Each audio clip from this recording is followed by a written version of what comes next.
Testing, testing, 1, 2.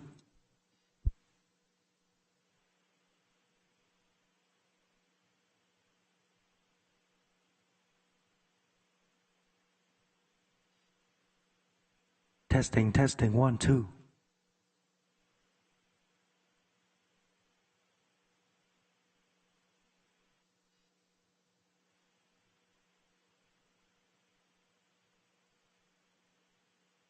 Test 1, 2, 3.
attendance. Supervisor Miller, would you lead us in the pledge?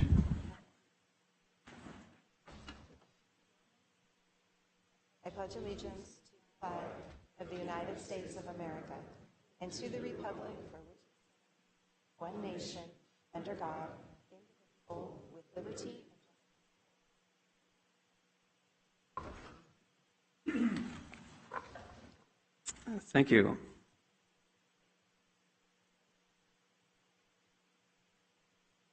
This is the 22-23 final budget hearing with an overview from the CEO's office. Before we start, we'll have public comment. Public hearing for the 22-23 final budget will be now opened. If you wish to speak on matters within the jurisdiction of the Board of Supervisors that are not listed on the agenda, we request that you fill out a comment form located in the tray at the back of the chambers and hand it to clerk if you would like to address the board.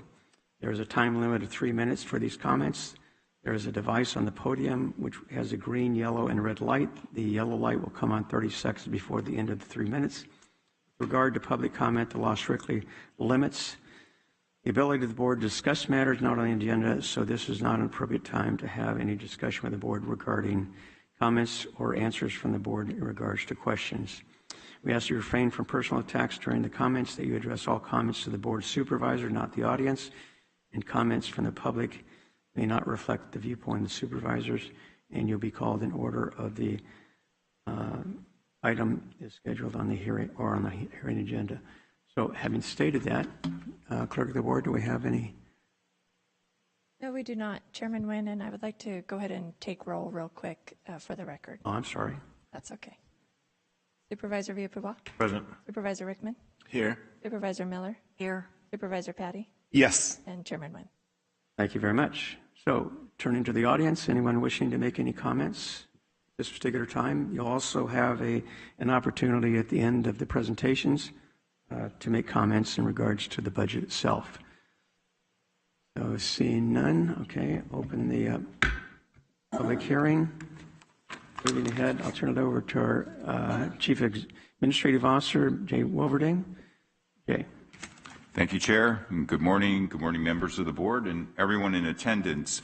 As the Chair said, this is our second day of the budget hearings, and as I mentioned yesterday, I really appreciate everyone's hard work in pulling this together.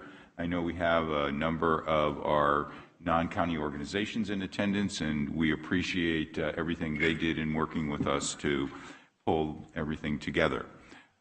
Today we have a pretty full day. It's going to be a fairly long agenda. We appreciate everyone's patience and as we go through the agenda. And to talk about what that's going to look like for today, I want to turn it over to Brenda Kiley to take it from here. Ms. Kiley.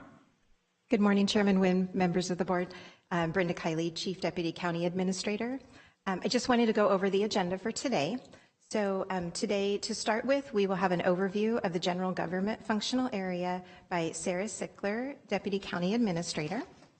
And then we will move on to our non-county organizations. And Susie Sayers, who's our Senior Deputy County Administrator, will provide a brief overview or introduction about each of our NCOs. So she'll go through and speak about each one of them.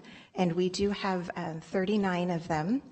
And then after she concludes her remarks, then she will call up each of the non-county organizations that are here to speak in the order in which they're listed on the agenda and in your binders.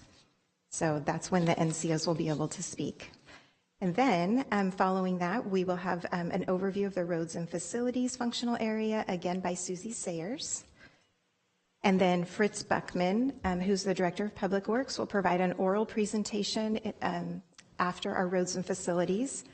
And then finally, we will have our special districts hearing, and Judy Vassbinder, the Parks Administrator, will talk about the community service areas for Parks and Recreation. And then Fritz Buckman, again, our Public Works Director, will speak about the Public Works Special Districts. And then we will conclude the public hearing, and then we will come back to your board for policy, final policy direction, and then we will ask you to approve the budget and the special districts budgets. Okay. All right. Are there any questions about our agenda? Okay. If not, I will turn it over to Sarah Sickler to review the general government. Good morning, Chairman Nguyen and members of the board. Sarah Sickler, Deputy County Administrator. At this time, I will provide the board with a budget overview of the general government departments and programs. The general government functional area comprises of administrative, financial, and supportive service departments, as well as all other non-departmental budgets. The administrative and financial departments provide services to county departments internally and serve the public and other agencies in San Joaquin County. Examples of services provided to the public are property assessment and tax administration, recording and maintaining vital records, and revenue and recovery.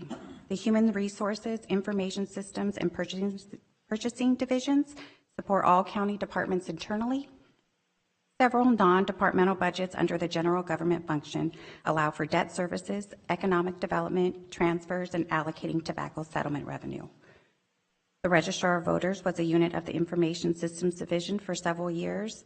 On June 8, 2021, your board authorized the reorganization of the Registrar of Voters to a division of the County Administrator's Office. The surveyor under the Director of Public Works is also part of general government.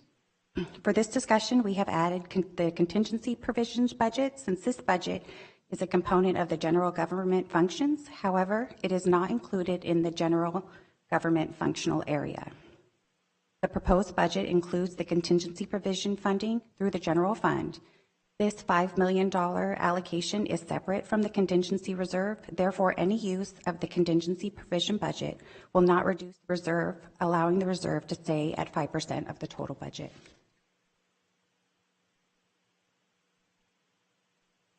The 22-23 recommended appropriations for general government departments and programs totals $160.6 million, a decrease of $85.3 million from the previous year.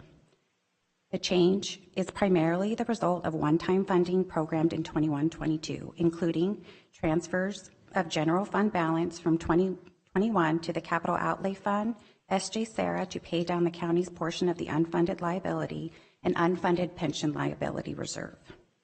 The graph reflects the uses of funds and shows budgeted transfers out of $99.6 million, or 52% of the total appropriations. Staffing costs total $49.3 million, or 26% of the overall appropriations, and services and supplies count for $27.6 million, or 14% of the total.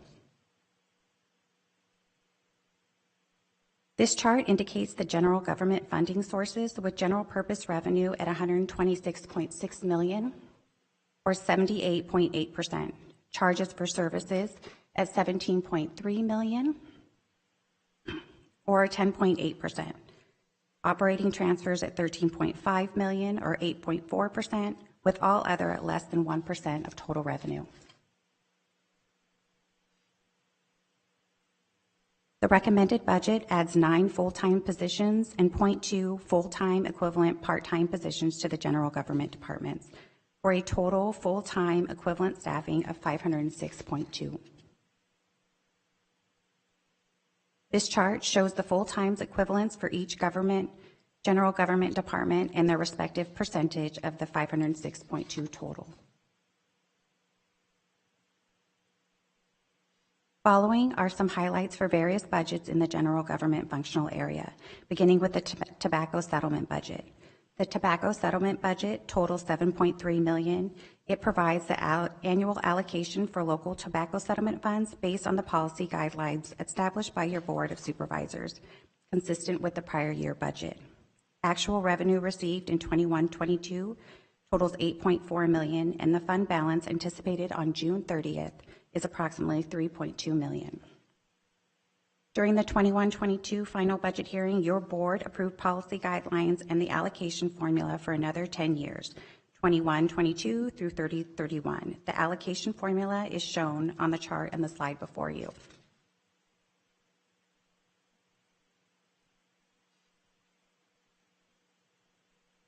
The assessor Recorder County Clerk had multiple accomplishments in 21-22, including the addition of passport services in July of 21.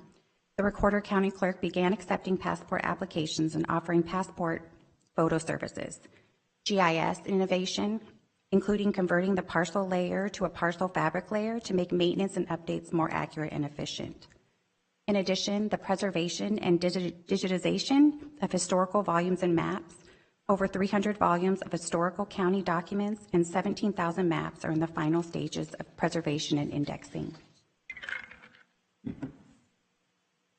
Human resources.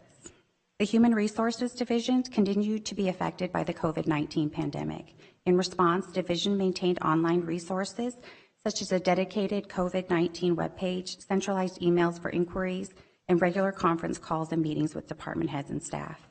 In addition, the department coordinated and implemented COVID-19 testing services for employees. Classification and compensation focused on the increased volume of outstanding classification projects, the review of its existing classes for market competitiveness, and proactive efforts in the program to reinforce job analysis methods, standardize compensation surveys, and leverage technology where possible.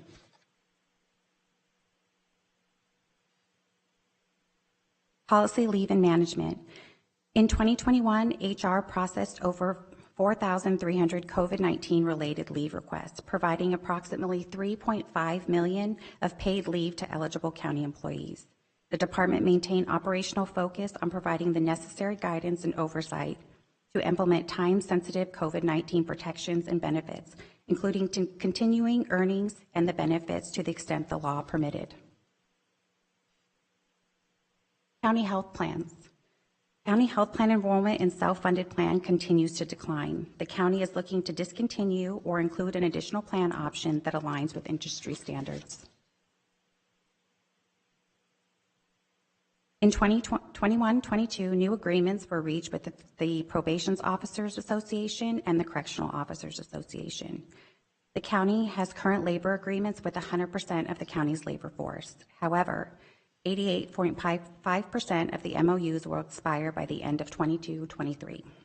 Bargaining has begun with many of the associations, including SEIU. The table on the next slide outlines the status of the 17 labor contracts.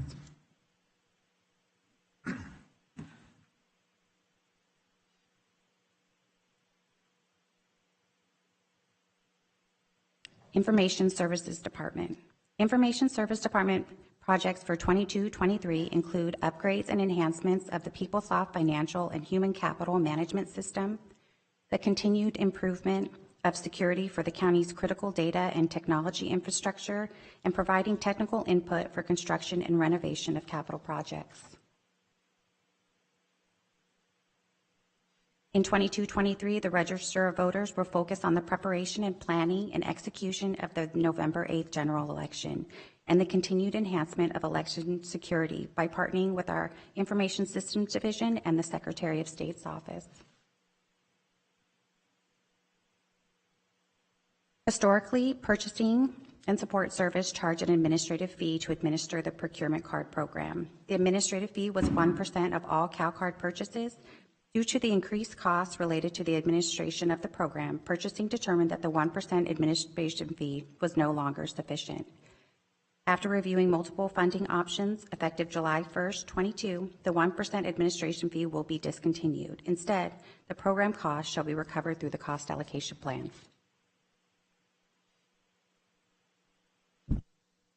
Fleet Services 22-23 budget includes $2.5 million to replace 53 of the most age, repair-intensive, or mission-critical vehicles, representing approximately 6% of the 990 fleet vehicles maintained by the division. Additionally, $840,000 has been rebudgeted from the 21-22 for the construction of an off-grid 20-space solar EV charging system at the county's San Joaquin General Hospital. This project will lay the groundwork for future renewable energy sources for the community. General Government Supplemental Requests. County Council submitted a supplemental funding request to cover professional services related to the Board of Supervisors special projects at $40,000. In 21-22, the office expended funds from professional services to cover the costs associated with board special projects, reducing the office's spending authority. Human Resources submitted a supplemental funding request for 2 personnel analyst positions at a total cost of $212,698. 1 personnel analyst for classification to support labor relations and compensation surveys in preparation and during bargaining, in addition to department requested classification projects, and 1 analyst for the Equal Employment Opportunity Program to assist in investigations, compliance, and quality control. The Registrar of Voters submitted supplemental funding for 3 positions at a total cost of $239,433. 1 election technician supervisor to administer outreach for the office, 1 storekeeper 1 to assist with the warehouse functions, and 1 election technician to perform and maintain the candidate online filing system and assist with geographic information system tasks associated with the election. The recommended budget has been augmented in order to address these requests. Chairman Nguyen and members of the board, this concludes my presentation on the overview of general government departments and programs. The respective department heads and I are available to answer any questions you may have. Any questions?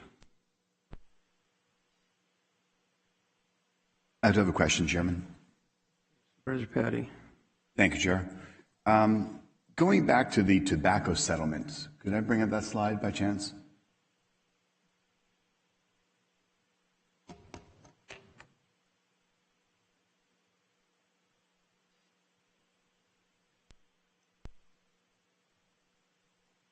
So we know that the tobacco issue and the health issue and the settlement that came as a result of the hazards of smoking and the detriment it was brought to the communities.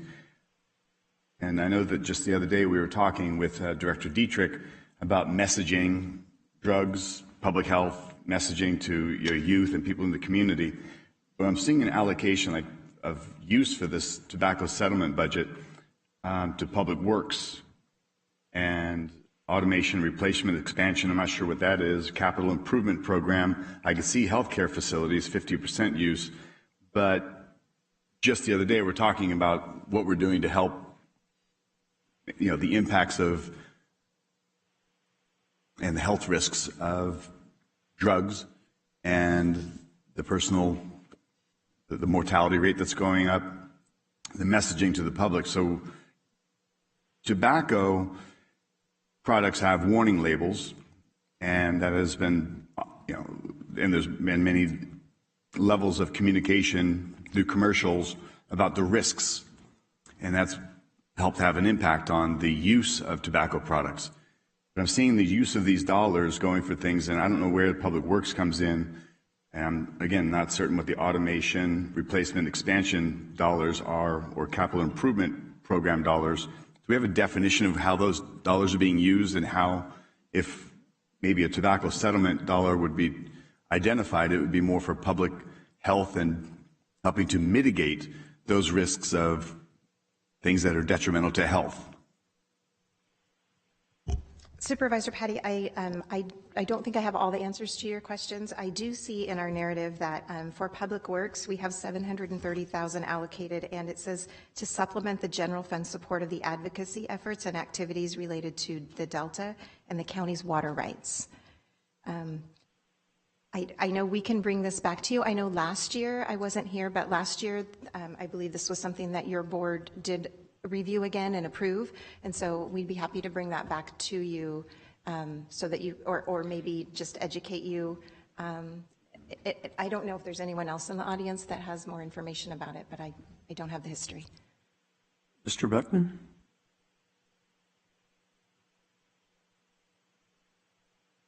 Our Director of Public Works.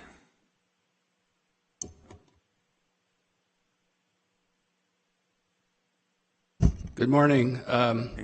I can speak to the $730,000 or 10% that Public Works gets. As Brenda indicated, we do use that for our Delta advocacy efforts and other related water needs.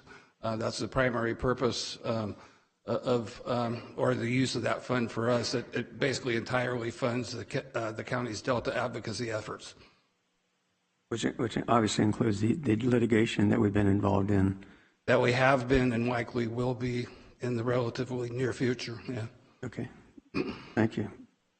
So, Chairman, to that point, many people, may not have caught our conversation we had the other day, but, if I'm looking at use of settlement, dollars for tobacco, we know that that was a detriment to people's health and well-being. There's an impact to our healthcare costs. Using and diverting dollars for some of these other things that are very justifiable, I think that might be more of a general fund or other resources. But I would look at a tobacco settlement fund as an opportunity to improve public health and to help reduce the risks associated with whether it be tobacco or, in this instance, we have this fentanyl rise, and basically in San Joaquin County, once every other day, on average, somebody's dying in our county with a fentanyl overdose. It just doesn't seem like it fits if we're using tobacco settlement dollars for public works, or I don't know where the other 30% was going. Supervisor Miller. Thank you. As I recall, the original argument for providing some funding from this tobacco settlement was based on the fact that effective advocacy of the Delta is such a critical public health issue for the residents of San Joaquin County. That advocacy includes bringing in federal dollars to address invasive species, which create tremendous harm in economic harm as well as public health harm. The harmful algal blooms, which have been the result of insufficient flows. Those have a very, very negative impact on many of our communities that live within the Delta. There has been a very robust signage program that has gone on throughout the Delta through a variety of other partnerships to warn people who are who regularly fish, and the fish from the Delta is a regular part of their diet, to warn them of the dangers of mercury that's present in the Delta and which species to avoid and which ones are okay to eat. Our homeless population, because of water quality issues, was several years ago, there was a public health outbreak of a lot of ranging from skin conditions to really serious illness from the algae in the water. And so the original thinking behind this was it's sort of a unique area of public health, and the advocacy is costly. The city of Stockton draws half of its drinking water from the Delta. So the quality of the Delta, our ability to continue to receive fresh flows without having them be diverted upstream, that goes directly to the city of Stockton's ability and cost to clean their public drinking water, and then those costs are passed along to ratepayers through a very large portion of the city of Stockton. And so that was the original thinking, and periodically, as this has come back to the board, that was one of the things that we considered, is that there isn't another dedicated funding stream for these particular efforts, but they do fall within the umbrella of keeping our residents healthy.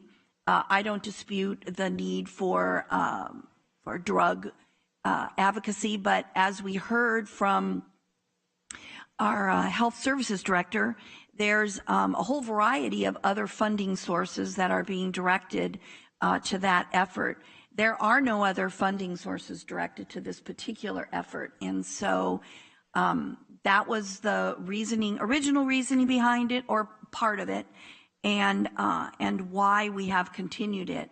And so from my standpoint, being one of the two supervisors that has been assigned to various water issues and serving on both the Conservancy and the Groundwater Authority, and also the Delta Counties Coalition, I have seen firsthand the results of this advocacy. Our team here at the county is very, very knowledgeable, and they do an outstanding job on behalf of the residents of San Joaquin County.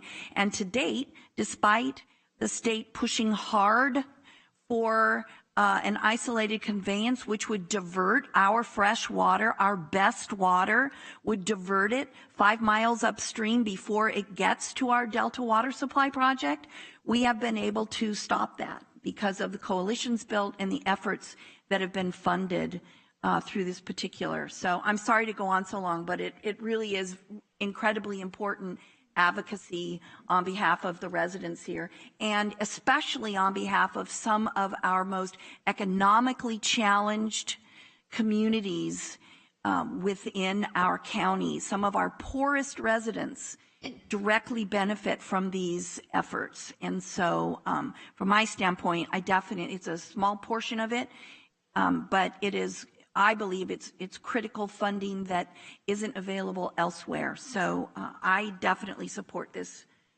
allocation remaining in the tobacco tax. Through the chair, Supervisor Patty, a piece of information that you may not be aware of. I know that you are aware that we received a $36 million settlement in the opioid district from the opioid distributors.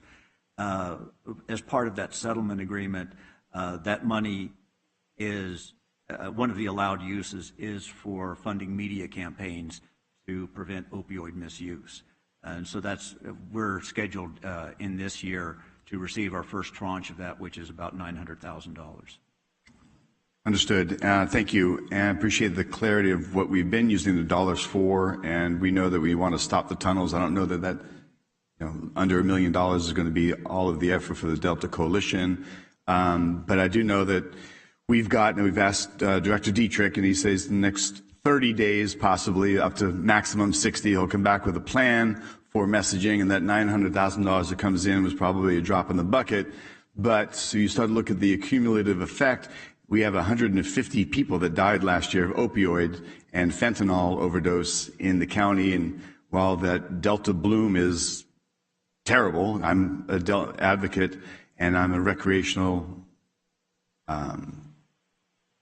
participant on the Delta on a regular basis. I have boats and jet skis, and I'm out there recreating on a regular basis. So I appreciate the health of the Delta, but also recognize that we have a dramatic crisis as it relates to opioids. So I'm just checking where those dollars are going, and maybe next year we'll look at it slightly different. But of course, advocacy for the Delta is also part of our departmental importance, and I wouldn't want to circumvent or take away any of that. Thank you for the history on it. But I do think we have a very critical issue right now, and we want to look at what we're doing to channel as much dollars as possible, certainly more than the $900,000 anticipated from the opioid settlement, and bring it into a robust campaign to save children's and young adult lives here in our county. Thank you. Any other questions? Right. I would just touch upon what Supervisor Miller's brought up. I know that in my district, for example, I have water quality issues also, which I want to recognize Public Works has done an outstanding job in regards to mitigating, for example, manganese in the drinking water. So these are things that sometimes maybe they don't catch the public's eye, because obviously we see the fentanyl crisis and substance abuse and all the other things we're dealing with. But I want to certainly recognize Public Works and their involvement in regards to making all our health better in regards to whether it be water quality, air quality, and certainly substance abuse. So, Kylie, turn it back to you. Great. All right. If there are no further questions, we will move on to our non-county organizations, which will be presented by Susie Sayers.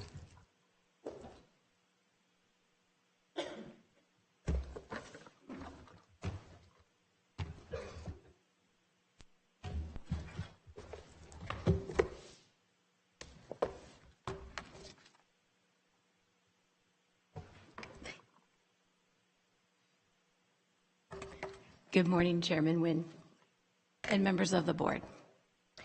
The next item scheduled for discussion is the county's contribution to various non-county organizations, or NCOs as we know them. The specific organizations are listed in your binder following the tab number 2, labeled Non-County Organizations. Tab 2 contains a summary listing of each organization that applied for funding and the funding amounts included in the recommended budget. Following the general overview of each non-county funding request is the individual application and the related documents submitted by each NCO. This year, the NCO policy was updated per direction of your board at the June 23rd, 21-22 budget hearing. The updated guidance allows greater participation of smaller organizations that are impacted by their limited ability to provide countywide services. Countywide scope was redefined as a scope beyond one community or area of the county. It does not require that the entire county be included in the scope of the NCO request. As noted in the NCO summary in your binder, the recommended contributions for organizations are based on a zero-based budget approach, with the exception of the San Joaquin Historical Society. The basis for recommendation includes a request must be additional by nature, allowing the organization to enhance its services within the community, must be considered as a one-time and not a regular source of revenue to support operational costs such as salaries and benefits, utilities, insurance, rent, stuff like that. And must be consistent with the 1920 21-22 Board of Supervisors strategic priorities and includes outcomes from last year's funding. Requests that include ineligible expenses are not recommended for funding. This year, we expanded our reach to the community through the use of social media. Several announcements were created and posted to Facebook, Instagram, Twitter, and LinkedIn, followed by an article in the Stockton Record.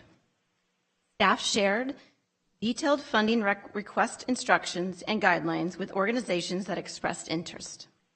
The updated guidance document clearly spelled out the timeline and due date of March 4th, 2022 for the receipt of proposals as well as a zero-based budget approach. Specific information was gathered, including the organization's operational budgets, other county funding received, program spending plans, and performance-based metrics used in the evaluation of the projected outcomes. As a result, 38 applications were received from several areas throughout the county, including 9 organizations returning from prior year. This year's recommended budget includes a total of $2.8 million, which is an increase of $1.1 million from prior year. This year's recommended funding includes for $1.1 million from prior year. Last year, $1.7 million funded 14 organizations, 7 of which returned from 2021 and were mainly from the Stockton area. The requests are included in your binders in alphabetical order within the 2 types of NCOs, community services and cultural services. I am very excited to announce these organizations as they represent a diverse group within our county. Chairman Nguyen and members of the board, I will now present each organization's funding request, beginning with tab 2.1. African American Chamber of San Joaquin Foundation has requested $191,765 for the expansion of its SJ Boost program to include technical education and support services for small businesses. This is the first year the organization has received funding and receives no other county funding. This is the recommended budget includes partial funding of $39,450 to support program training tools, equipment, software and licensing, and professional service contracts for training education. Next, in tab 2.2, the Amelia Ann Adams Whole Life Center has requested $200,000 to provide support services, resources, and tools focused on personal development and family healing. This is the first year the organization has requested funding and had received $330,000 in county funding last year. The recommended budget includes partial funding of $43,469 for the purchase of program materials and supplies. Next, at tab 2.3, the American SIVA Foundation has requested $2,000 to support cultural food box program that provides assistance to low-income families, farm workers, and refugee communities. This is the first time the organization has requested funding and receives no other county funding. The recommended budget includes the full $2,000. Next, at tab 2.4, Be Smooth Incorporated has requested $24,000 to support social and emotional health programs. This is the first year the organization has requested funding and receives no other county funding. The recommended budget includes partial funding of $13,600 to support program materials, equipment, and furniture for its healing garden. Next, at tab 2.5, the Bread of Life has requested $220,000 to provide funding for the repairs of his warehouse, the equipment, expansion and food distribution, and marketing and outreach. Last year, the organization received $170,000 in funding and received $250,000 in other county funding. The recommended budget includes the full $220,000.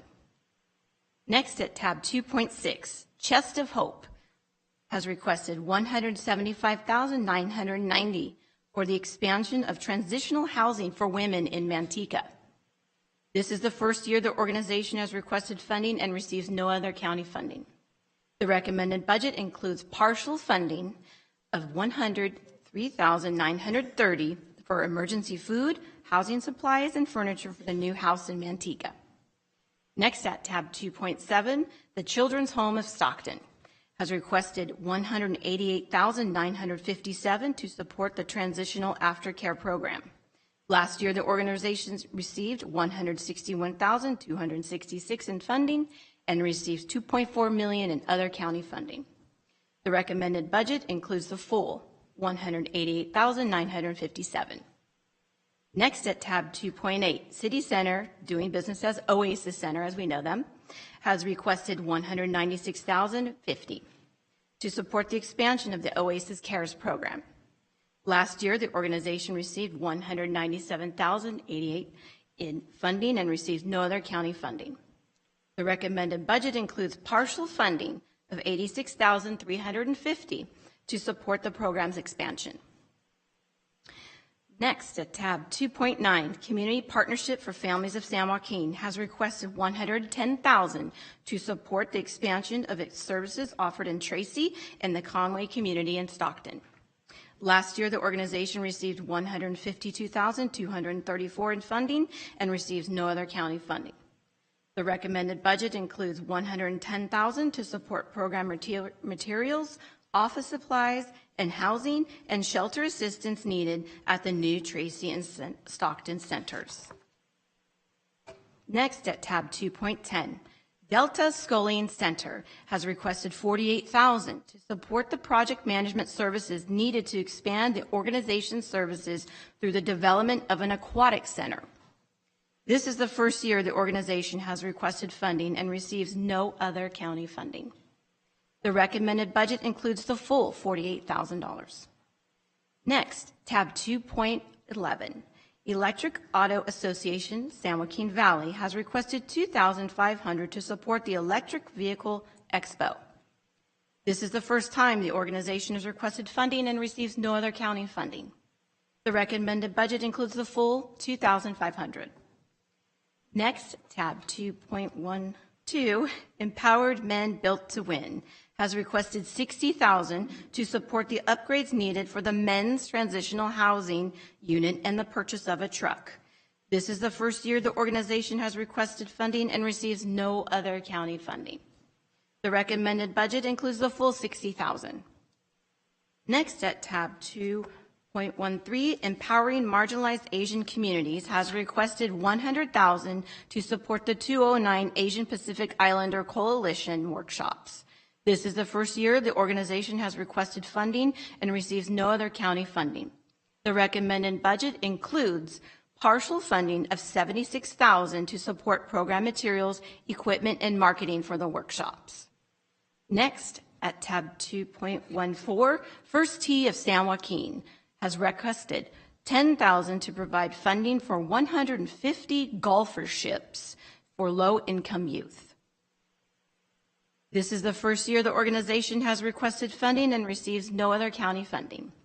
The recommended budget includes the full $10,000. Next, tab 2.15, Goodwill Industries of San Joaquin Valley has requested $197,500 to support the installation of locking gates, fencing, and security cameras. This is the first year the organization has requested funding and received $900,000 in other county funding. The recommended budget includes the full $197,500. Next, at tab 2.16, Hoover Tyler Little League has requested $60,000 for replacement cost for the field number 2, including irrigation, infield grass, fencing, and bleachers. This is the first year the organization has requested funding and receives no other county funding. The recommended budget includes the full $60,000. Next, at tab 2.17, Improve Your Tomorrow has requested $200,000 to support the salaries and benefits for several lead and fellow mentors who will provide services to various high schools within the Stockton area. This is the first year the organization requested funding and receives no other county funding. The recommended budget does not include funding for this organization because the request consisted of ongoing operational costs which are not eligible for this type of funding. Next, at tab 2.18, Inspire Me has requested $1,842 to purchase program materials for the teen workshop Be the Best Me. This is the first year the organization has requested funding and receives no other county funding. The recommended budget includes the full $1,842. Next, at tab 2.19, Lodi House has requested $80,178 for the installation of new insulation and repair of the shelter sidewall. This is the first year the organization has requested funding and received $852,436 in other county funding. The recommended budget includes the full $80,178. Next, at tab 2.20, Low L Senior Center has requested $200,000 to support the facilities remodel of the restrooms and parking lot. This is the first year the organization has requested funding and receives no other county funding. The recommended budget includes the full $200,000.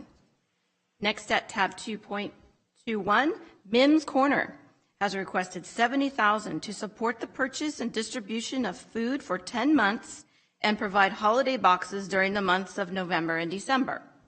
This is the first year the organization has requested funding and receives no other county funding.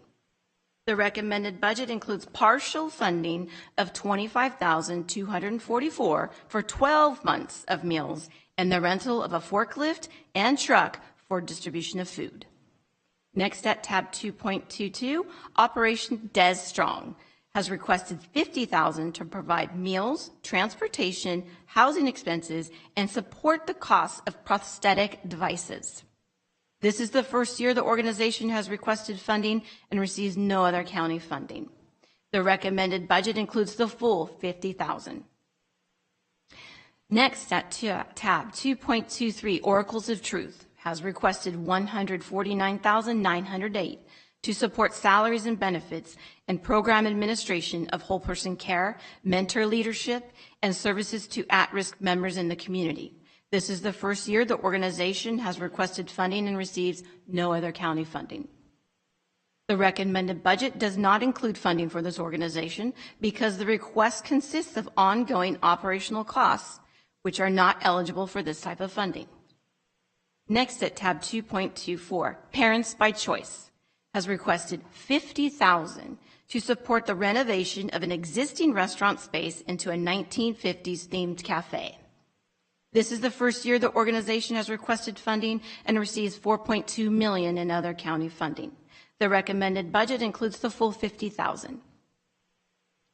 At tab 2.25, Reinvent South Stockton Coalition has requested $109,890 for the support of salaries and benefits, including indirect costs for the Trauma Transform pilot program. This is the first year the organization has requested funding and receives no other county funding. The recommended budget does not include funding for this organization because the request consisted of ongoing operational costs, which are not eligible for this type of funding. Next, at tab 2.26, San Joaquin County Child Abuse Prevention Council has requested $226,041 to support the staffing and program materials for the Safety Net and System Support Project. Last year, the organization received $98,107 in funding and currently receives $5.2 million in other county funding. The recommended budget includes partial funding of $24,563 for the program supplies, support services, and equipment. Next, at tab 2.27, San Joaquin Office of Education's Code Stack Academy has requested $200,000 to support a scholarship program for the academy. This is the first year the organization has requested funding and receives no other county funding. The recommended budget does not include funding for this organization as the application that was submitted was incomplete, which automatically disqualifies the request for consideration. Next, at tab 2.28, San Joaquin Fair Housing Foundation has requested $101,245 to support the salaries and benefits of 2 temporary full-time housing counselors. This is the first year the organization has requested funding and receives no other county funding. The recommended budget does not include funding for this organization because the request consisted of ongoing operational costs, which are not eligible for this type of funding. Next, at tab 2.29, the People's Empowerment Center has requested $200,000 for the support of educational vocational training, transformative healing, and mental health services. This is the first year the organization has requested funding and receives no other county funding. The recommended budget includes partial funding of $54,220 for program supplies and marketing materials. Next, at tab 2.30, the Uplift All Foundation has requested $127,000 for the purchase of and outfitting of a van with a washer and dryer to expand the Loads of Hope laundry program. The van will accommodate 25 loads of laundry per day. This is the first year the organization has requested funding and receives no other county funding. The recommended budget includes the full $127,000. Next, at tab 2.31, Three Seeds Organization has requested $104,500 for program administration, facility rental, and other program costs. This is the first year the organization has requested funding and receives no other county funding. The recommended budget includes partial funding of $50,000 for program materials, equipment, and furniture. Next, at tab 2.32, Tracy Boys and Girls Club has requested $10,000 to support the Skills Mastery and Resistance Training Moves Prevention Program. This is the first year the organization has requested funding and receives no other county funding. The recommended budget includes the full $10,000. Next, at tab 2.33, Tracy Interfaith Ministries has requested $60,000 to support the Nourishing Food Distribution Program, which provides food to families and individuals. Last year, the organization received $60,000 and $6,000 in other county funding. The recommended budget includes the full $60,000. Next, at tab 2.34, Transition U has requested $350,000 to support case management, database cloud services, and other program services. Last year, the organization received $100,000 and receives no other county funding. The recommended budget includes partial funding of $11,409 for the program's marketing campaign. Next, at tab 2.35, United Way has requested $100,000 for the implementation of the new technology solution, Unite Us. This is the first year the organization has requested funding and receives no other county funding. The recommended budget includes the full $100,000. Next at tab 2.36, Women's Center Youth and Family Services has requested $229,756 to support crisis intervention and support services, the purchase of an 8-passenger van, and marketing materials. Last year, the organization received $225,000 and currently receives $1.1 million in other county funding. The recommended budget includes $229,000, which is partially offset by the recommended funding from the Domestic Violence Trust Fund in the amount of $139,000 of other county funding. The Domestic Violence Trust Fund is comprised of fees collected and deposited into the fund, receives its revenue from 2 sources, including $4 from each marriage license issued by the county, and fines collected for domestic violence cases. After performing an analysis of the trust fund, it is estimated that $139,000 would be available to fund appropriate programs listed in the organization's request. Next at tab 2.37, Genewa has requested $20,304 to expand its program services offered to members of the Chinese community older than 50 years. This is the first year the organization has requested funding and receives $211,357 in other county funding. The recommended budget includes the full $20,304. Next at tab 2.38, Mexican Heritage Center and Gallery has requested $25,000 to expand its art programs for students in grades K through 12. Last year, the organization received $8,000 and receives no other county funding. The recommended budget includes the full $25,000. Next at tab 2.39, San Joaquin Historical Society Museum has requested an increase in the base funding from $520,762 to $583,253 to support costs associated with preserving and storing large collections of county records and improvement to the museum's infrastructure. The organization receives no other county funding, and for 22-23 will receive $338,919 of in-kind county support for grounds maintenance, tree trimming, and waiver of parking fees for Historical Society members. The recommended budget includes the increased base amount of $583,253.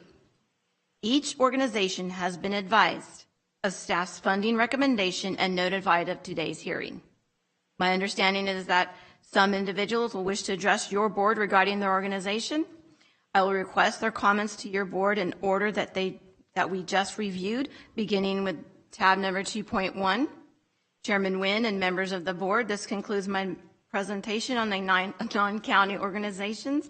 I'm available to answer any questions the board may have. Should there be no questions, I will call the first non-county organization to make their presentation.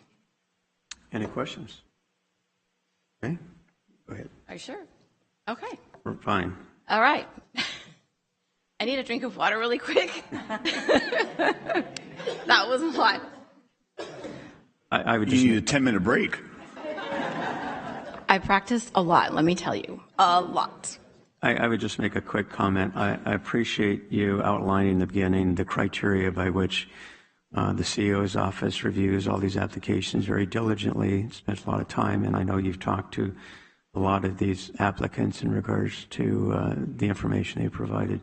So again, I know it takes a lot of time and effort, but a lot of due diligence on the part of each member of the CEO staff. So I appreciate your efforts in regards to this particular program. Thank you. I just want to say I'm really excited about everybody who's here, all the organizations that applied.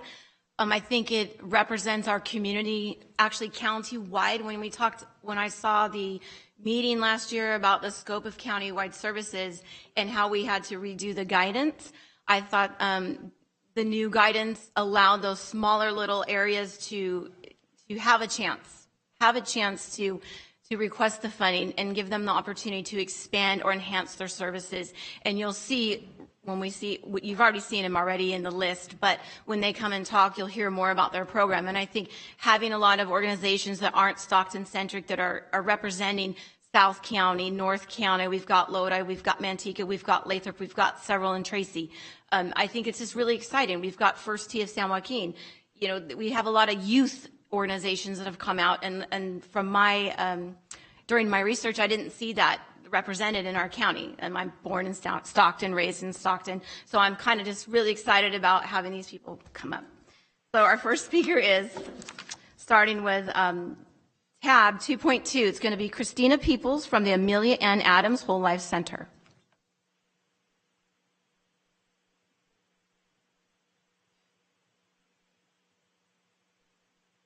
Excuse me, before you start, would it be possible to put up the slide, the first slide that includes these this first tranche of applicants, so that we can see what their application amount was and how much they were funded? Sure, no problem. Great, thank you. And if I may also, Supervisor Miller, I believe some of the speakers will have PowerPoint presentations and videos to show that we need to bring it down. Great.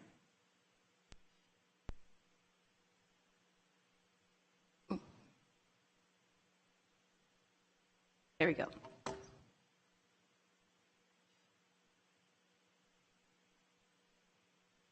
Good morning, Board of Supervisors, Chair Nguyen. I appreciate the opportunity to come and share a little bit about our organization. Our organization is really centered around community and rooted in healing. So a lot of our services are services that came directly from residents that shared, these are the things that we would like to see in our county.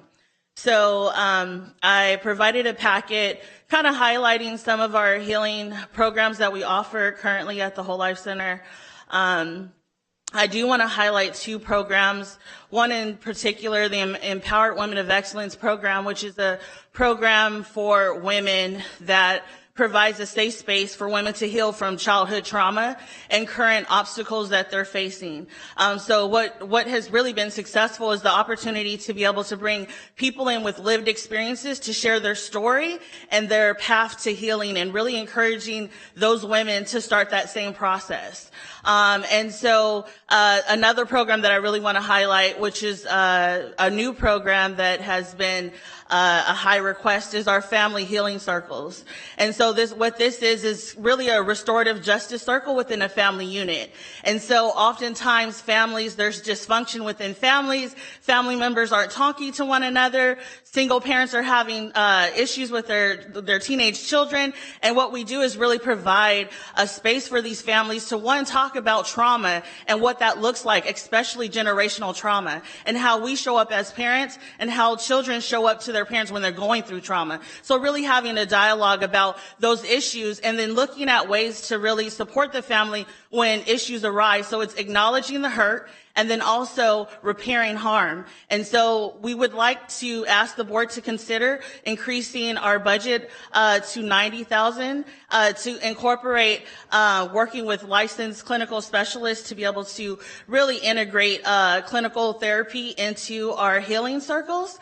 And then also one of our fundings, we've been able to provide transportation to health resources and mental health services for families, and that funding will end on the 30th. And so we're asking that we would be able to consider providing the Uber free transportation services that we've been providing residents in our county, which we get on a minimum 30 calls a day. So I thank you for this opportunity, and thank you for the opportunity. Thank you. Okay, our next speaker will be Licia Harrison, Executive Director of Be Smooth.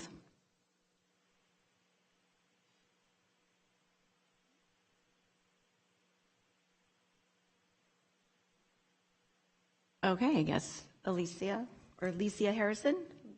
There you are.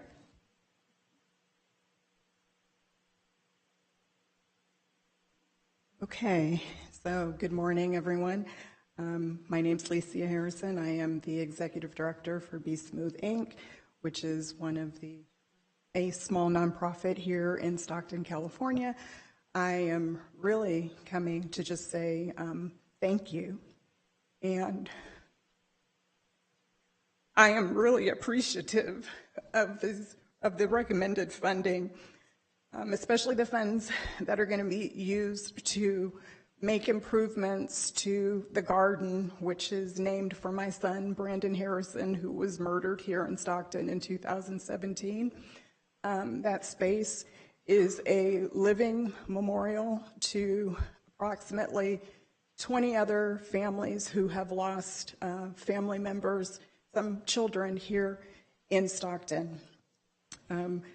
We've been working on this garden for about 4 years now, and the families really appreciate having a space to come and just kind of spend time, and having the funds to add seating and create more garden beds is it's just going to improve the space, and the families are going to be really grateful.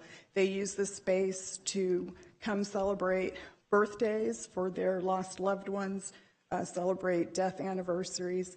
We hold space in the garden and come together, you know, because unfortunately this is something we all have in common. The other funds that are being proposed will be used to support the Elevate Youth Grant, which we've received, which is a grant that we're going to be working with the youth here in Stockton for the next 2.5 years. Youth age 12, actually, to young adult 26, and it's going to provide the supplies that we need to really make the program work. And so I just want to say thank you for expanding the reach so that small nonprofits like mine could be included. Thank you. Thank you. Next, we have Chris Johnson, Executive Director of Bread of Life.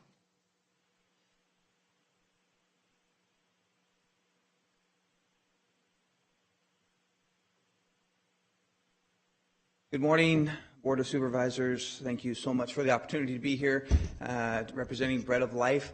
We are grateful for all that you guys did for us last year. The support is not going unnoticed, and the impact has been big. Some of the great things we've had an opportunity to do this year, or in this last year, was we served over 75,000 people with food and other assistance. We gave away approximately 1.6 million pounds of food with a value of about $4 million. Our current paid staff is 3, so we are doing all of this with a really minimal staff, and I like it that way. I think that it's efficient. I think that it's a good return on investment. With the 10x return of approximately $1, it puts about $10 worth of food into the hands of people in the community that are really needing it, and they're really struggling. So it's a great opportunity for us, and we're happy to do it. We're giving away 2,000 boxes a month, 50 to 70 pounds for each box, about $150 value. I like to say our average food box is not very average. We really do try to give a good portion to people that need it.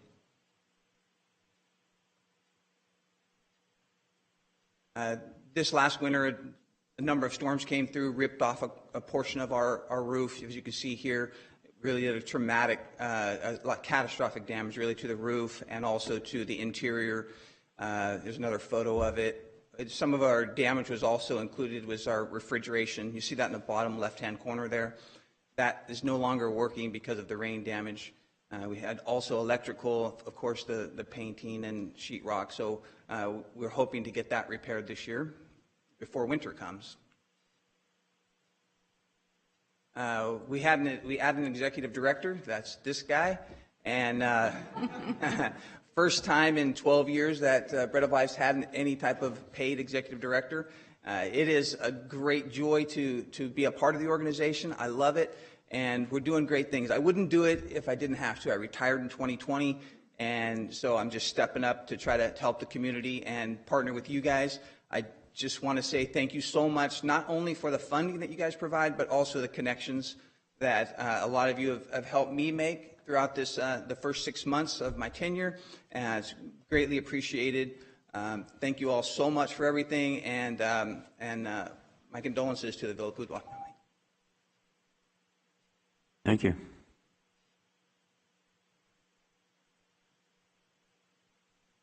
The next speaker we have is Joelle Gomez, the Chief Executive Officer of the Children's Home.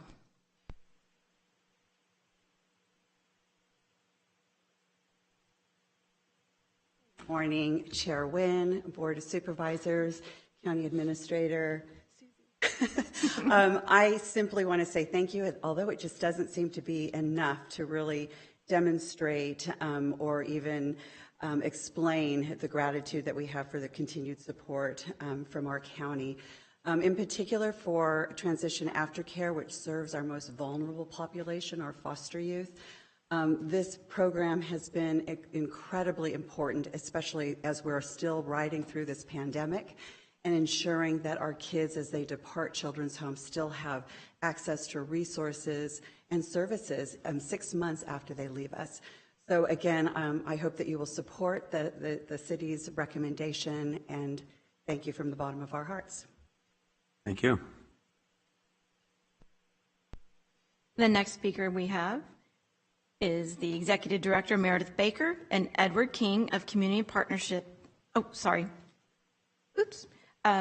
Heather Green, the Executive Director of Oasis City Center.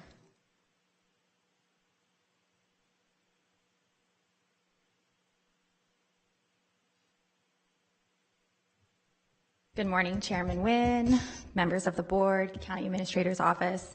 I'm here to just quickly say thank you so much for your continued support of Oasis City Center. It has truly been instrumental in helping us distribute over 2.5 million pounds of food to over 500,000 of our community members here in San Joaquin County. And so our team has prepared a short video, if we're able to play it, for you to watch just to see the impact that we've been able to have right here in our county this past fiscal year.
On behalf of the 125,000 families that we have served, thank you so much. Thank you to each of you for believing in us and supporting us.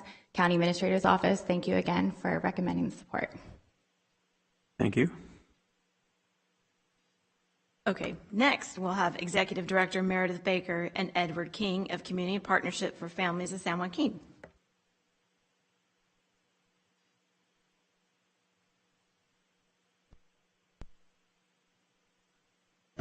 Good morning, everyone. Meredith Baker, Executive Director, and our Deputy Director, Edward King. First of all, thank you all very much. And it's really exciting to see all of these different organizations. You know, I've been coming here for 6 years, and to now see it opening up. In that, I kind of wanted to talk a little bit briefly about what family resource centers do. And COVID has really taught me that we need to get back to our core, and our core of navigating available resources to families. So all of these organizations that are here today, what I'm going to do leaving here is go through everyone's application and see how can we connect families when they walk through our door to this huge plethora of resources. So all of you that are here, please let me know. I've already had some of you say, we want our services in your FRCs. Please let me know. We are there to facilitate and navigate families. This year specifically for this NCO funding, we're focusing on 2 neighborhoods, 2 census tracts, 2 districts to really go deep into those families. One is the Conway neighborhood, so that's Southwest Corridor. I'm so excited. Some of you have been out and talked to me about that area. We've done a really intensive needs assessment just with available public data. And we're going to be going in and doing a needs assessment with residents, working with the residents councils, working with the schools we have public data, but what we really need to do is talk to the neighborhood. If we cannot go in and say, oh, the public data says you need this, this, and this. We want the residents themselves to say, this is what we want, this is what we need. So going in and starting a family resource center there, one, it was led by residents. So for a year, the Residents Council at Conway Homes, they came to us. I know they came to Supervisor Villapuda's office. They went to the Housing Authority and they said, we want a family resource center. We need this. And so we have really just said, we're going to start it. We're going to be there.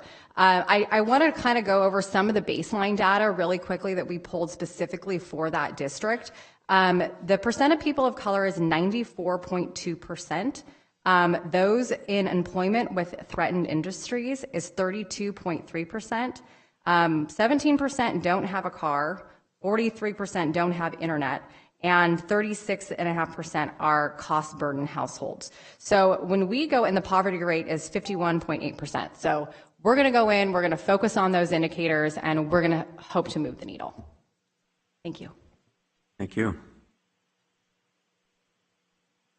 The next speaker we have is the Executive Director, Pat Tyrone, and Bob O'Prandy of the Delta Sculling Center.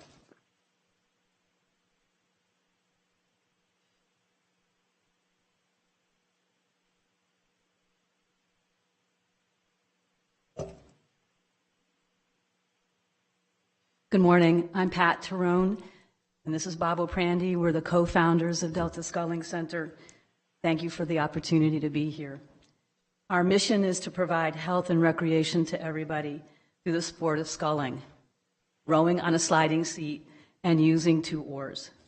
We serve military veterans and civilians with and without disabilities, and youth with a focus on those who would not normally have access to the sport or to the Delta. We have been limited by a lack of adequate ADA docks, access to protected water, and adequate facility space. Our solution is the Delta Aquatic Center, which will provide the following for our county and beyond: instruction in rowing and paddling sports and in boat safety, a pool for water confidence lessons, so necessary in our diverse county with so little access, education about the Delta's history and environment, opportunities to combine water sports with subjects such as writing and STEM, real-life learning opportunities for students, employment, and multifunctional spaces which will be available for special events on our beautiful Delta. Our center is an example of build it and they will come. We opened Delta Sculling Center in 2013 with just 2 athletes with disabilities. Last year we had over 125 athletes of all abilities participating weekly. The Sacramento State Aquatic Center boasts 50,000 patrons a year. In our little-known location, we had over 3,500 patrons this past year. When we join together and build it, they will come. As you can see, the Aquatic Center really aligns with your priorities, numbers 2, 4,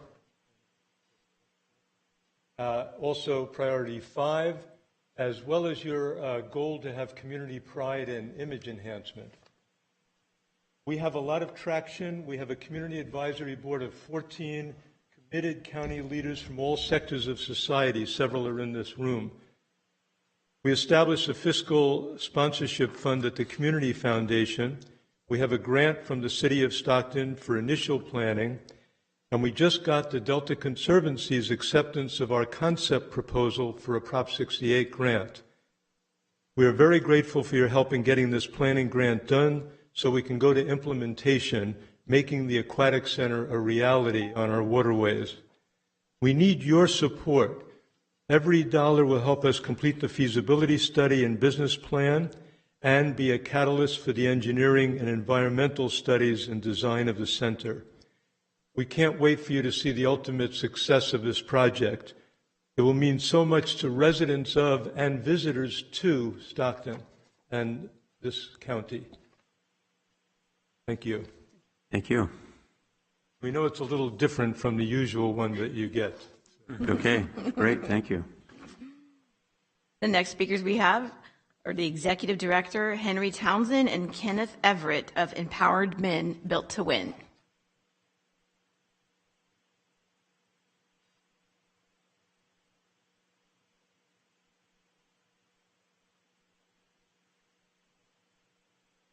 Okay, next. Next, we have Nikki Chan from Empowering Marginalized Asian Communities.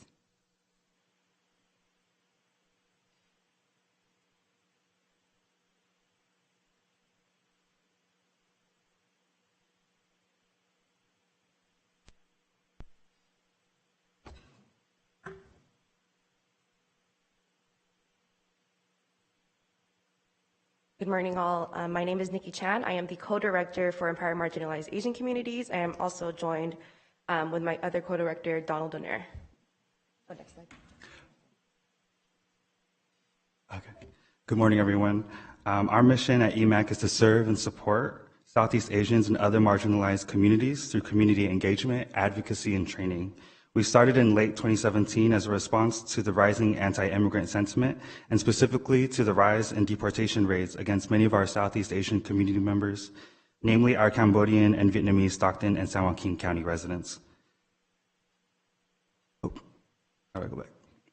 Since then, EMAC has provided programming and support in connecting impacted community members to direct services. Our current fiscal sponsor is APSARA, Asian Pacific Self-Development and Residential Association, located in Oak Park, whose work began in the wake of Stockton's most extreme instance of anti-Asian violence, that was the 1989 Cleveland Elementary School shooting that took the lives of 5 children whose families are refugees of the war in Vietnam. Some programs and services that we provide will be supporting families who are victims and survivors of anti-Asian hate with resources and rapid response funding to assist in the effective families healing. We'll also be hosting quarterly safety training workshops related to anti-Asian hate with a focus on strategies for de-escalation, bystander intervention, self-defense for our most vulnerable, including the elderly, women, and youth. And lastly, on this slide, we provide free legal assistance for API individuals in need of immigration cases and deportation defense. We also provide services for API community members who are re-entering back into society. We provide a youth leadership program to teach youth about community organizing and social justice movements. And one of the big things that we also want to do with this funding is to support our coalition building throughout the San Joaquin County. From the 209 up until Stanislaus, we have reached out to about, starting in 2020, of building our coalition of Asian organizations and Asian American organizers here in town, with hosting different coalition building workshops with community building. How can we support our Stop the Hate funding? How can we also build a bigger reach to our community on knowing our resources are here that supports them? A lot of our Asian communities and organizations here in town are more service building or service providers. With our coalition and our organization, we really want to provide a space for folks to learn how to advocate for themselves and also a way to build community with each other too. Some of our upcoming projects include creating programming for formerly incarcerated justice-impacted women, building a rapid response program. This is what your funding will help with local emergency services for victims of API hate and violence, and also creating a youth advisory board that can support and guide our work. Thank you. Thank you. Our next speaker is Don Miller, the Executive Director of First Tee of San Joaquin.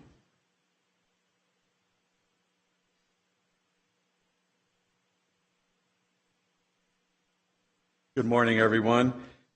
Thank you very much for the grant opportunity. Much appreciated.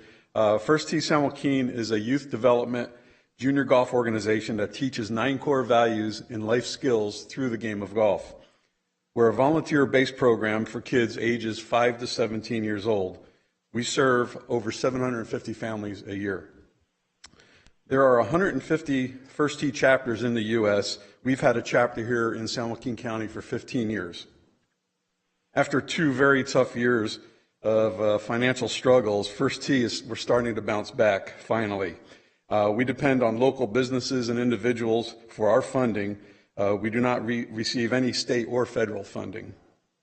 There's still many families that it's obvious that they're still struggling from the past 2 years, big time. We want to help these families. We don't turn down anyone that wants to be a part of our program for any reason.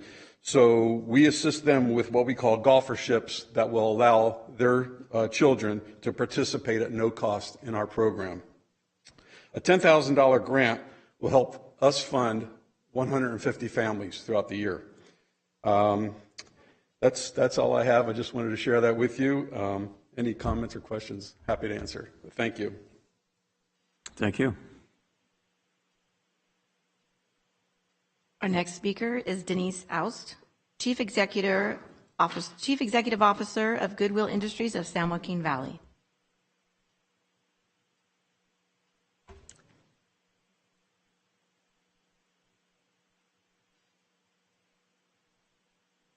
Probably not variable. It'll be just a moment. She's loading it. Good morning. Morning.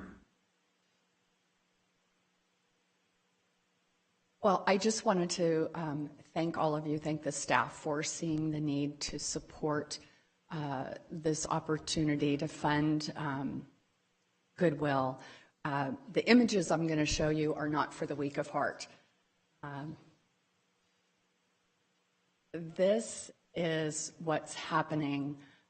Most of you probably, if you're from Stockton, you know our March Lane store and the back of the store between us and Delta College. And this is what it looks like with after hours and illegal dumping. And we have been working tirelessly with landlords and property managers and private security, but still haven't been able to stop this problem that's really a problem for our whole community. Goodwill considers ourselves the original recyclers. We give people and things a second chance. And when people leave things, when we're unattended and unable to be open, it becomes a real problem. And we have to treat this as hazardous waste and haul it to the dump, which we pride ourselves on keeping more than 9 million pounds out of our local landfills every year. But this has to go to the landfill. We can't resell that through our store, so it also takes money away from our mission.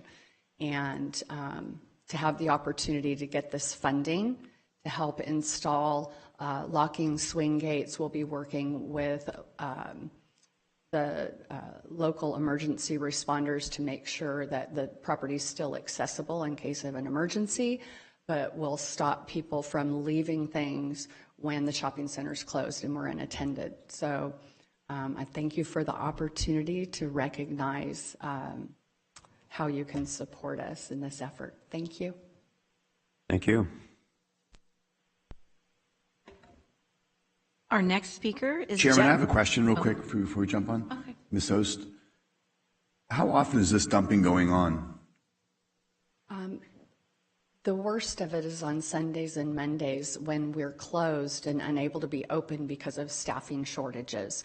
But there's items left every single night. So this is what our staff walks into in the morning to have to clean up. So just to that point, we've had a discussion about this illegal dumping, and we'll reach out to you and contact us, the district attorney. We're looking to prosecute and penalize people that are doing this, so we can put up some camera systems, capture, and hold people accountable for what they're doing. So I just want to find out the frequency, if it was once a month or whatever it is. Nightly.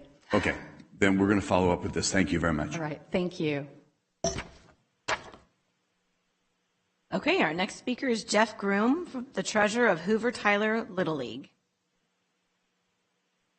Good morning, everyone. Thank you for the opportunity to be considered for this grant.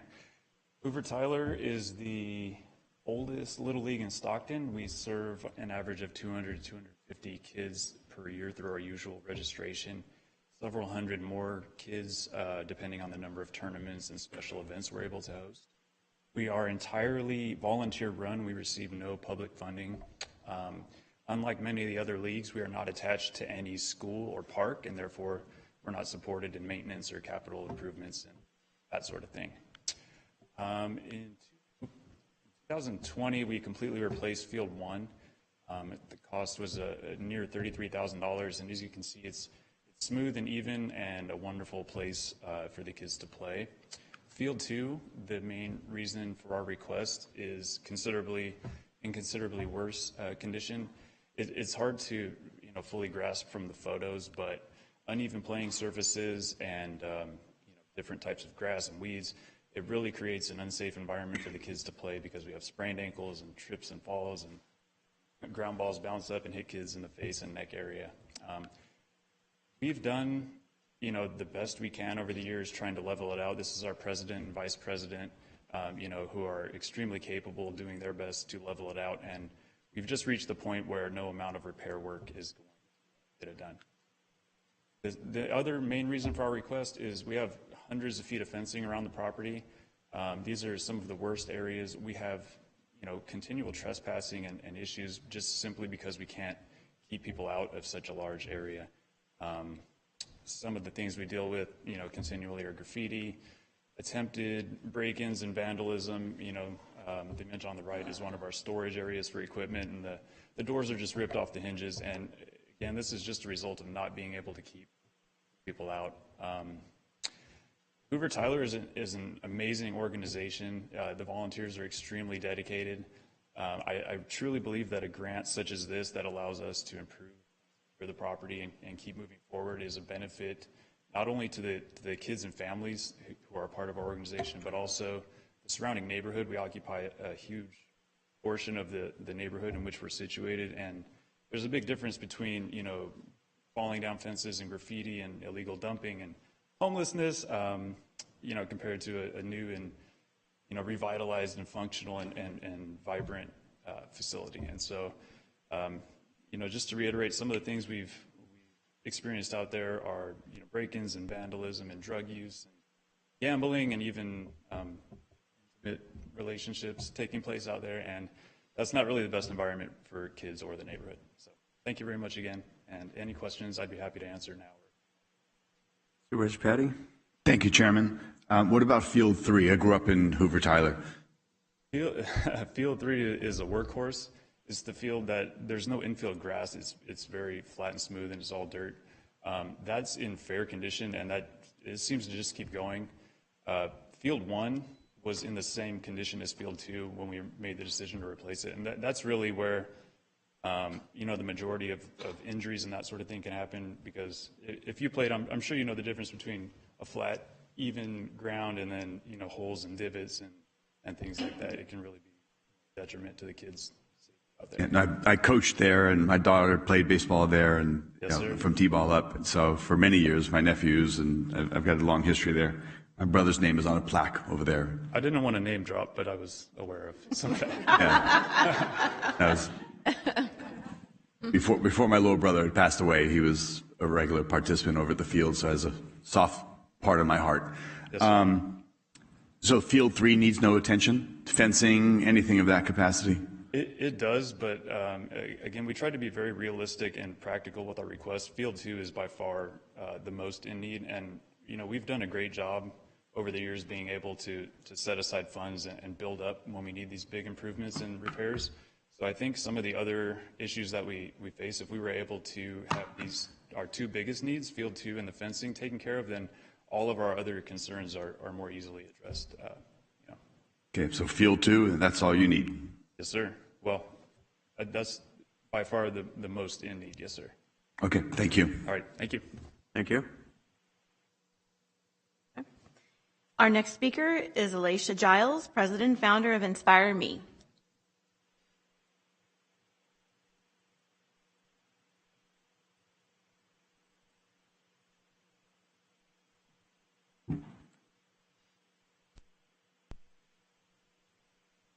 Hello, greetings everyone. Thank you so much for having me today to introduce to you our youth empowerment organization, Inspire Me. Inspire Me is a nonprofit organization that's committed to nurturing, empowering, and educating teenage girls in the underserved communities of San Joaquin County and surrounding areas. Our mission is to inspire lifelong learning through literacy, life skills, relationships, education, activities, and empowerment. We offer teen empowerment seminars, health and wellness workshops, life, job skills, and literacy workshops, as well as social justice and advocacy awareness, community service activities, and mentorship. Our programs nurture, educate, and empower. We are committed to building a culture of trust, communication, and consistency. We seek to improve their social skills and behavior, as well as increased academic achievement, self-esteem, and self-efficacy.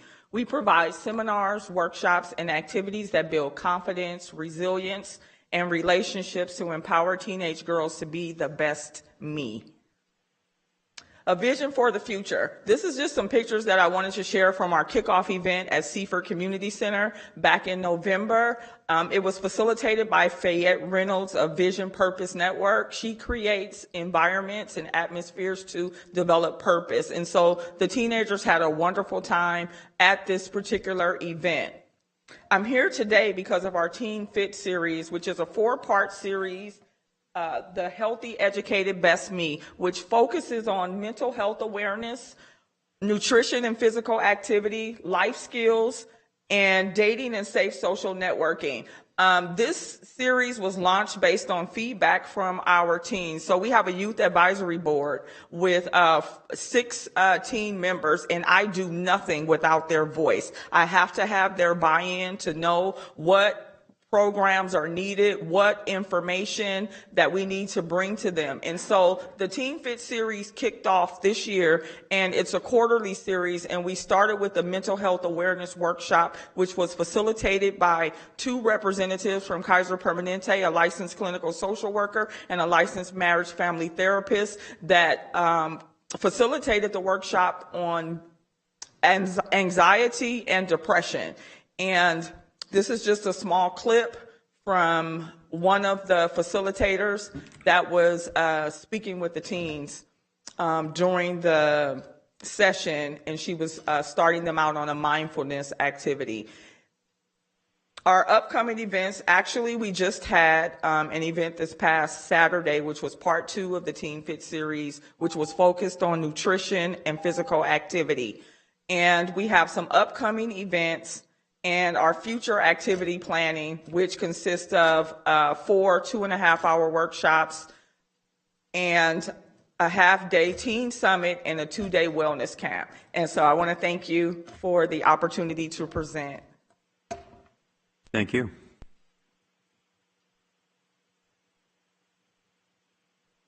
Okay, our next speaker is Shelby Young, the Executive Director of Lodi House.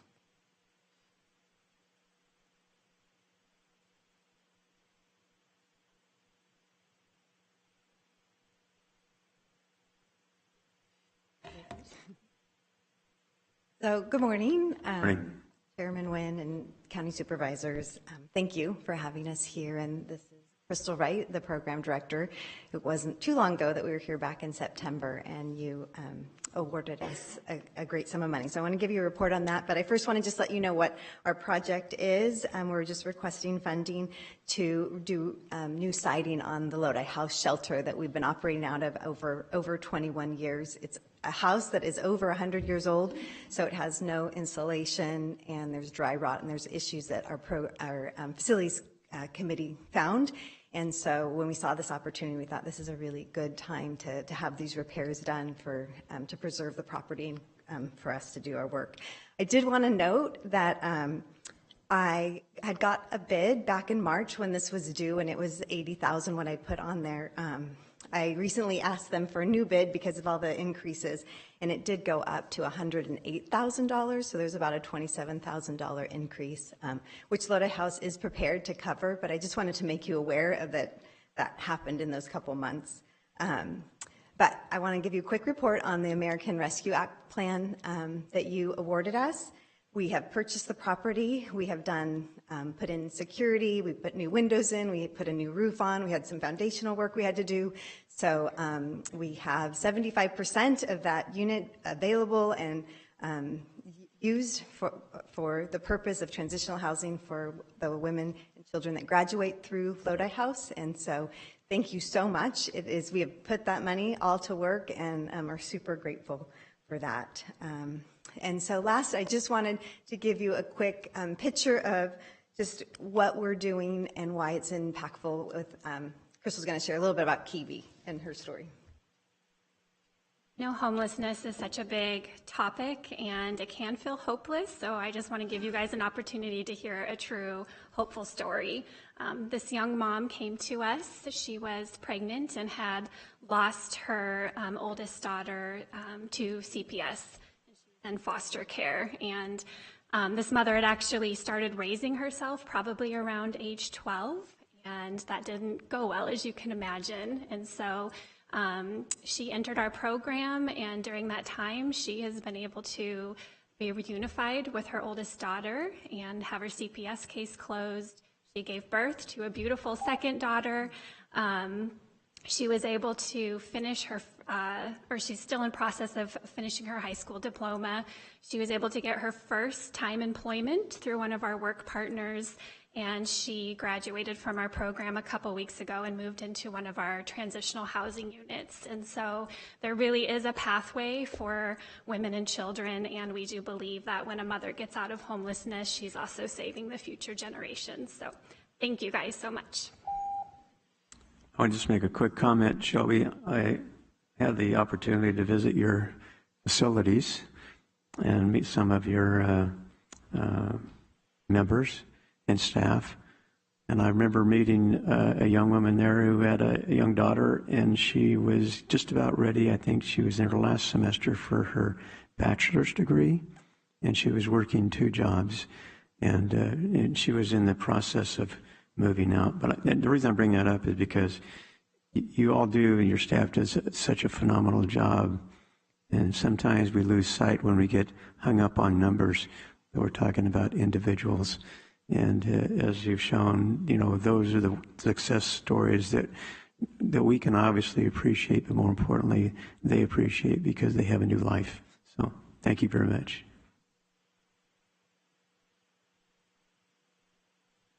The next speaker is Chris Johnson, Director of Funding for the Lowell Senior Center.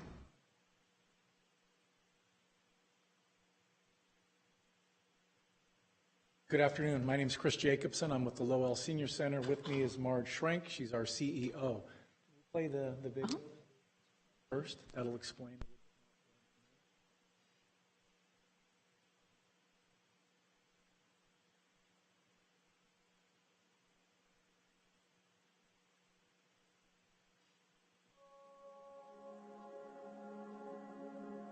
My name is Marjorie Schrenk, and I'm the president and CEO of the Lowell Foundation.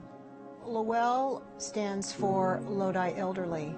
It's, the L-O of Lodi and the E-L of elderly. That name was given to us by Mr. Holtz, who founded us in 1976. Lowell is a private nonprofit senior center that aims to do 3 things: to fulfill the social, physical, and nutritional needs of our senior community. From Monday morning at 8 o'clock until 4 in the afternoon, Monday through Friday, we have activities going here of various kinds, and including a nutrition program that we run in-house. I believe that, having a place to go and people similarly situated to you is very important for seniors. So I think that having this social environment to come and visit and just get out is the most important part. Socialization is key to keeping our seniors active and independent, healthy. They come in with their peers and socialize and be with their people. Sometimes we see between 90 and 150 seniors a day. The people who come in to eat lunch, they're greeting their friends. Or if somebody doesn't show up, hey, what happened to? Do we need to make a phone call? Because they do watch out for each other. It's a club. They know each other. This is a little club. Maybe it's an old folks club, but it's a club. So when you just say, oh, we're feeding them, no, we're doing more than that. We're doing more than just feeding them. We're watching out for them.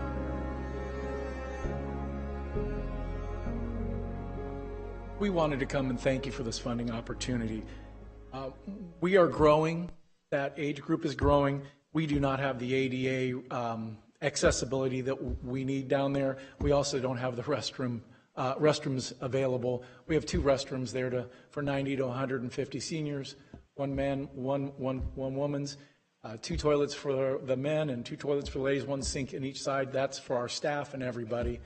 It's come to a head, and it's an expensive item for us to address, and we're going to address this, and thank you for your time and your consideration in this. Thank you very much. Our next speaker is Penny Mims from Mims Corner.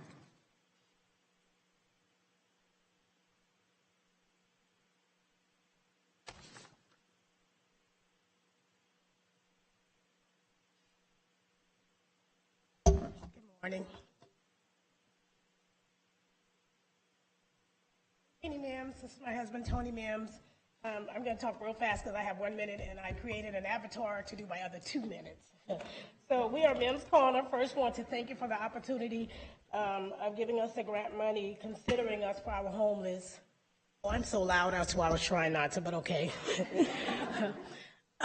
For considering us with our homeless feeding program. We go out twice a month on a Sunday at 3 p.m. to feed the homeless.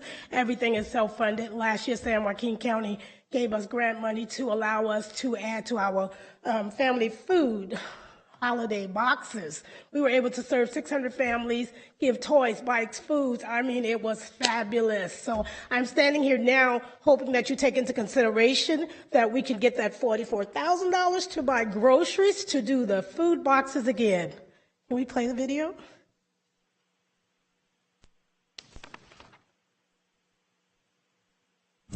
Hello there. My name is Penny Mims, and I want to walk you through a time where Mims Corner spend time with community kids and families where they feed them, and they have this annual event called Night of Elegance.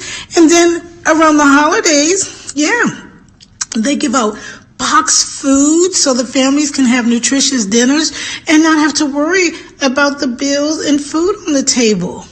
I'm going to walk you through the process. We did this in 2019, and then we had to move over to a food box drive-in because of COVID. So with the help of many big companies, we're able to do this again this year. Come on and follow us.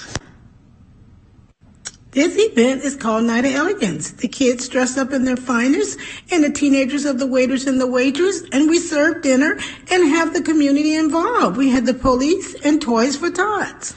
The kids had so much fun. They had a dance-off with the Stockton Police Department, but the kids won. Now let's go to 2021. We're going to show you how we had the big food box giveaway, and we added toys and bikes to it. Toys and bikes were donated by the community in Mims Corner. Come go with me. We had to get up really early in the morning to get this process started. And families waited almost 4 hours in the line, but we had enough food and toys and healthcare giveaway for everybody.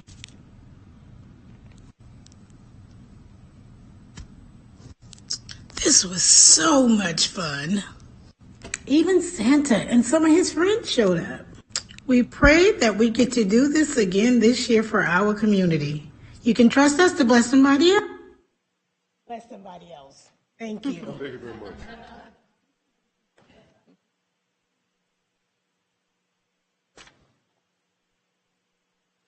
Next, our next speaker, we have Kamini Del Barba, President of Operation Dead Strong.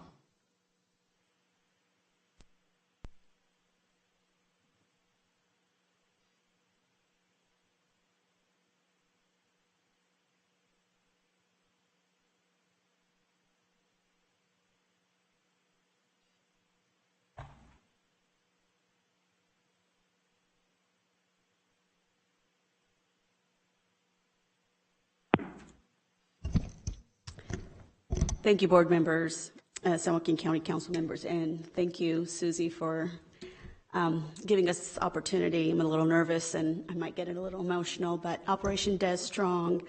My name is Kamini Del Barba. This is Michelle Valero's. We're part of ODS.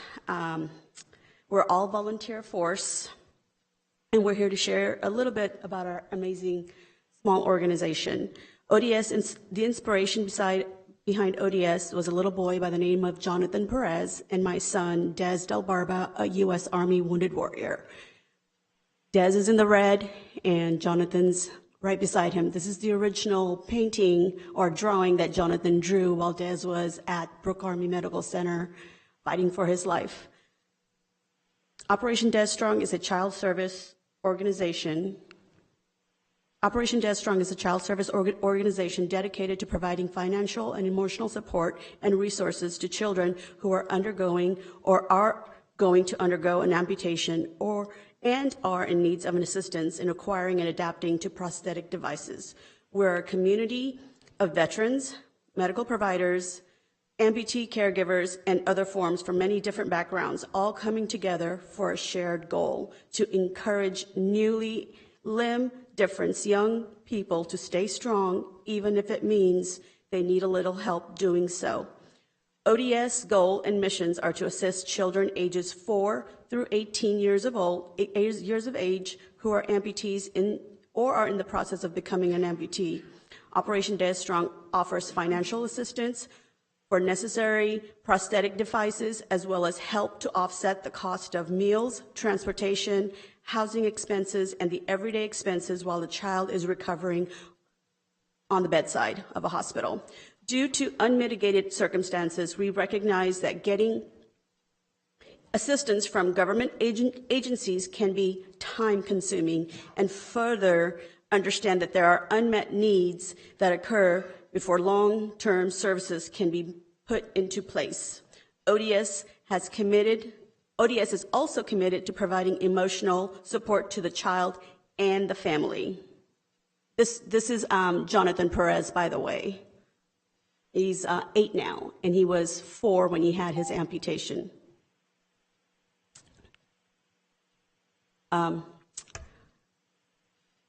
This is Christopher Younger. This is one of our ODS children.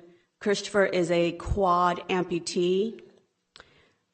This is Christopher's family, and we've sent Christopher out to Disney on Ice, as well as we've given Christopher's family almost $4,000 in grants to help the family out. Being a quad amputee is pretty horrific as a 14-year-old child. I welcome any questions. Thank you for the opportunity. And thank you to all these amazing organizations out here. We're definitely going to network. So thank you. Thank you. I think we're good. Thank you very much. I just want to add that they were recognized by the city of Stockton on May 19th, and were given the key to the city for their work. Great, thank you. Kind of exciting. So our next speaker is Tony Yadon, the Executive Director of Parents by Choice.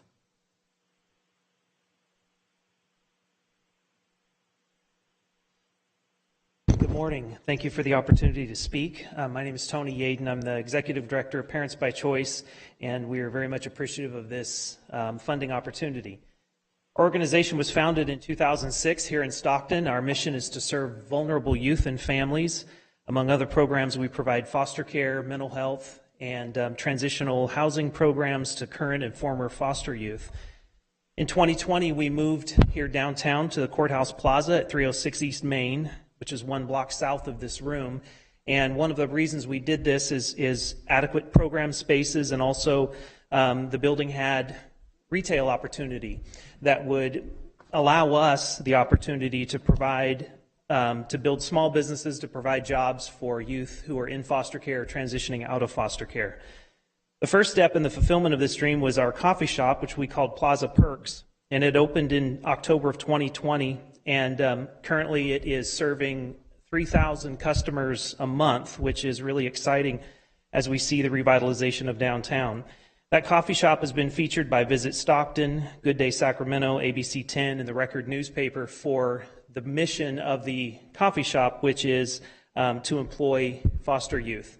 So all of our employees are either current or former foster youth. And during our first 2 years of business at Plaza Perks, we've had 12 employees, and I'm excited to say that none of those employees have either been fired or laid off during our first 2 years of business. So our next step and the purpose of this funding is what we call the Cruise In Cafe, which will be a full-service 1950s themed commercial restaurant, which is will be there located in the Courthouse Plaza on Stockton's Main Street. And the menu and atmosphere will remind customers and those who come of Route 66, which has been called the Main Street of America. Parents by Choice plans to open this restaurant in the fall of 2022. Building on the success of our coffee shop, we want to create an additional 10 jobs for at-risk transition age youth ages 18 to 25. So we want to serve the same youth we've been serving, but be able to expand that and do so through this opportunity. So we believe this project will be a source of pride for our community and can be a model for other communities who want to target workforce opportunities for this population. So we're requesting, our $50,000 request includes replacing broken kitchen equipment, replacing the flooring, and help with other one-time costs, and getting the restaurant operational. And we anticipate that we can provide jobs to 10 to 12 youth at a time through this new opportunity. I would say also that since our application, we have been awarded grant funding from the Walter S. Johnson Foundation, who has heard of our work with youth and developing job opportunities for at-risk youth, and they have committed funds to help us build our internal HR policies and procedures to be able to handle this new experience. And so we're very excited for your support and for their support. I'll answer any questions if there are any. Thank you. Supervisor Patty. Thank you, Chairman. What will be the hours of operation for the cafe? Monday through Friday, 7 days? What's Monday through Saturday, breakfast and lunch is where we're focusing right now. We've recognized through our work in the coffee shop that there's not still a lot of demand for dinner hours, but we're certainly willing to go there when the demand is there. Is it breakfast and lunch? Yes. So like Supervisor Villapudo gets up around 11 a.m. Are you still serving breakfast at 11? We will serve, yes, we will serve him breakfast at that time. Okay, so that's good. All right. You know, I just want to compliment the Parents by Choice and your organization and all that you've done and the proactive participation in the community and the impact. It's really amazing. So thank you, Mr. Yaden. Really great job. Thank you. Thank you. Next speaker is Jamie Alexander, Director of Family Services for the San Joaquin County Child Abuse Prevention Council.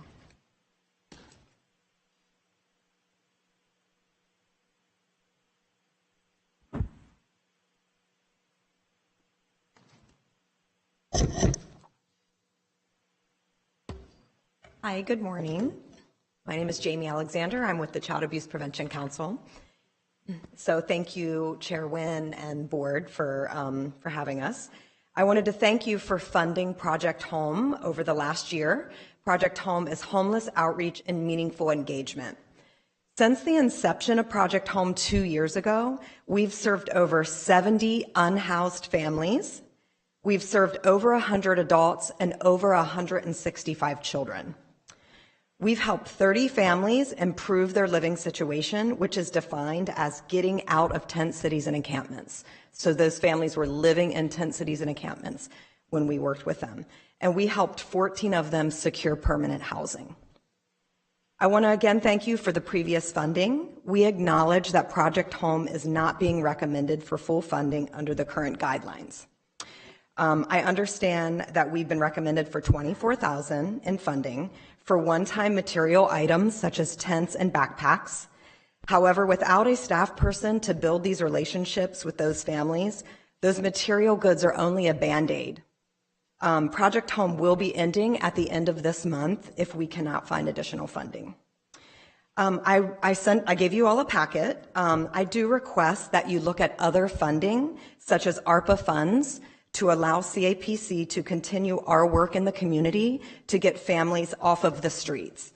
So I've shared a 3-year proposed budget that you can look at your leisure, and I know that other funds will be coming through the county, and I hope that when you're thinking of your strategic plan, the homeless communities, that you would consider working with CAPC and look at our proposed budget for funding for Project Home. Based on our proven track record, we feel that we have the potential to redirect another 35 plus families off of the street over the next 3 years. That's families that are currently living in encampments in tent cities. We go out, we build relationships, and we find the families with the kids. And it takes a person in the relationship to do that, because these tent cities and encampments are very protective of each other. And when we go out or we just show up, they hide the kids. And so we have to have somebody going out regularly and building the relationship.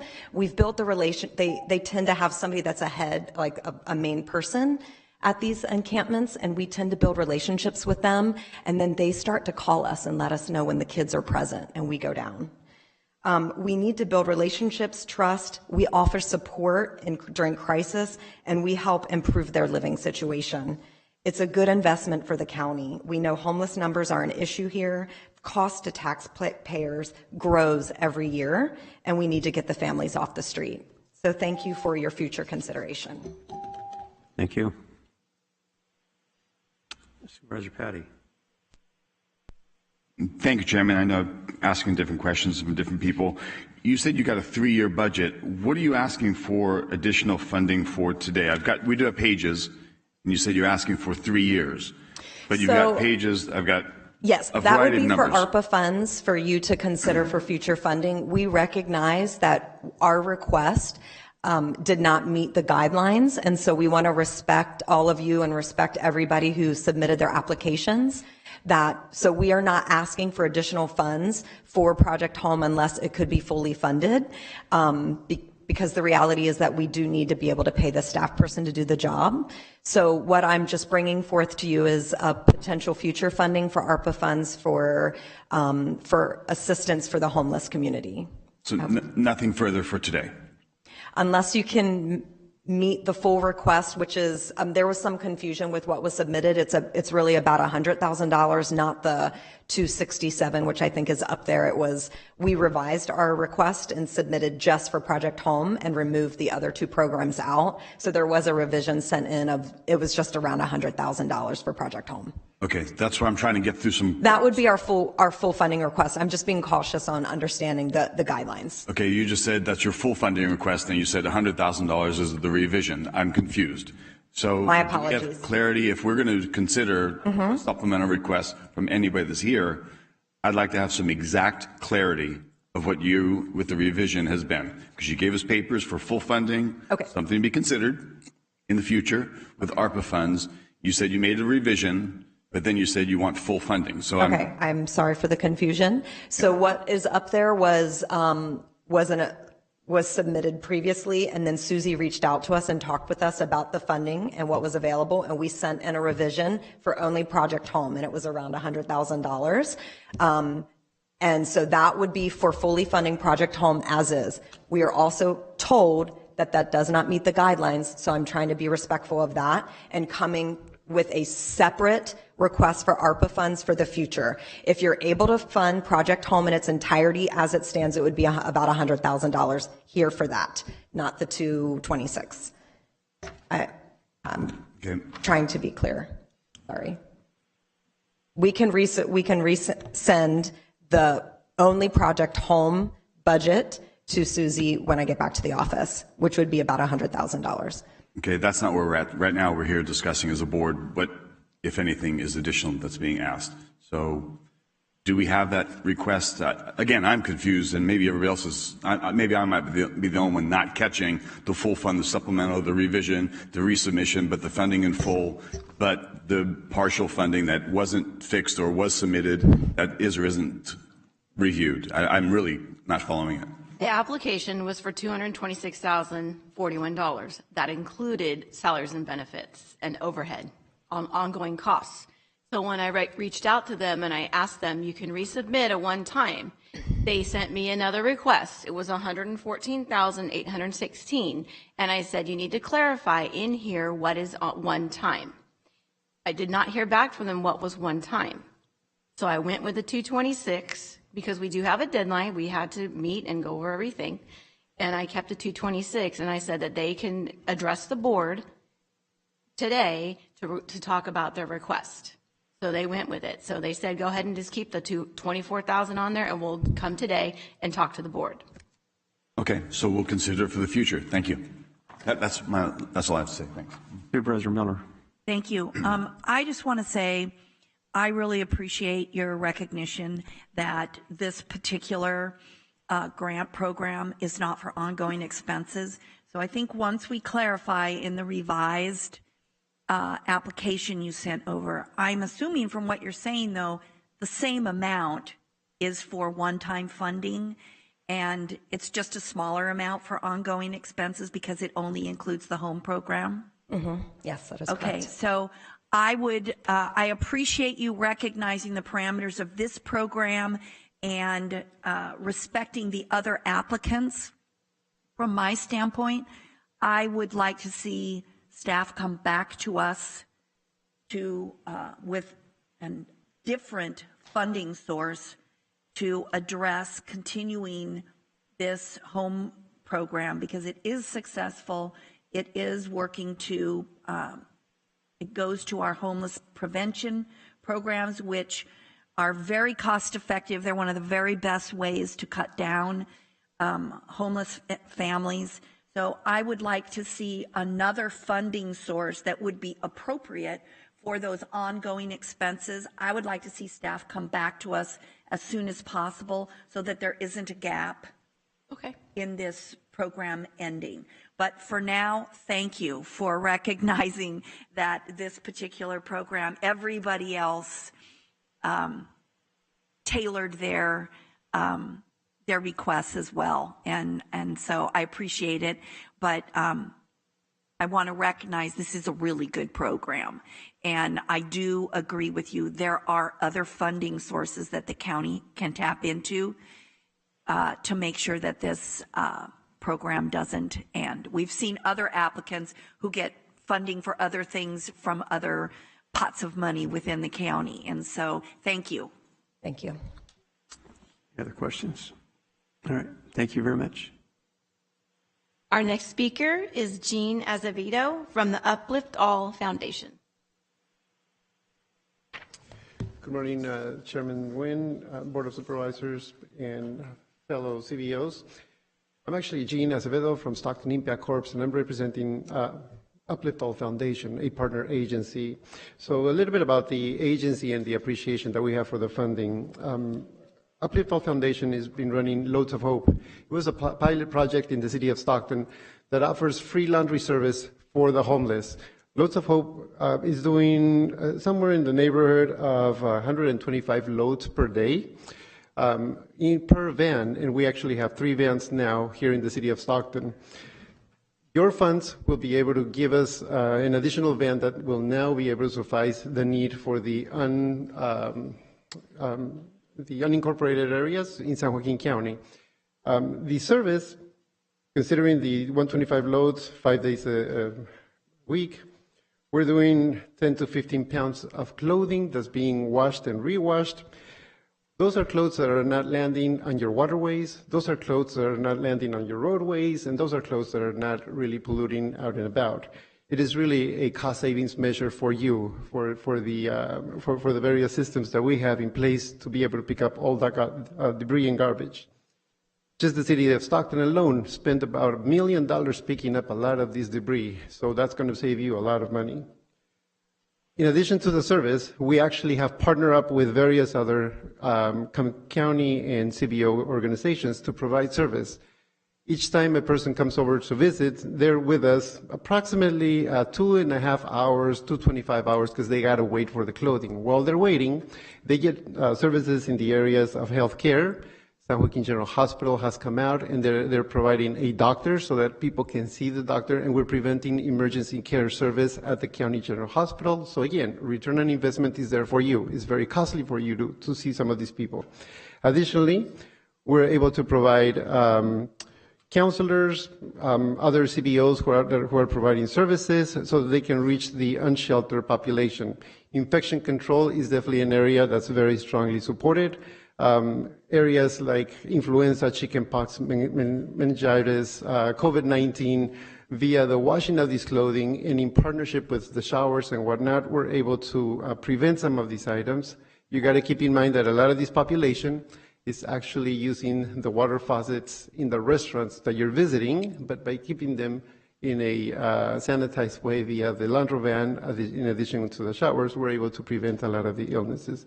There's also an economic value, as we've partnered with San Joaquin County WorkNet and a couple of other agencies to get them job ready so that they can re-engage, because we have the time with them.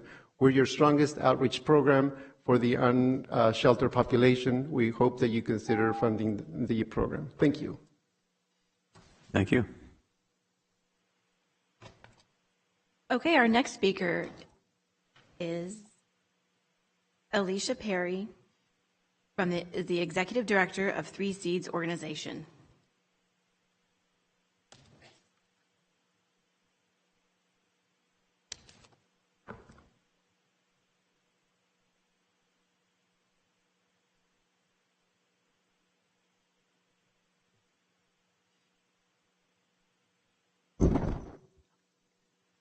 Good morning, everyone. My name is Alicia Perry. I am here with our board president, Tanisha Green, representing Three Seeds Organization. We are here to express our gratitude being selected as one of the 39 organizations receiving funding this cycle for our Step Ahead program.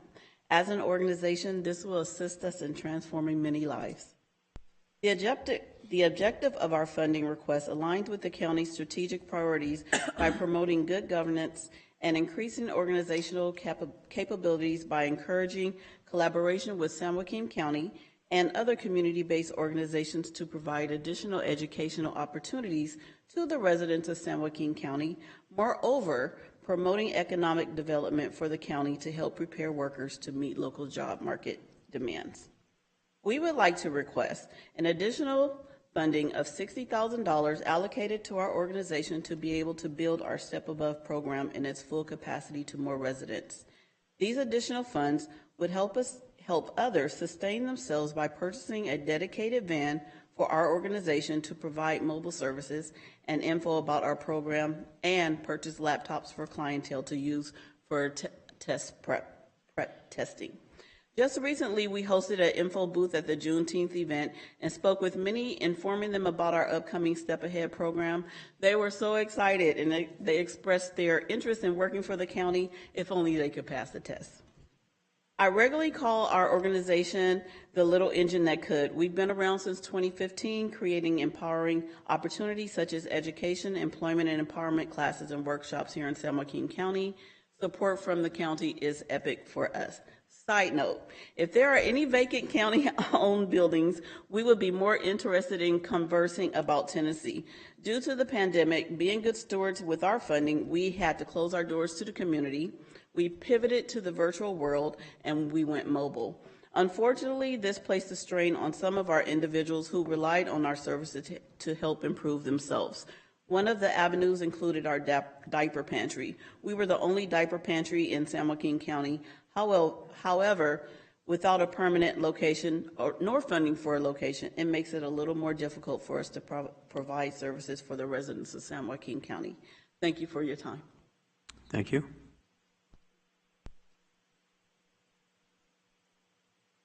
Our next speaker is Leslie Escatel, the Grant Impact Director of the Tracy Boys and Girls Club.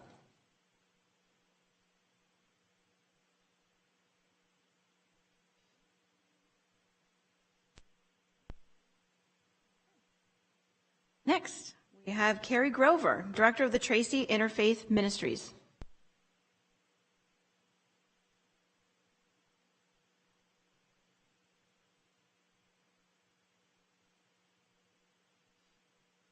Hi, thank you so much for having me. It's nice to be here. So grateful for the continued support for Tracy Interfaith, and it's great to hear about what everybody else is doing. Wanted to let you know what the funds will or have been used and will continue to be used. Every single dollar that we've gotten will go directly to purchase food. The thing that's so wonderful about that is we are facing some unique challenges. I don't know if you guys know, but we sit on the same property as El Pescadero Park, and that's where the big homeless encampment is in Tracy.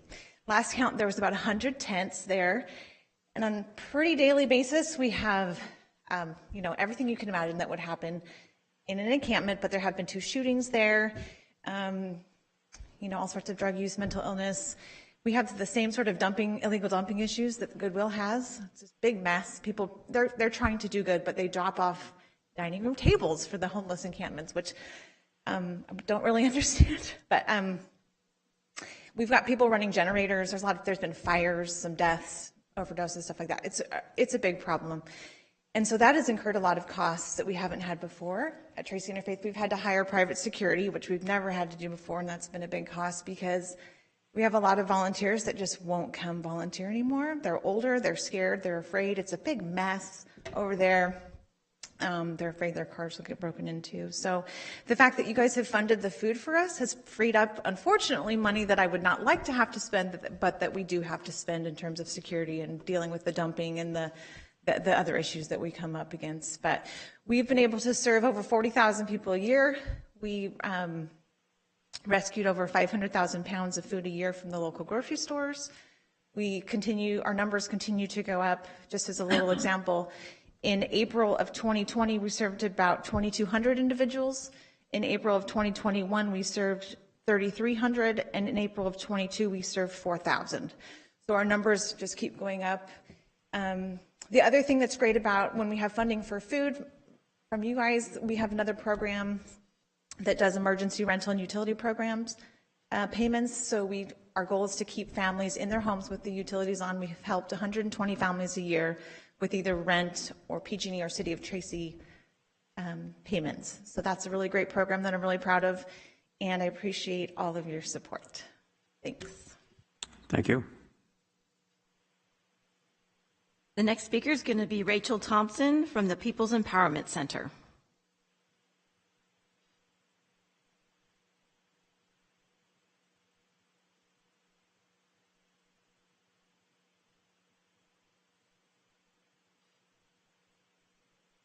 Good afternoon, Chairman Wynn and the board.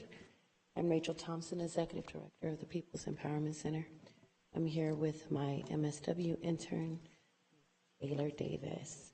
I want to first thank you and our public administrator, Ms. Susie Sayers. She was awesome, by the way. It was very, very nice to our smaller young nonprofits and just coaching us. So I do want to give a shout out to her. Thank you. I want to also thank you all for acknowledging the support of the People's Empowerment Center endeavor to empower the Black population here in San Joaquin County to better ourselves economically, mental health wise, and also the overstabilization of the Black family unit.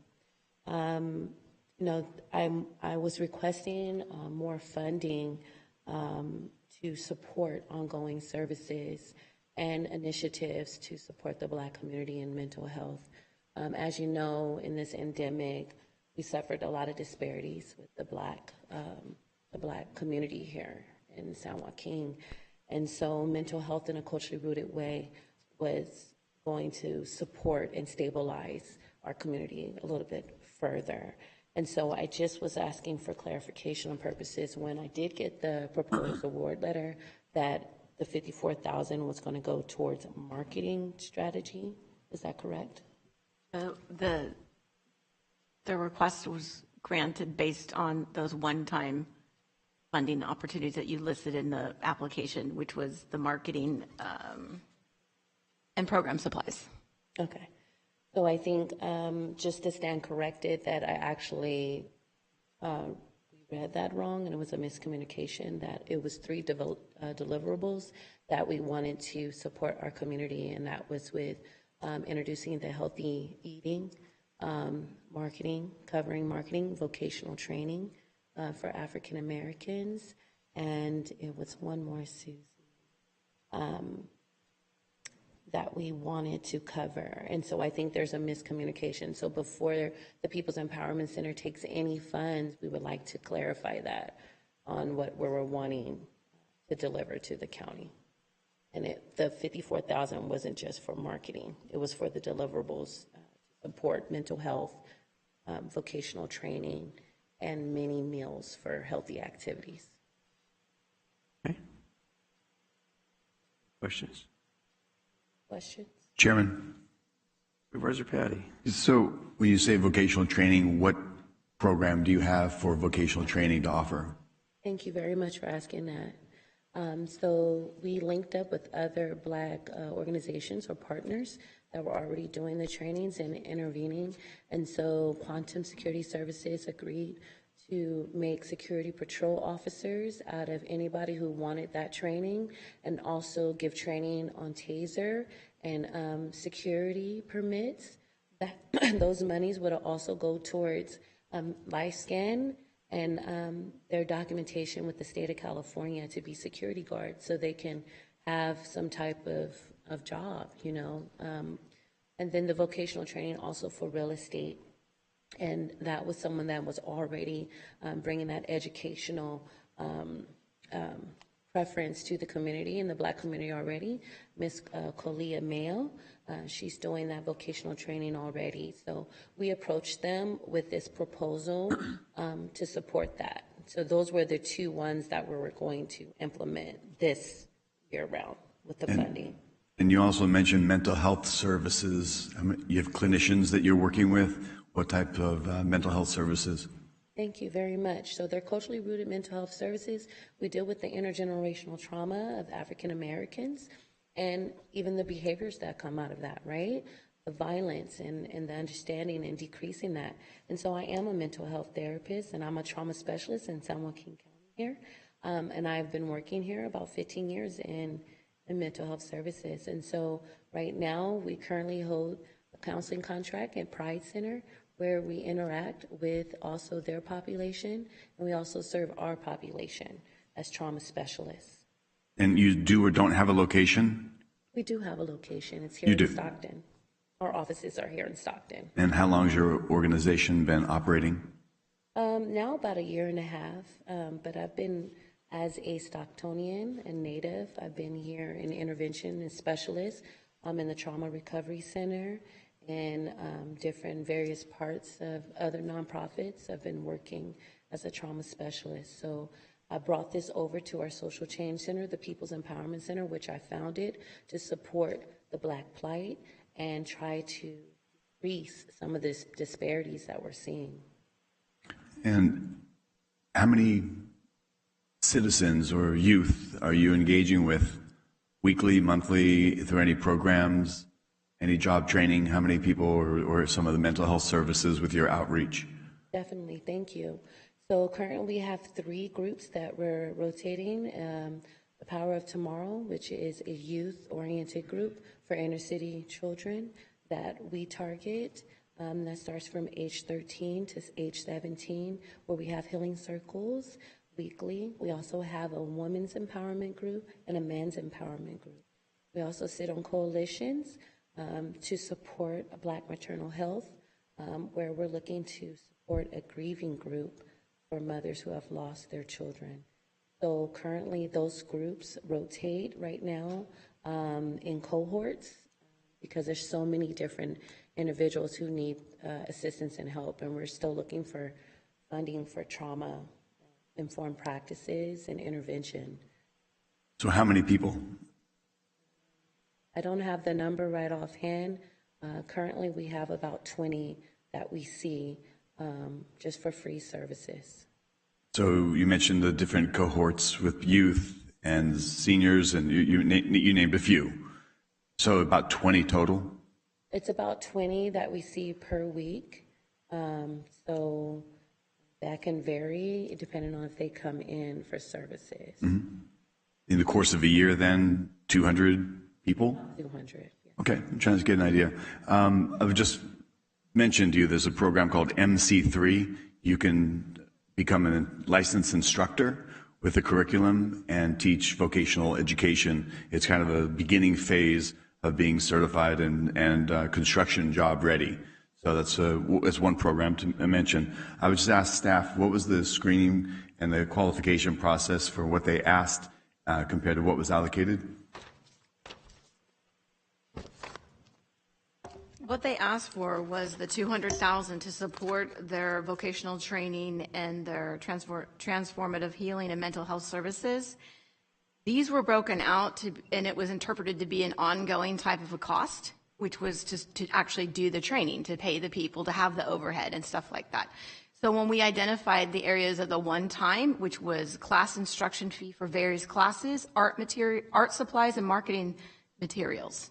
We also had listed, there was refreshment snacks for class, charter bus transportation for participation, and reimbursement costs that were all the same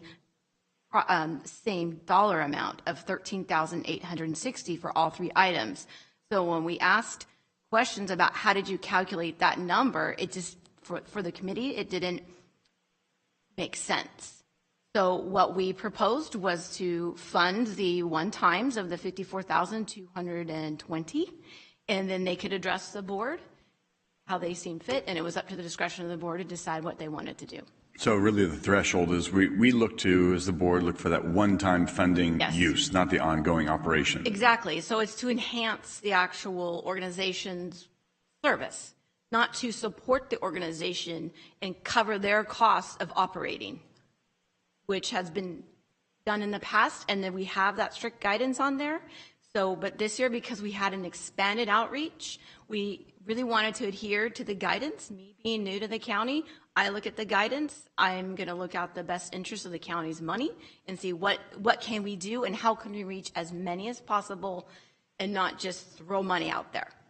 So being this, looking at this type of presentation on the paper, to me, it made sense to do that one time, and if we could see if they come back next year and they can give us, if they have a better presentation of their program for the vocational training and the transformative healing and the mental health services, and break it out to show, here's these one-time costs that go with those programs that would really help that organization thrive.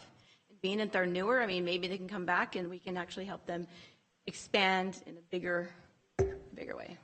Okay, but the real threshold is that one-time use, That's not the the ongoing. Okay, right. Thank you very much. Thank you, Chair.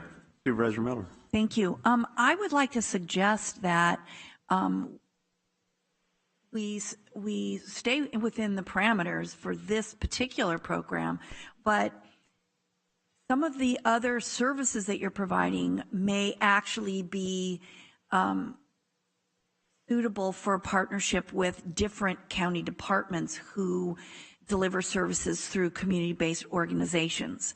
So your vocational training, you might want to reach out to our E2D2 director to see if there, and possibly even our HSA director, to see if there is a fit for you in terms of partnering and receiving some funding through their budget. And then the other one is we might want to put them in touch with our behavioral health services director, because we do provide, we do contract with other CBOs to deliver mental health services, and in fact there's a shortage, and so that's another avenue where you might receive part of your funding for your one-time expenses through this grant program, but you may be able to develop a relationship for ongoing expenses for delivery of specific services with some other county departments. So maybe we can put them in touch with the appropriate people, of course, and we can launch those conversations for you, because we all want to see, that was the whole point of expanding this. We want to see your smaller organizations grow and develop your own capacity. So I appreciate that recommendation, and you not bet. Just saying no, actually being solution focused as a social worker. That's what we want from our board. So thank you, you guys, the board members. I appreciate you. You bet. Thank you for being here. Chairman, if I might add one more thing to piggyback on what Supervisor Miller just said. I also was a former board member of the Stockton Builders Exchange, now San Joaquin County Builders Exchange, and picking up on that vocational training, they have a training room available, and I had mentioned to them, because they're trying to engage with all spectrums of the community they represent 500 businesses, oftentimes in the construction trades and beyond. So that might be a great organization for you guys to say, we'd like to partner, we have some people to bring in, and you'll get some support. And Builders Exchange would probably even pay for the training for the MC3 program because it fits within the spectrum of what they do. So maybe you'll reach out to my office will reach out to you to make that connection, okay? Thank you. Appreciate that. Thanks. Just a point of clarification. I think sometimes the public at large doesn't understand that government has what I would call different colors of money. There are different pots for different purposes. And sometimes there's kind of a consideration, well, if you've got money here, you can use it for just about what you want to. This particular program is very specific for one-time expenditures that don't cover rent and salaries and benefits, things like that. But as Supervisor Miller and Supervisor Patty talk about, there are other pots within the county that would probably fit more within your program mission. And I think that's the one thing that I hope we get across in this particular meeting and others is that, you know, we have very narrow guardrails in regards to what we can supply in regards to this funding process. But again, appreciate your efforts, and as been said already, I think there's opportunities out there for you to work with some of our other partners, and not just the county, but possibly the cities also. So anyway, thank you. Thank you very much, Chairman. Okay, our next speaker is Andrew Johnson, Chief Executive Officer for Transition U.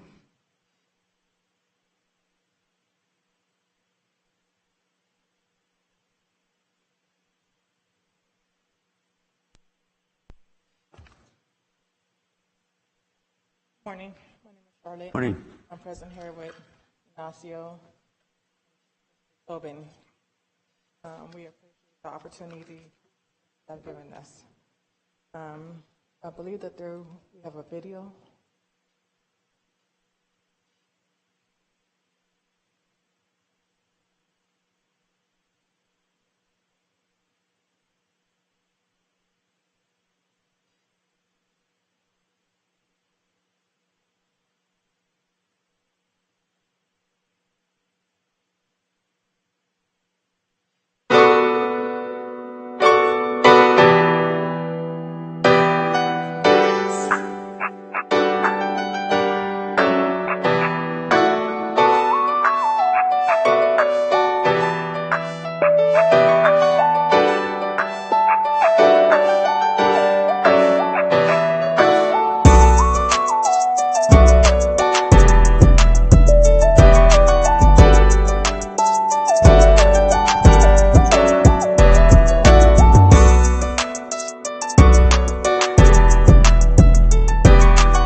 Johnson from Transition U. I wanted to give a special thanks to the County Board of Supervisors for giving us an opportunity to continue to touch and impact people's lives in a positive way. In the video, all that work was done because you guys believed in us, and we were able to touch not only veterans' lives, but people here that are right here in the county who needed something uplifting and positive in their lives. So I'd like to give a special thanks to County Supervisor Tom Patty, who has been very encouraging.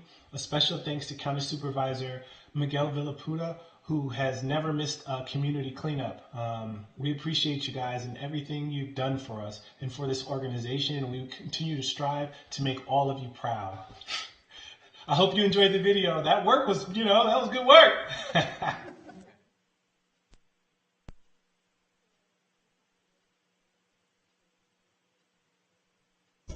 With the blessings that you had given us for Transition U. giving us the opportunity to continue to touch and impact people's lives and veterans and their families in a positive way. With us, we have a veteran at transition. Morning, my name is Ignacio Arriaga. I'd like to thank all of you. It means a lot to me that we can give back to veterans, especially veterans, because I'm a service-disabled veteran. So helping that community, the disabled community and the homeless veteran community, it really pulls at my heartstrings, and also being able to help just civilians who are also down. It's all stuff that we were trained in the military to do, and thank you for allowing me to continue to do that, because I can't serve in the military anymore, so serving my community, it brings pride to me. I just wanted to thank you guys for that. Thank you very much. Oh, you're welcome. It's not a good time to show food at this time of the morning. Unfortunately, I have some fellow supervisors that get very cranky without eating. So, but thank you. Great video. Appreciate that. Thank you. Very good. I mean, if you will, I had a quick question. I'm trying to read this. Print is so fine. Staff, what was asked and what did we award? The request was $350,000. The recommended was $11,409. So can we break that down? There's a large ask. Last year we gave $100,000. The $100,000 was to help them start up the women's veteran housing that's over there on Hazelton. Mm-hmm. And they did a lot of remodeling. The money covered for buying beds, furniture, all that stuff. This year they're coming back with a different ask, which was broken down. We have $74,029 that was for virtual case management and 24/7 online support.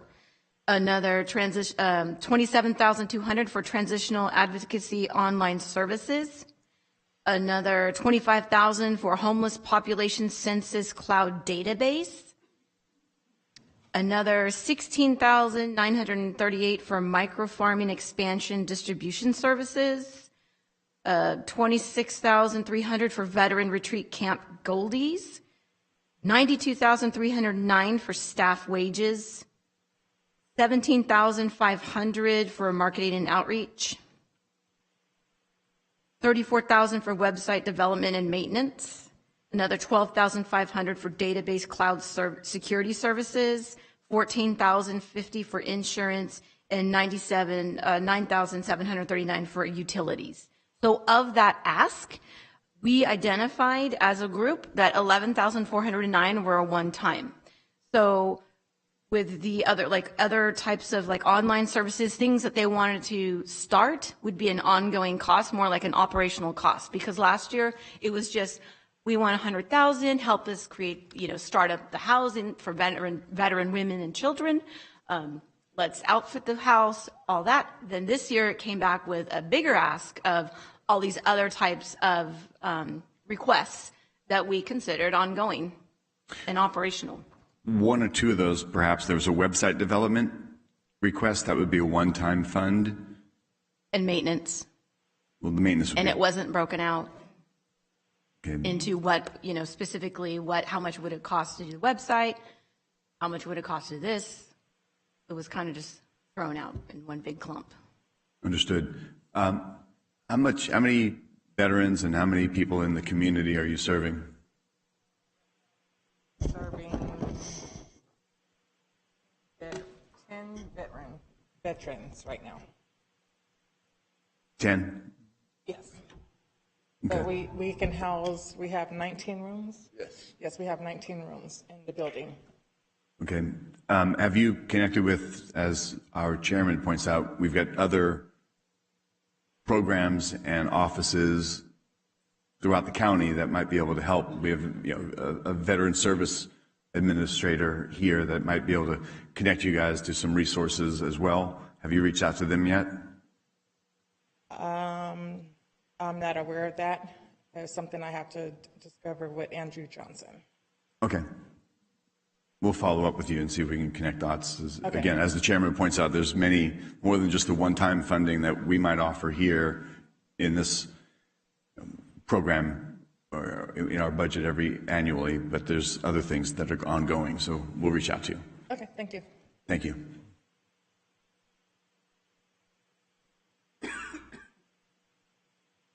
Next, we have Kristen Birtwistle, Chief Executive Officer, and Zulema Flores, Director of Community Impact of United Way.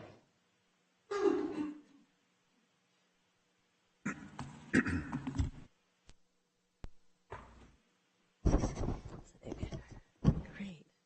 Everyone, thank you, and we greatly appreciate the opportunity to be here before the Board of Supervisors, and thank you, Chair Nguyen, and Susie and Jay as well. And I'm here today, again, with our partners from Dignity Health and 211 to talk about CCN, Connected Community Networks. So consider this. What would our healthcare world be like without the transformational electronic medical record? A platform that tracks visits, ensures continuity of care, connects patients to physicians, and in short, provides us with a system of alignment and coordination which improves the quality of care for all. CCN is just like an electronic medical record, an electronic platform that connects clients and residents to needed resources, tracks, navigates, monitors their care to over 2,000 nonprofits here in San Joaquin County that's staffed by over 21,000 employees, again, within this industry. Expanding CCN in San Joaquin County will give our nonprofits the roadmap to keeping our residents healthy and connected to resources, especially our most vulnerable populations. So to expand on the history and the root of CCN, I'd like to introduce Tammy Schaff from Dignity Health, who was instrumental in bringing United Way to this forefront. So, Tammy? Kristen. Good morning, Supervisors. I'm the Director of Community Health at St. Joseph's Medical Center, and just a little bit of background. So in healthcare, we are always trying to figure out really the best ways to improve the patient health, but also contain costs. And research shows that when we address the social determinants of health, we can actually do both. So prevention is definitely the key. Dignity Health started a smaller version of the CCN back in 2016, and in 2018, our system took it to the next level by creating a community bank structure.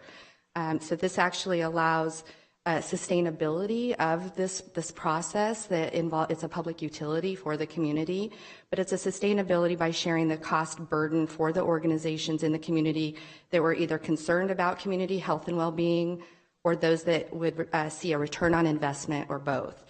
So although we were not originally selected as part of the pilot project, we advocated to bring the CCN to San Joaquin County.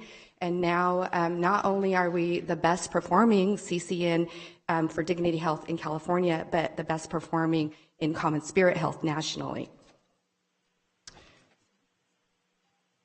We started socializing the structure, the technology, and the value to our local stakeholders, including our community-based organizations and potential funding partners, as well as selecting United Way as the neutral convener in our community.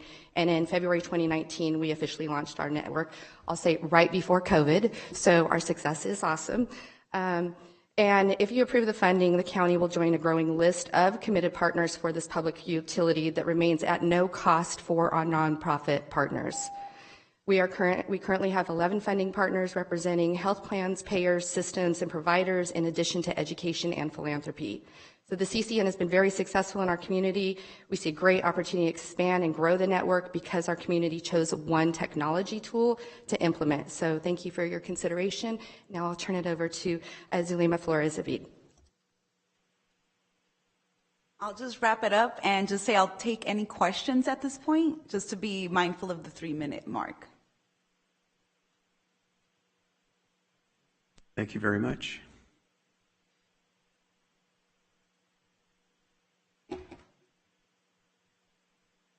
The next speaker we have is Elizabeth Sanchez, Program Manager at Women's Center Youth and Family Services. Good morning. My name is Elizabeth Sanchez, and I'm the Outreach Manager of the Women's Center Youth and Family Services. On behalf of my agency and an agency that I so proudly represent, I want to thank you for your continued support. We've been in Stockton for many, many years, and we have a strong presence in the county providing services throughout. So thank you. We could not do it without your support. So on behalf of Women's Center, thank you so much. The part of the budget that we are requesting here today, it's for two major purposes. One is to purchase a van for our shelters. We have 4 shelters. Domestic violence shelter has a van that dates 1998. So I can tell you that it has seen better days than today. It's widely used to transport clients to and from shelter with their families, sometimes their belongings. We also try to reduce the cost of transporting items to the shelter. So we do groceries, we move furniture, we try to use that van as much as we can. So a new, better and more trustworthy van would be great for the program. This new fiscal year, we are expanding our shelter services to a permanent transition house, supporting housing, so which we are very excited about because that will allow us to move clients from our emergency shelter to a permanent transitional housing. But that also requires more of that transportation of clients, kids, furniture, and their personal belongings. So that's part of the money that we are requesting. And then the other portion of it, it's our rebranding. Like I said, Women's Center has been established in the community since 1976. At that time, Women's Center, the name fit the purpose of what we were doing. The agency has completely evolved to a new person or monster or blessing, as you want to say it. But it has evolved along with our community.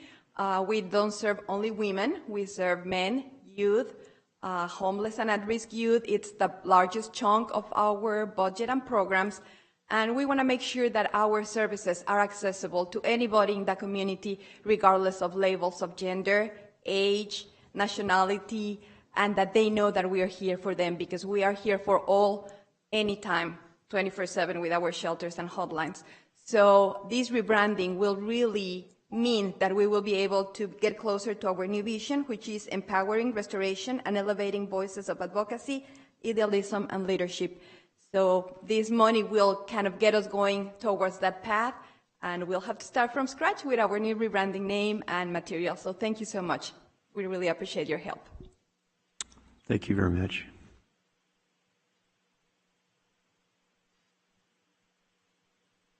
Next speaker is Gracie Madrid from the Mexican Heritage Center and Gallery.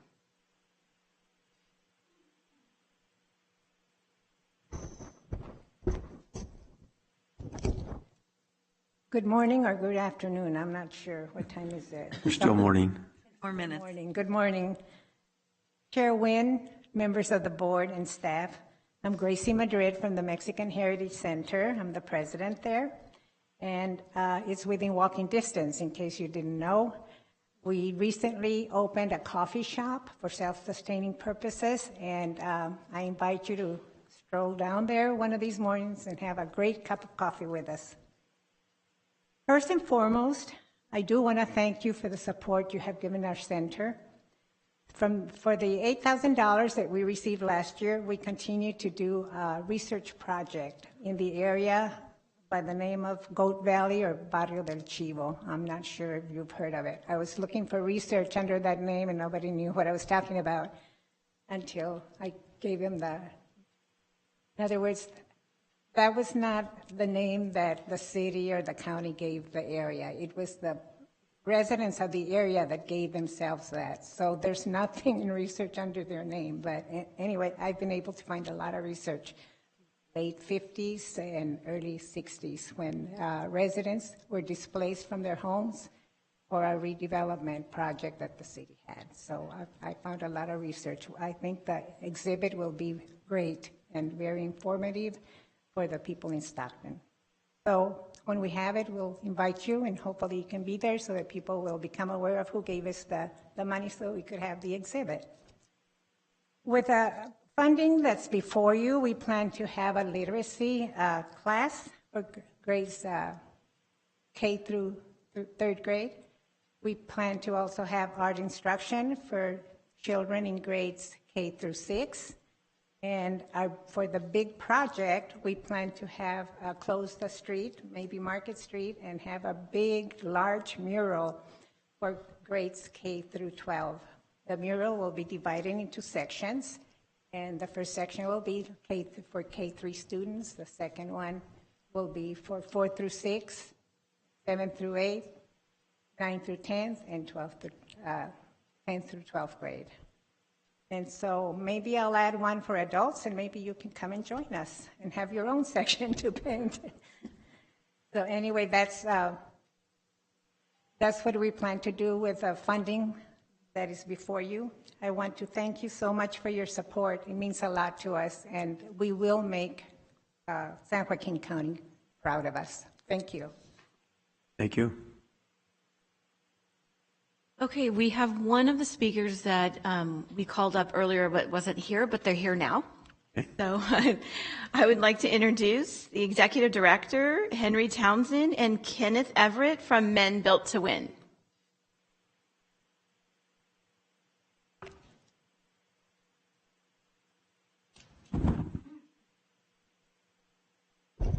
First of all, good afternoon almost, and I'm sorry, but I'm newly retired from Sutter. I was at Sutter for 20 years as a clinical social worker, and I live in Santa Clara County now because my wife works for Stanford, so we've always lived there, but we've always had a home in Tracy. I've had 2 homes in Tracy, been here since 1990, and know many people in the room. Have partnered with many people and organizations. I was the founder of a Tracy Free Clinic back in 2008 when was the economic downturn and citizens of Tracy had no access to health care, even though we had Sutter there. Doctors and myself founded that organization. Now being retired, I run into Henry Townsend, and Henry Townsend, shared with me a very compelling program that I want to be involved in, and I've also took the opportunity to go and locate another facility for us, and it's Empowered Men Built to Win. It's a 501(c) that we serve men who need help and with sober living. Yes, our component is incarceration too, but as you know, many men become incarcerated because of their substance abuse. From my work at Sutter as a social worker, I had very difficult time in finding sober living housing for men and for women in this county. There were some programs who claimed to be sober living, but they did not have the model that we have now. And our model is basically that you come in, you work a substance program, we connect you to partnerships within the county, mental health, because I can do that. We also work with the different agencies with like Tracy Community Connections and other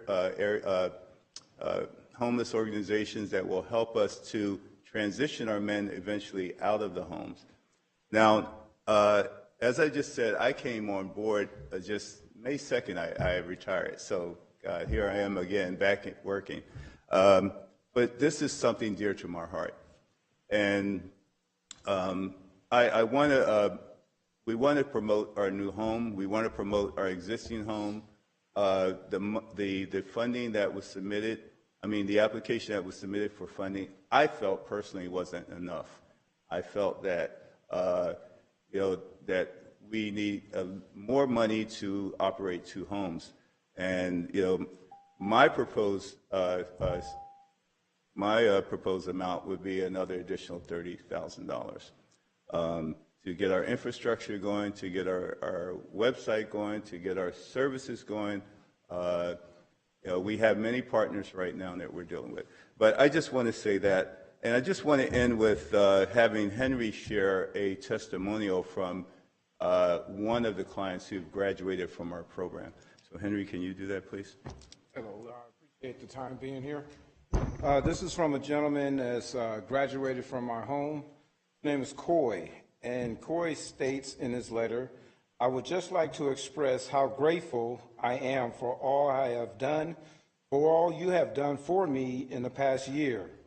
I was at a pretty low point when I moved in, having just gotten out of 21-day program at rehab.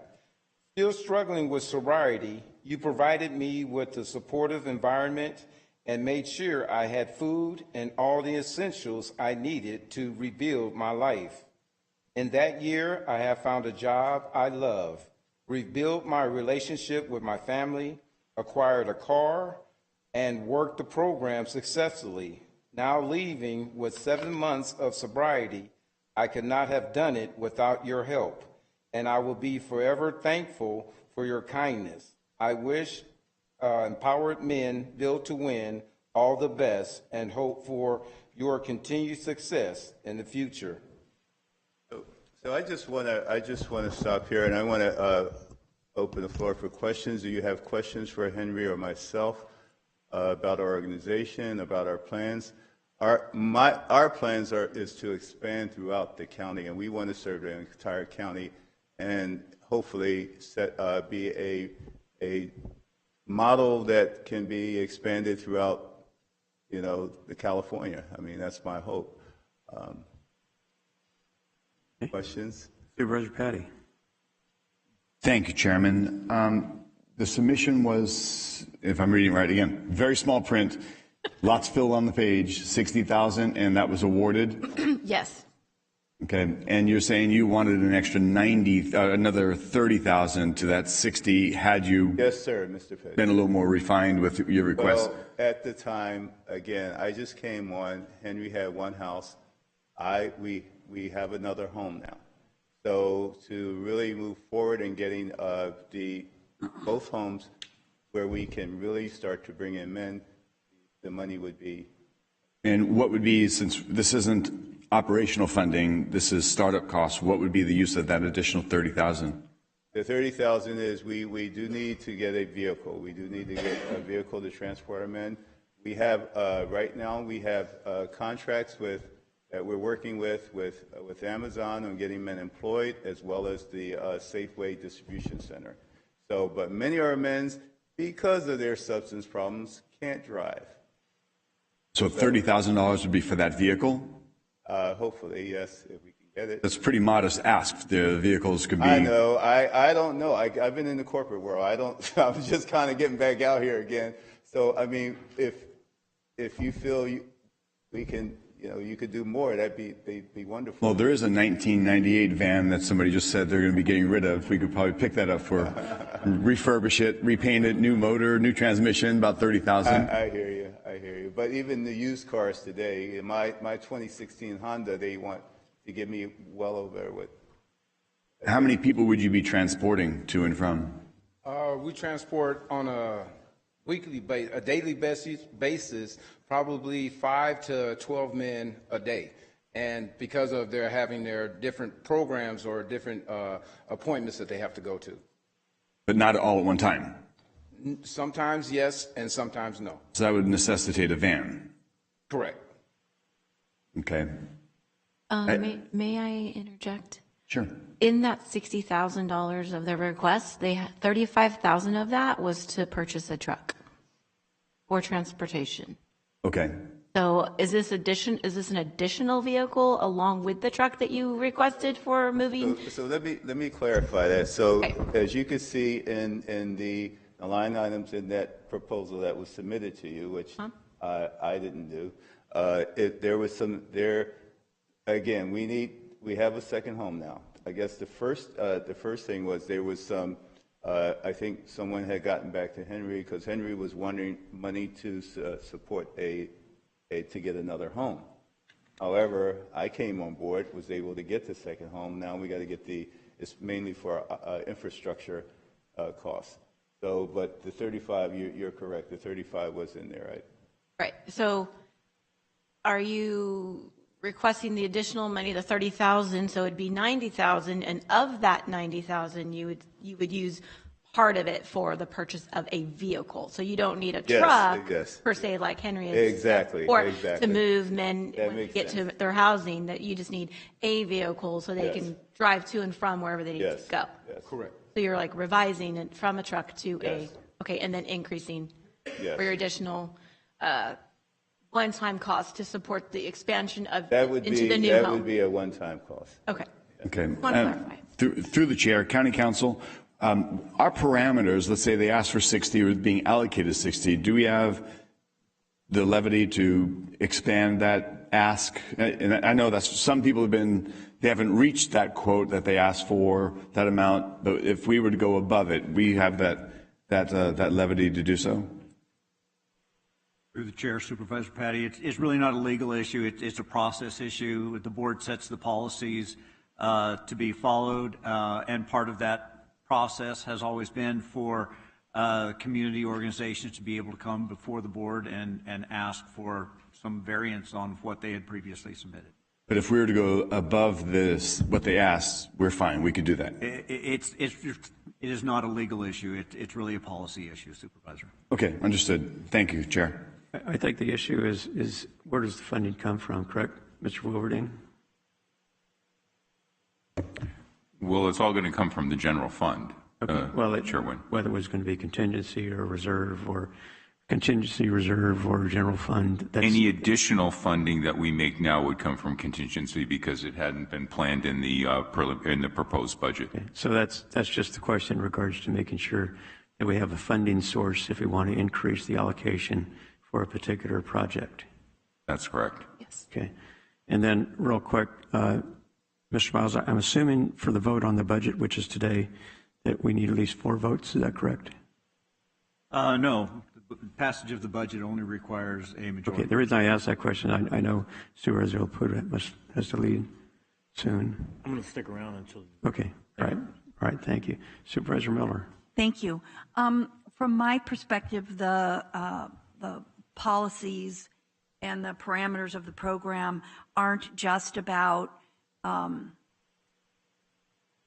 what the funding can be used for. It's also about the process. And the process had pretty clear deadlines to submit detailed analysis of what the money was for and everything else. So from my standpoint, I have nothing but support for your organization, but from my standpoint, I think just in fairness to all the other organizations that met the deadline, and you were fully funded on your initial request of $60,000.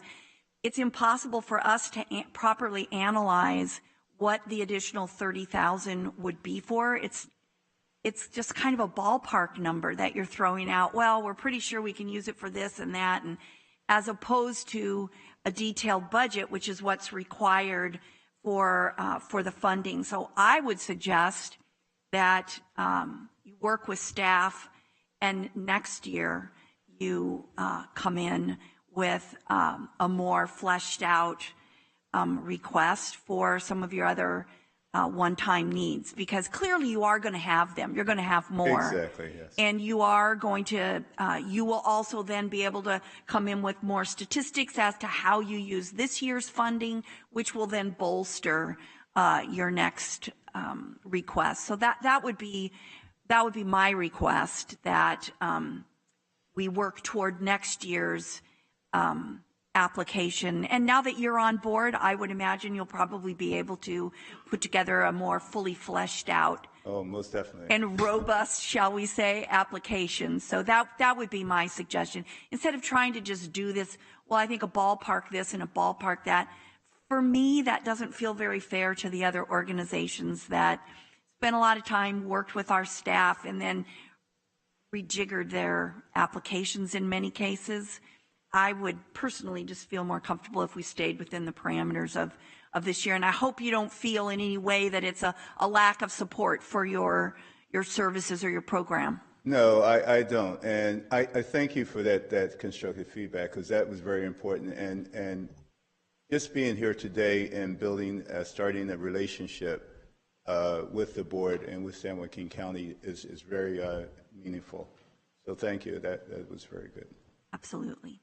I would just add to that briefly in regards to the fact that just speaking before us today, you've talked about your vision and certainly the growth that you're anticipating, I am assuming that the growth that you already presented will be even more come next year. So when you talk about an application for probably a larger request, you'll have an opportunity to provide more statistics on what you're already doing, and certainly what you do between now and next year as far as your second home, those types of things. So I think your case obviously would be much stronger on every aspect. Thank you. Vice Chair Rickman. Thank you, Chair. Thank you both for being here. Great to see you guys. And hey, I just want to say thank you for what you're doing. And you know, we've talked in considerable length throughout the years. And you know, if you look at one of the things that's lacking in South County, in particular, is substance abuse and mental health treatment, and you guys fit that niche, and it's needed, you know, so much more today than it has ever been before. So thank you both for being here, and thank you for what you're doing for our community. Thank you. Thank you, guys. Thank you. And before I introduce our last speaker, I just want you to know that Charlotte from Transition U brought us some desserts that we can share. That we can share. Would like to share with anyone who would like some. Just wanted to give you that information. Okay. I know one board member will be very happy with that. There's two little packages over here. It looks like peach cobbler, like homemade peach cobbler. Look at it. And the other one looks like apple cobbler. Oh. I think we just need a dollop of ice cream, and then we're good to go. Okay. Okay. So her last speaker is Philip Merlot. He's the executive director of San Joaquin County Historical Society Museum. He was here last year in a different role, or just was new to his role. So he's coming up. It's almost lunchtime, folks. Chairman Nguyen, supervisors. We have a quorum, we do still. Okay, good. You do. So thank you so much for giving us a quick chance to speak to you today. I want to thank, and I have Linda Derivi, our executive vice president here, who will be taking over the presidency. And I want to thank the Board of Supervisors of San Joaquin County for investing in the cultural wealth of our community and for maintaining a robust partnership with the County Historical Society, which is now a 55-year-old partnership. So we have a long history as organizations. The County Historical Society and Museum has three missions. We preserve local history, we educate the community, and we celebrate our shared stories. When it comes to preservation, this has been a blockbuster year for us. We've successfully saved and taken on the historic records of the Stockton record, which no longer has a building, and we've taken on about a warehouse worth of records regarding the entire history of the record from the 1890s all the way to today, including every article, every ad, every photo. On top of that, we've also had great partnerships with the Assessor Recorder Clerk's Office, digitizing historic records of our tax departments, et cetera, as well as the Board of Supervisors. On top of that, we have recovered and preserved and conserved about 400 records from Stockton PD and San Joaquin County Sheriff's Department that were housed in a warehouse out by the Sheriff's Department. And even just last week, actually, we received 2 pallets of material that had been abandoned by San Joaquin County in the 1960s when the courthouse was demolished, and it actually includes records from the East Side Redevelopment Project, which is where El Barrio del Chivo was demolished back in 1962. So we have a robust program there. We do a lot of education in the community, whether that's the now 1,003 research requests that we've taken on this past year with regards to the county's archives. Thousands of students served in Valley Days, also relaunching our exhibits and events programs. We've had wonderful events like In the Fields of the North on the history of migrant farm labor in the county, as well as just recently Tattooed and Tenacious on the history of women's tattoo art in the Central Valley. Very interesting. Last but not least, we celebrate shared stories. And over the past year, we've had a lot of partnership projects, whether it's with Little Manila Rising or El Concilio in Stockton, historical societies from Thornton and Lockford all the way down to Escalon, Tracy, and Ripon, helping provide pro bono consulting on collections management, archival preservation, et cetera. We're basically the primary consulting partner for the Stockton Maritime Museum, which is going to be a really great new attraction in downtown Stockton. We do a lot of work in the community. It's hard to say in 3 minutes, but it wouldn't be possible without you folks. Yeah, hi. Once again, I'm Linda Derivi. I'm a native of San Joaquin County, and in the 5 years that I've been with the Historic Museum and Society, I've been convinced over and over again that San Joaquin County is really the heart of California. And I think what the Board of Supervisors has done today, bringing all of these wonderful organizations up to talk about what they do, you realize that you are part of the heart of California. Thank you very much.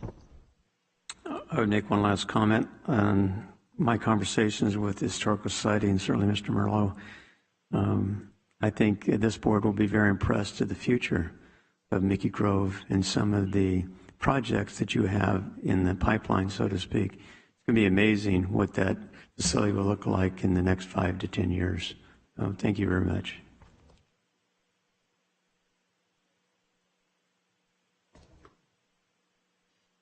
Okay, are there any further questions for the non-county organizations? This concludes our presentation for those. Okay, if not, then we will move on to the roads and facilities presentation. Again by Susie Sayers. Chairman Nguyen, if I could interrupt for just a moment. Sure. We do have written public comments for the non-county organizations. Would you like those now? Sure. Okay. Thank you, Brenda. The first comment was submitted by Felix Agba, who writes, "Hello, my name is Felix Agba, and I'm with the Amelia Ann Adams Whole Life Center. I'm writing to ask the Board of Supervisors to support Connected Community Network, CCN, which has made connecting San Joaquin residents to the needed resources very easy and effective. Connected Community Network has made the community-based organizations in San Joaquin become one big community and easily accessible to one another. I feel that the supervisors can keep the wheel rolling by supporting the Connected Community Network, CCN. Thank you." The next comment was submitted by Scott Nariyoshi, who writes, "As one of the founding partners for the United Way of San Joaquin's Connected Community Network and its Unite Use case management platform for the past 2 years, Adventist Health Lodi Memorial has a vested interest in the success of this program because of its potential to improve the health of residents in our community.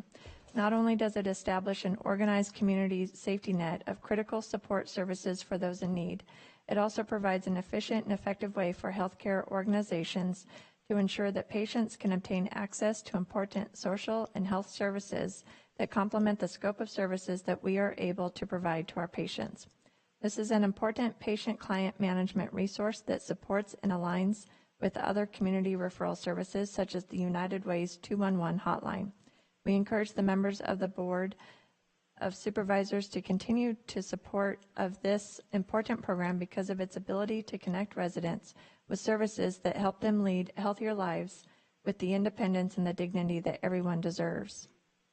The next comment was submitted by Troy Brown, who writes, "Dear San Joaquin County Board of Supervisors, the San Joaquin County Office of Education stands in support of the San Joaquin County Connected Communities Network, CCN. The CCN was launched to help provide a smooth transition for individuals to community resources. Since the launch of the network, over 104 community-based organizations and agencies have been able to work collectively to address the social determinants of health.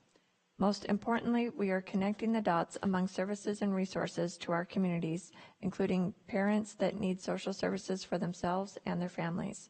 We look forward to having your support in expanding and reaching more families in San Joaquin County through the CCN network. Sincerely, Troy Brown, Ed, San Joaquin County Superintendent of Schools." The next comment was submitted by Janet Phillips, who writes, "Hello, my name is Janet Phillips, and I'm an outreach specialist with the Amelia Ann Adams Whole Life Center. I would like to ask the Board of Supervisors to fully support Connected Community Network. When the organizations that serve the community are aware of each other and are connected, we can get people what they need more efficiently and effectively. And Chairman Nguyen, that concludes the public comments. Okay, thank you very much. Before we go on, do we have any idea timeframes in regards to the next remaining items? I don't believe that they will be long. I don't think they'll be lengthy. We have the roads and facilities discussion, and our Director of Public Works will make a brief oral presentation. Okay. We have our special districts. I'm not sure if anyone from the public is here. And I don't think the department heads will take too long to make those presentations. Okay. So do we have any more public comments at all? I do not have any written public comments. Okay. Anyone in the audience that's wanting to speak sometime before we end this? Seeing none? Okay. All right. Let's just proceed.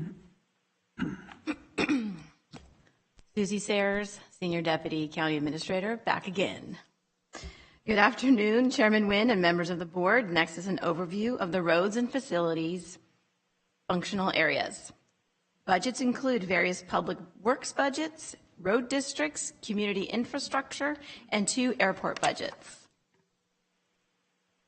Overall, the 22-23 recommended total appropriations in the roads and facilities functional area is $123.4 million, which is an increase of $3.2 million from the last fiscal year, primarily reflecting an increase in airport capital improvement projects and a decrease in appropriations for construction projects. The decrease is partially offset by an increase in appropriations for road districts.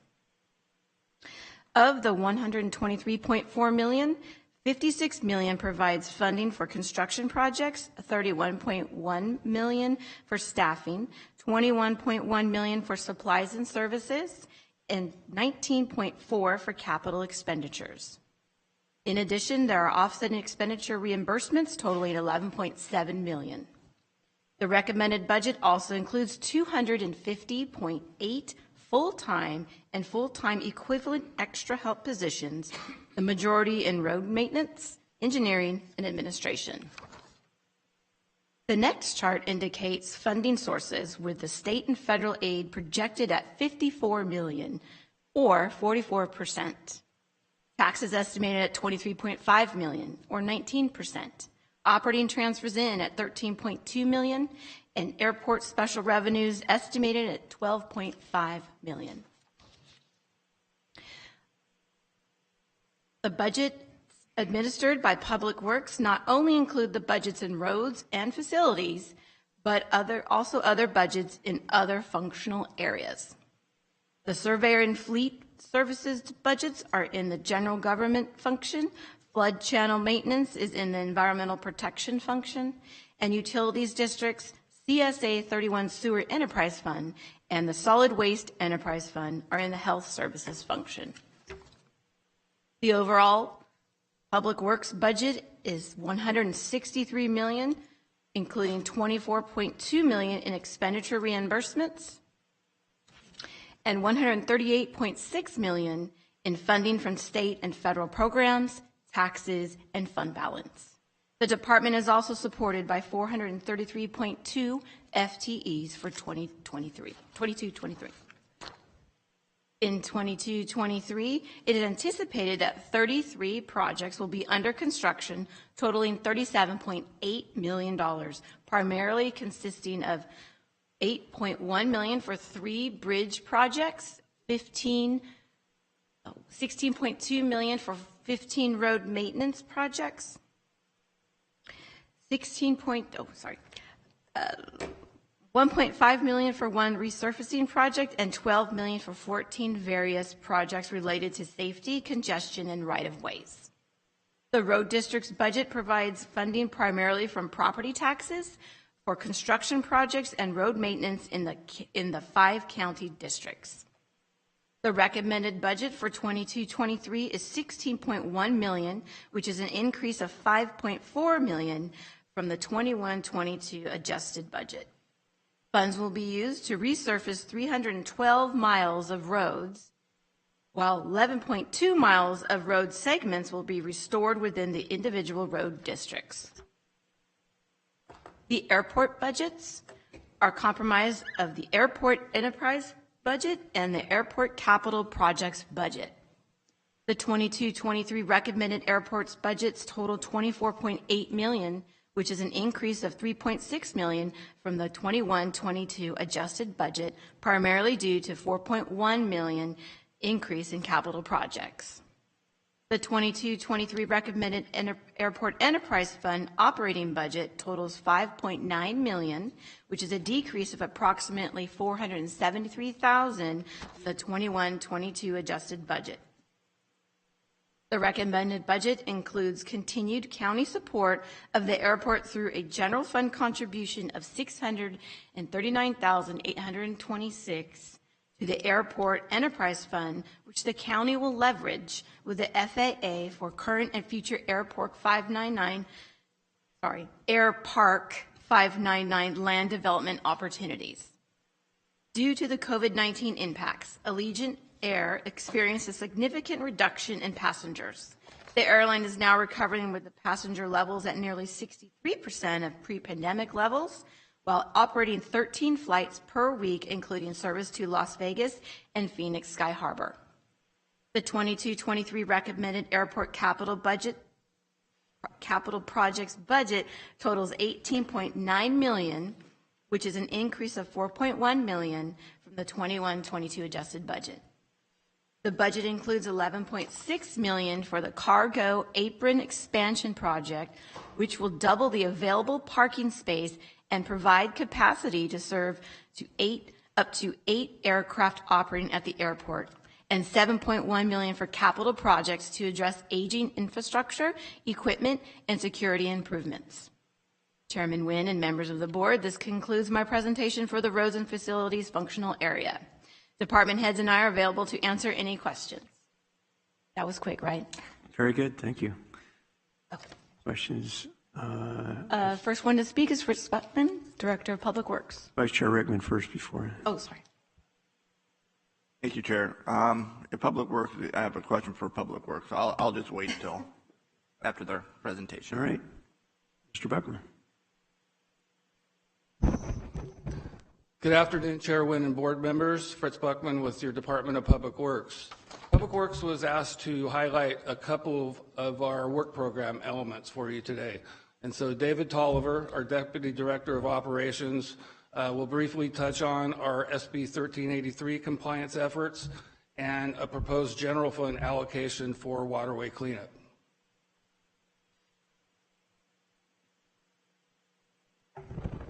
Good afternoon, Chairman Nguyen and members of the board. Today, Public Works is highlighting 2 operations items in the proposed fiscal year 22-23 budget. The first item is an update on the implementation of SB 1383 by our Solid Waste Division. As you know, SB 1383 is a far-reaching state mandate requiring organic materials to be diverted from the waste stream. In February of this year, your board approved changes to portions of the county code and added a Chapter 15 regarding organic waste diversion that addressed components of the legislation. Public Works, with other county departments, are continuing the implementation. We are currently in discussions with our residential waste collectors. The contracts will be revised to match the ordinance and will require the collectors to produce compliant collection systems, provide the required education and outreach, and conduct route reviews and inspections for container contamination violations. We'll be returning to your board for approval of the amended contracts once negotiations are completed. We are also developing a long-term solid waste strategic plan for the county, which includes a capital infrastructure needs assessment. This will determine how the county's solid waste facilities will adapt to meet new requirements and to the increased demand for services due to population growth. This assessment is currently in progress, and Public Works staff anticipates coming back to your board in the first quarter of 2023. The second highlighted item is establishing a contingency for supplemental waterway cleanup. Public Works is proposed to receive a $100,000 general fund allocation for next fiscal year to provide support for waterway cleanup efforts that are unable to be paid for through our flood control funding sources. These efforts would mainly entail facilitating removal of debris from waterways by paying for dump fees and vehicle towing. This initiative provides an opportunity for the county to promote timely channel cleanups with other jurisdictions and to improve the quality of waterway environments. This concludes the review. Director Buckman and I are available to answer any questions you may have. Any questions? Chair Rickman, did you have any questions now? Yes, Chair, thank you. Excuse me, thank you both for your presentation. I just have a quick question on road districts. I know we're allocated, each district allocated a certain amount of funds for the road districts, right? Now, how is that implemented? Is that through taxes, property taxes, or? Yeah, the road districts are allocated funding from the base 1% property tax. Okay, and so once that runs out, for our districts,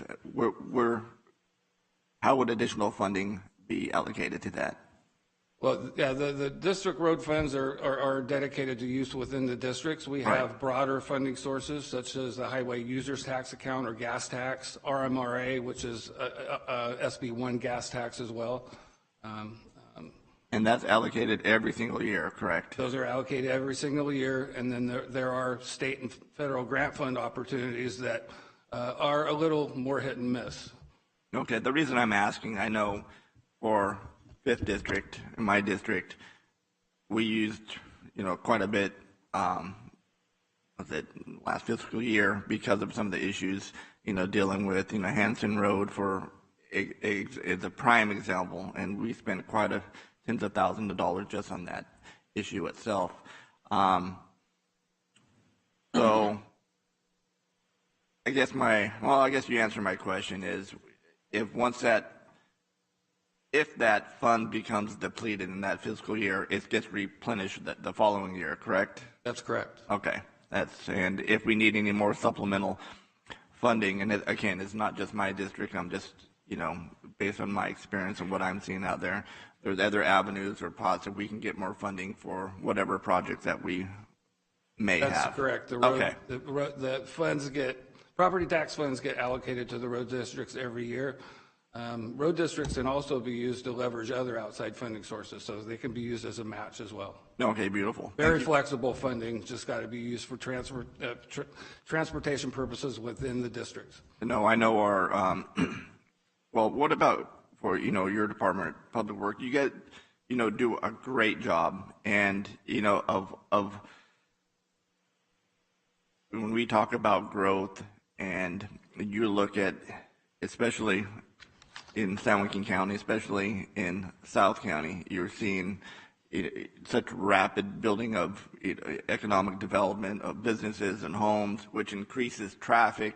And I know most of our districts are experiencing an increase of semi-traffic, tractor traffic, which has a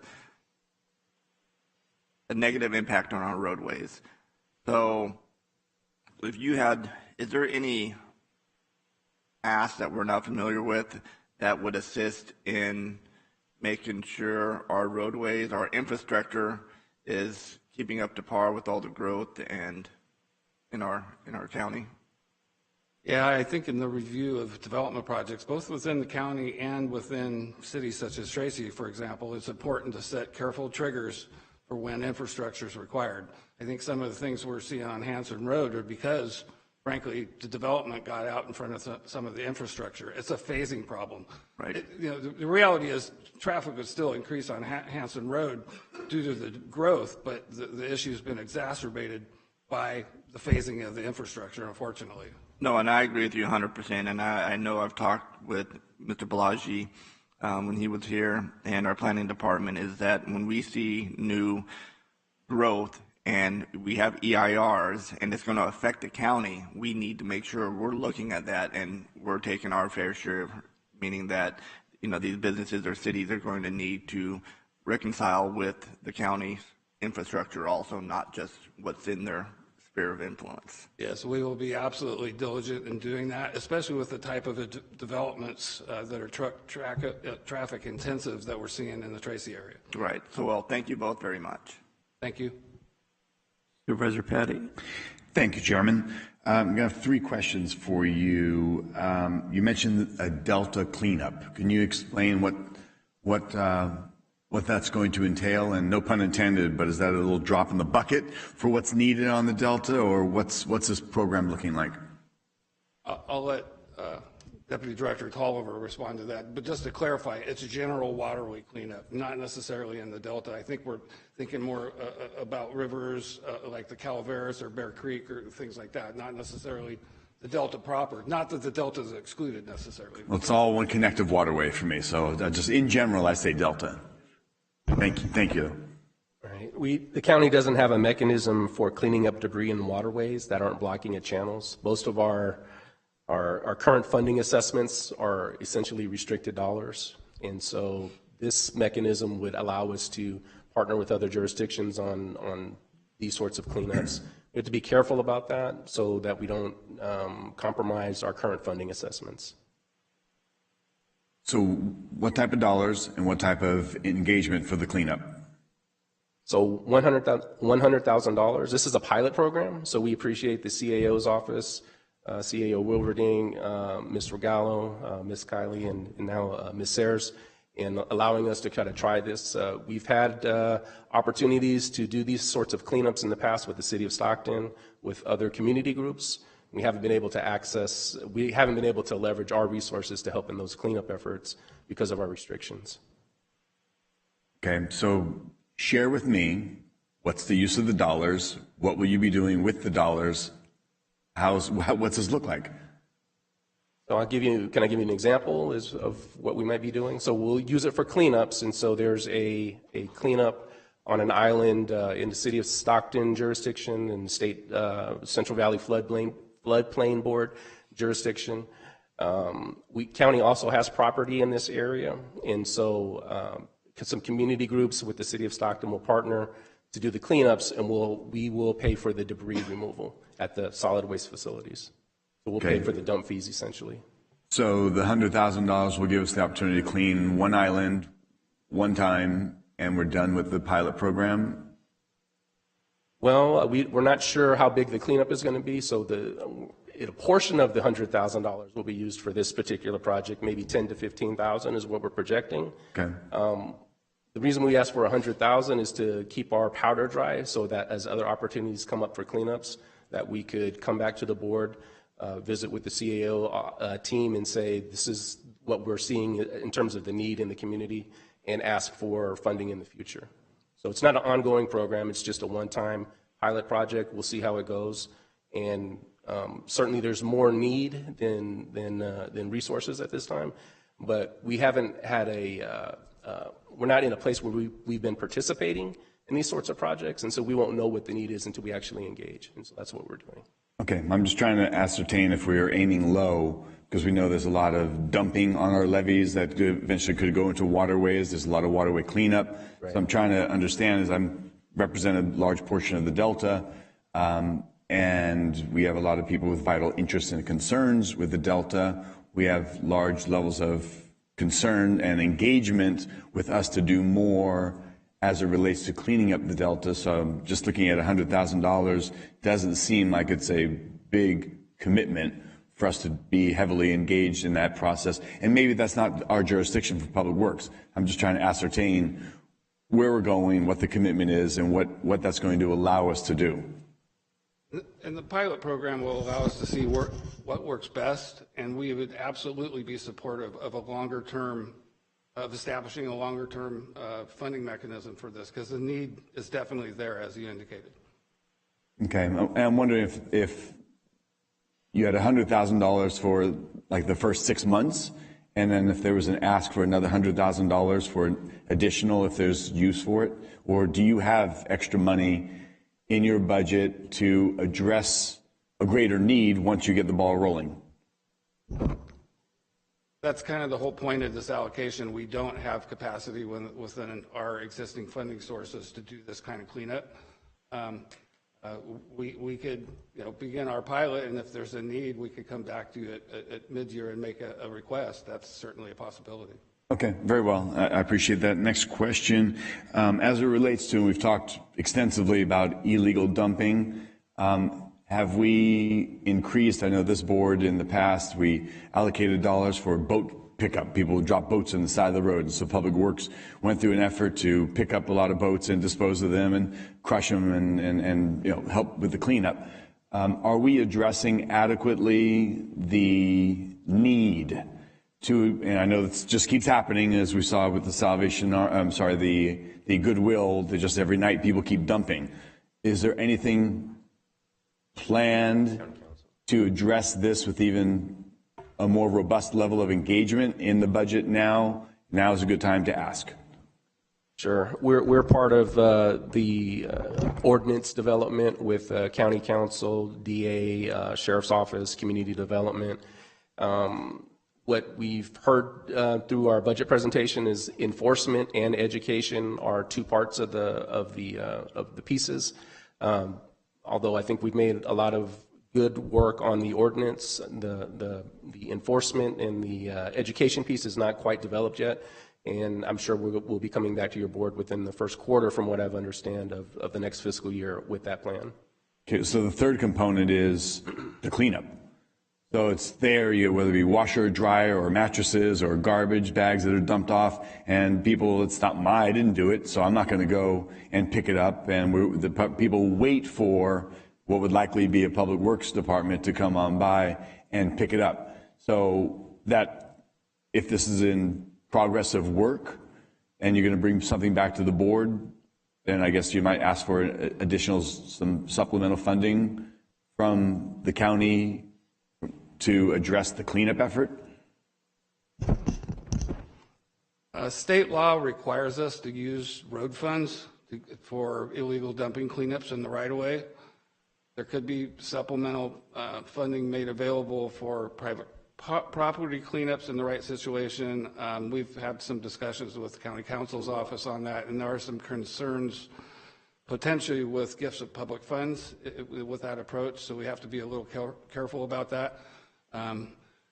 Ultimately, of course, we think it's going to take a multi-department, multi-pronged, ultimately multi-agency effort to make a significant dent in this problem, and we hope to see that result, and to reduce the well over $1 million we're cleaning or we're spending to clean up illegal dumping in the right-of-way. Understood. And just to share, back when I went to Olympia, Washington, dealing with the homeless encampments and such, they had a cleanup response team that was roving around every day. They picked up, they got a phone call, they went and they took care of some of the garbage and the waste that was left behind. That was just a constant revolving, much like we have ambulances circulating through and waiting for a call. I know that we keep talking about this, we keep talking about a policy, we keep talking about enforcement, but the reality is it's there. So what are we doing? What do we need to do? And I love the approach, the multi-agency, but eventually we need a response team. We need, whether it be designated staff, 2 new people hired, maybe it's the Ready for Work team that we hire, and they maybe need a pickup truck to drive around and work full time on this effort. But when do you think you might bring something back to the board to consider if you're doing something at multi-agency review? I don't know that I'm the best person to answer that. I can tell you I think the right team is in place with the county, and maybe we could look into that and have someone report back to you, but I'm not in a position to answer that. I can tell you also that we've made some significant and I think effective investments in making our cleanup more efficient. Grappler trucks, for example, we can clean up a pile of rubbish in 15 minutes with that truck that used to take a crew of 3 hours. So we've made some key investments, realizing that that problem's there and we have to address it to make the process more efficient and make most effective use of the limited dollars we have to spend on that. Understood. Okay, and lastly, I know that the Public Works has engaged Mr. Tolliver with a cleanup effort from Caltrans, and that was a beautification of on-ramps, off-ramps, make it a more appealing entry in and through Stockton in particular. Stockton is really the first city you come up with right off the highway.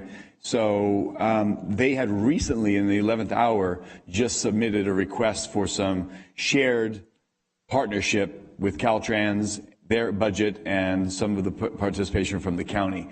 Have we gotten any firm grasp, or is there something that maybe in the very near future we can come back? What would we need before we close out the budget? Is there any consideration that you need from the supervisors now to participate, so that the little bit of dollars we put up could trigger bigger state dollars from their grant allocations for the beautification of our on-ramps, off-ramps, which has, as I noted, they've been pulling out cyclone fences, they're putting in landscaping, they're looking at hardscape, they're looking at bringing in an architect, working in partnership with, I think, Delta College, University of Pacific, to really look at what does this gateway look like. So, while Stockton may oftentimes have a bad reputation, once you come visit, you realize that reputation is not justified, but we need to present ourselves in a better manner, and Caltrans is bought in on this.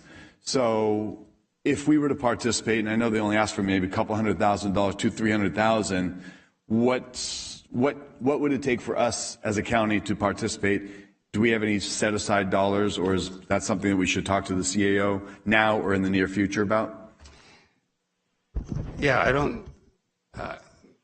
A budget ask at this point is unnecessary. As you know, we've been working with city staff, City of Stockton staff, and Caltrans staff on a concept proposal to enhance these interchanges in the Stockton Gateway. Caltrans has come up with a proposal and a work plan to develop a work program and something to where they would amend their policies to allow for this kind of effort. My understanding is the city manager wants to engage with the county before we get too far down the road on this discussion. And the next steps, once we start moving forward, is to develop an MOU between the city, county, and Caltrans that sets out the work program and the cost sharing.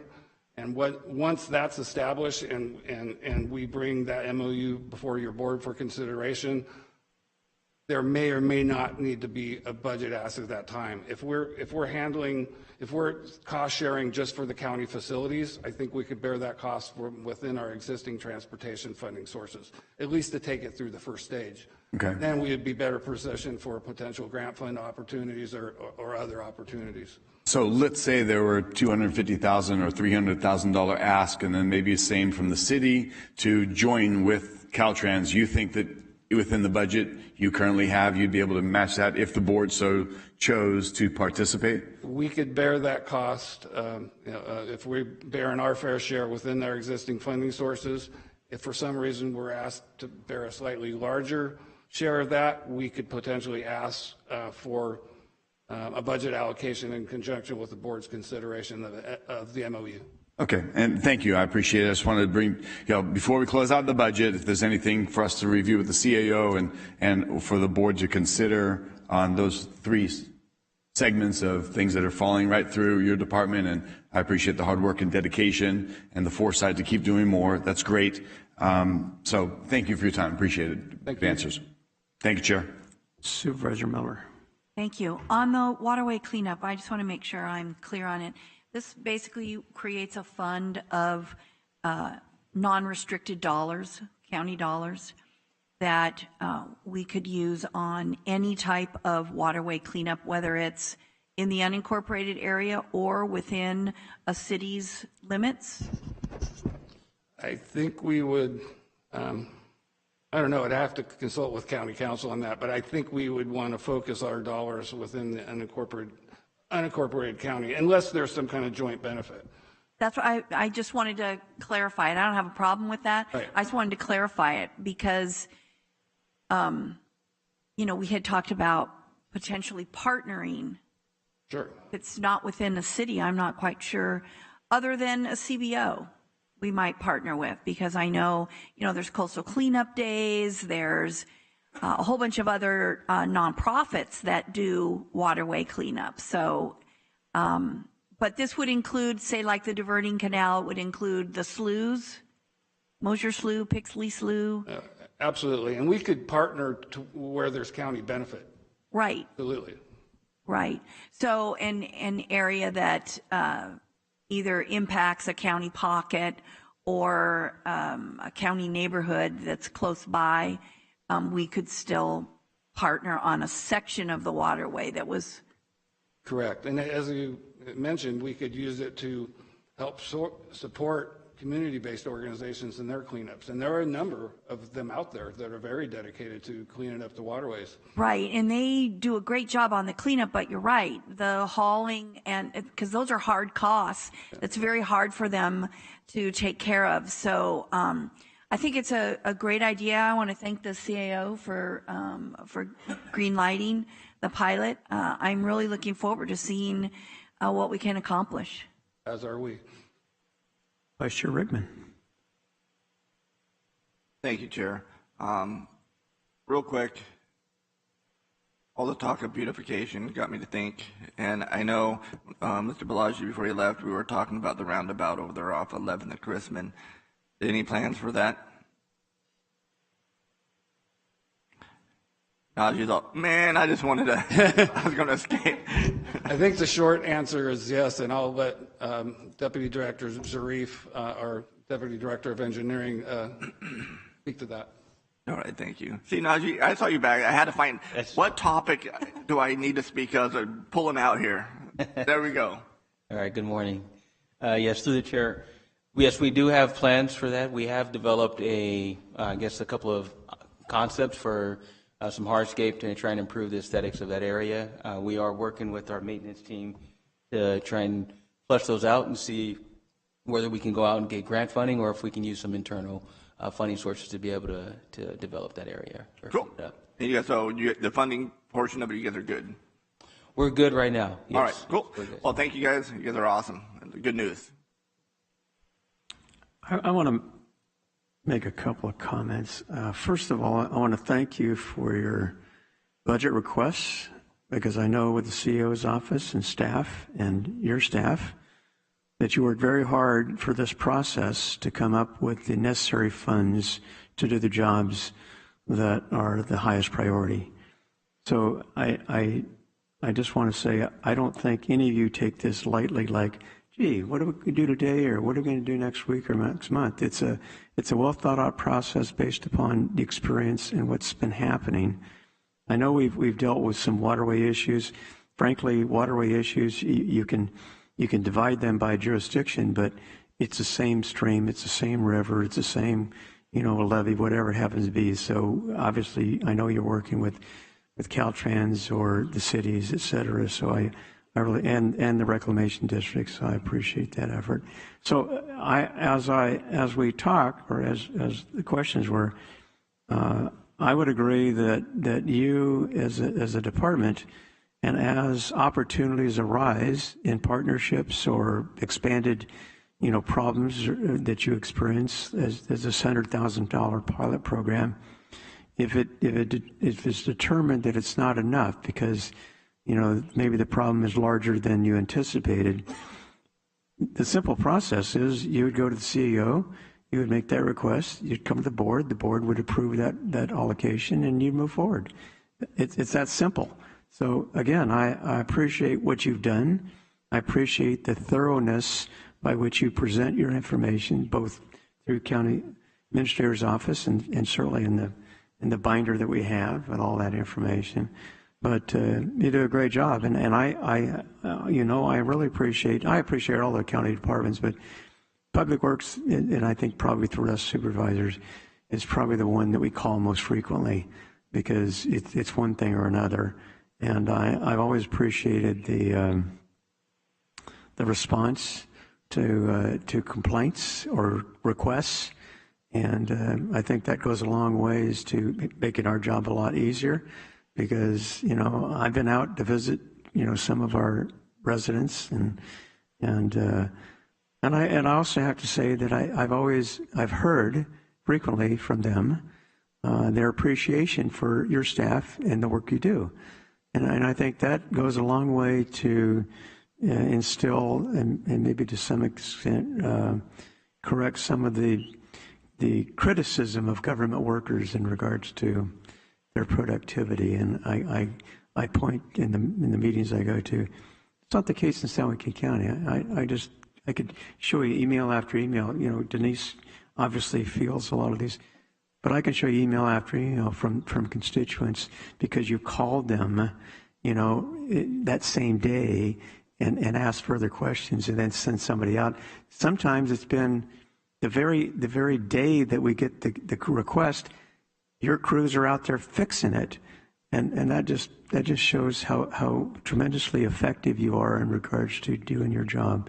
So again, and it's not just roadways, but I know Matt, in regards to the water issues is Public Works. I think a lot of people don't realize the amount of work that you put in to protect our water in a variety of ways. So again, it's kind of a massive undertaking in several different ways, but I would say certainly Director Buckman and your staff do an outstanding job, and I look forward to this next fiscal year with the pilot program and some of the other things.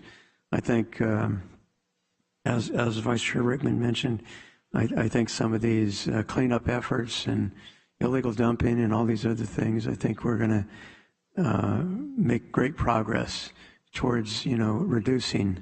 We'll never eliminate it, but it reduces some of these problems. And we've had this conversation, so I don't need to cover them. Any other questions before we move on? I'll just take a moment, if I could. Thank you for the kind words, Chair Wynn. And I'm sure that our dedicated team of more than 430 staff will be very encouraged that their efforts are recognized by your board. They definitely are. I can say that with great assurance. So, again, and pass that on to your staff. I'll be happy. Not to just do me; that. it's the rest of my board members who have that same perception. So, again, thank you. Thank you. All right. Turn it back. Anything else? Okay. Can we get the slide up, please? Next is the public hearing for the special district's budgets, and materials are located behind tab 3 in your budget binder. Perfect, thank you. The 22-23 budget includes 121 special districts governed by your board.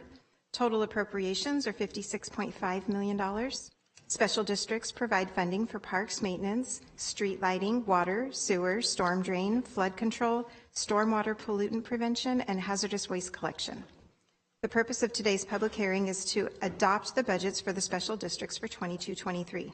Public notices were published in newspapers and posted within districts with copies of the budgets, assessments, and engineering reports available for review through the clerk of the board. Presentations will be made by Parks and Recreation and Public Works for the districts they manage. Procedurally, it is recommended that the public be invited to make comments after each presentation, and then at the end of the public hearing, your board will, at the end of the public hearing, your board will take action on all the special districts budgets at one time. Chairman Wynn, the first presentation that is scheduled is for the County Service Area for Parks and Recreation, and Judy Vassbinder, the Parks Administrator, will now introduce the item.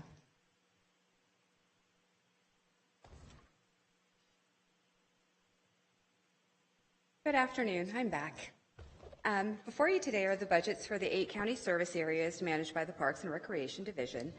During fiscal year 22-23, 2 of the 8 parks, Madison and Woodridge, will also be utilizing fund reserves for continued operation in order to maintain the current level of service, with any remaining costs being subvented through Parks and Recreation and funded by the general fund. Woodbridge Community Park, which is service area 48, contains an engineer's report which proposes the annual assessment on property taxes, which have remained relatively consistent, with the exception of the 5% general benefit that must be funded by the general fund by law and will continue. As part of the Parks and Recreation's 5-year strategic plan, additional projects will continue at the community service areas in 22-23 and will be managed through Parks and Recreation, facilities management, and capital projects. Funds for these projects have already been previously identified, and some projects are currently in process. This concludes my presentations, and are there any questions? Vice Chair Rickman. I'm sorry. Hey, I can always ask. It's an automatic response. I'm sorry. We covered that already. Any other questions? Any comments from the public? No, there's not, Chairman Wynn, but I just want to confirm that at this time, I believe the CAO's office would like you to open the public hearing for this portion. Okay. I can do that. Thank you. Okay. All good? I think so. Thank you very much. Good job. All right, next. Chairman Nguyen and members of the board, Fritz Buckman, Director of Public Works, will now introduce the item for the Public Works Department. Good afternoon again, Chair Nguyen and board members. We have a couple of presentations for you on Public Works Special Districts budgets. The first is the utility special districts. As you know, we manage over 100 special districts that generally provide some combination of water, sewer, streetlight, storm drain services. And then we'll present to you our flood control and water conservation district budgets. Up first, we have Alex Chetley, Engineering Services Manager, to talk about the utility district budgets. Thank you. Good afternoon, Chair Nguyen and members of the board. The item currently before you is found within tab 3.3 of your budget materials and comprises consideration of more than 100 special district budgets. These districts provide services, like Director Buckman mentioned, such as water, sewer, storm drainage, street lighting, household hazardous waste, and or other miscellaneous special services to properties within the respective district boundaries. The proposed special district budget appropriations total $32.2 million, which is approximately $3.2 million or 11% higher than the 2022-23 fiscal year. This is primarily due to an anticipated increase in operations and maintenance expenses in a number of the districts and an increase in planned capital improvements. Each special district is funded through one or more service charges, depending on the particular services provided, which are paid by benefiting property owners. Property owners in 57 districts have previously approved inflation adjustments or multi-year rate increases for 71 service charges. However, based on district financial conditions, only 23 of these service charges are proposed to include the full adjustment. 15 service charges are proposed to include a fraction of the maximized authorized adjustment, and 28 service charges are proposed with no adjustment at all. Additionally, rate reductions are proposed for 15 service charges. Providing cost-effective services within small districts continues to be a challenge due in large part to limited economies of scale.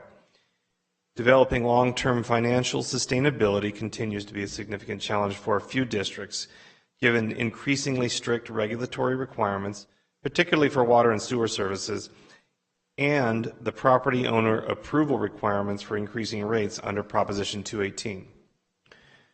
To help ensure financial viability, a number of districts are being considered for rate increases during the next several years, the timing of which will depend on the duration and outcome of outreach efforts to affected property owners.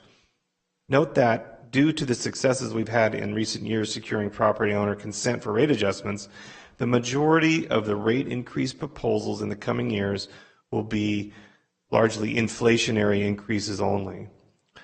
Staff will work with board members regarding outreach strategies that are tailored to each district's demographics and the nature of the proposed rate increase. We anticipate completing the process for at least 2 additional districts in the coming fiscal year, and we currently expect most districts will achieve financial health by 2025, with 3 districts anticipated to recover over a longer time period. Funding for capital improvement projects is proposed within 40 districts, totaling approximately $10.8 million. These projects are listed in Attachment C to the board letter and include repairs and replacements, enhancements to improve services and reduce costs, such as meter installations, a water filtration system, and streetlight acquisition from PG&E. Funding for these capital improvement needs is largely provided from capital reserves within the respective district funds. Chair Nguyen and members of the board, this concludes my presentation. Staff and I are available to respond to any questions your board may have. Thank you. Anyone in the audience wishing to speak on this issue? Yes. If I could ask you to get up to the microphone, please, so we can record your comments. Hi, my name is Kathy Webb, and I'm not sure if this is the part I want to talk about, but we received these flyers talking about special assessments for services provided by the maintenance districts, and I'm in Sunnyside Estates, and that includes me. So is that what these gentlemen are talking about? They're talking about the budget for the next fiscal year. But Mr. Chetley, I guess maybe he can talk to you offline, so to speak, to answer your questions. That'll give you a specific response to your particular situation. So Sunnyside Estates is one of the districts that we maintain. It's on the south side of Lodi, surrounded by the city of Lodi, and this notice is for the public hearing for the budget for all the districts. So this is what we're talking about, today's hearing. Okay. All right. So you had a question? Yes. Or a comment?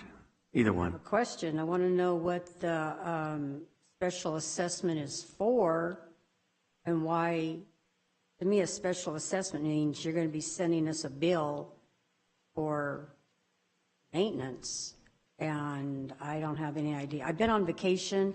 I got home. This flyer is right next to our house. Essentially, as Mr. Chetley said, one of the things that the Public Works Department will be doing over the next 12 months is based upon each individual. I don't know, what do you have, 121 special districts throughout the county. Based upon their revenues and required maintenance, they may be sending out notices to increase the rates that are currently charged, probably based only on inflation. So that will happen in the future. This is just a general budget in regards to the operation of the department itself, and not to, and I defer to Mr. Yeah, it Chetley. just says down here in the bottom that there'll be a meeting today. And this is it. So there's no way of knowing what these special assessments will be or what they are for? Ms. Chetley can answer that question. I'll just talk to you. I'll call you up and talk to you later. Yeah, that's fine. Unless All right. the board wants to hear the response, I can meet with Ms. Webb. That's fine. I mean, is it a short response? Is it a short response? She had asked what are these assessments for, and Sunnyside Estates, we provide water, storm drainage, and street lighting. Okay. Yeah. And I can get into particulars of the exact amounts of the assessments and inflationary adjustments with. Clarify. These are pre-approved inflationary adjustments. So these are the ones that we went through a couple years ago. This looks like it's something new that's going to be brought upon us. Okay. No. Great. Thank you. Thank you very much. Can I just say I'm impressed that she read that notice and actually came down here today, because we sometimes send notices right into people's homes in their mailboxes multiple times and they don't pay attention to it. So I am impressed. Well, I'm impressed by the fact she's been here since 9 o'clock. Yeah. Thank you very much. All right. Any other questions from the board? Any other comments? Anything from the CEO's office? Not at this time. Do we still have a presentation on? Yes. Yeah, one more. This time we'll have Matt Zidar, Water Resources Manager, present our flood control and water conservation district budgets. Greetings, Chairman Wynn and members of the board. It's a pleasure to be in front of you today. I'm covering the Flood Control and Water Conservation District. You know, you guys have the dual duty of spinning your hat around and being the district board of directors as well as our board of supervisors. And we'll be talking about the district budget zones 2, 9, 10, the Sejavka Assessment District 96-1, and the Mokelumne River Water and Power Authority. These budgets fund the flood management, levee maintenance, water resources activities, which are described in the board package at your tab 3.2. Key activities in the flood management include updating the county flood hazard ordinance, which you'll be seeing in the next couple of months to meet the FEMA standards and the revisions to the state's model floodplain ordinance, and that helps us maintain the National Flood Insurance Program eligibility and keep everybody's insurance rates down. This year, we'll also have the FEMA 5-year review, the community services rating. It's called the cycle visit.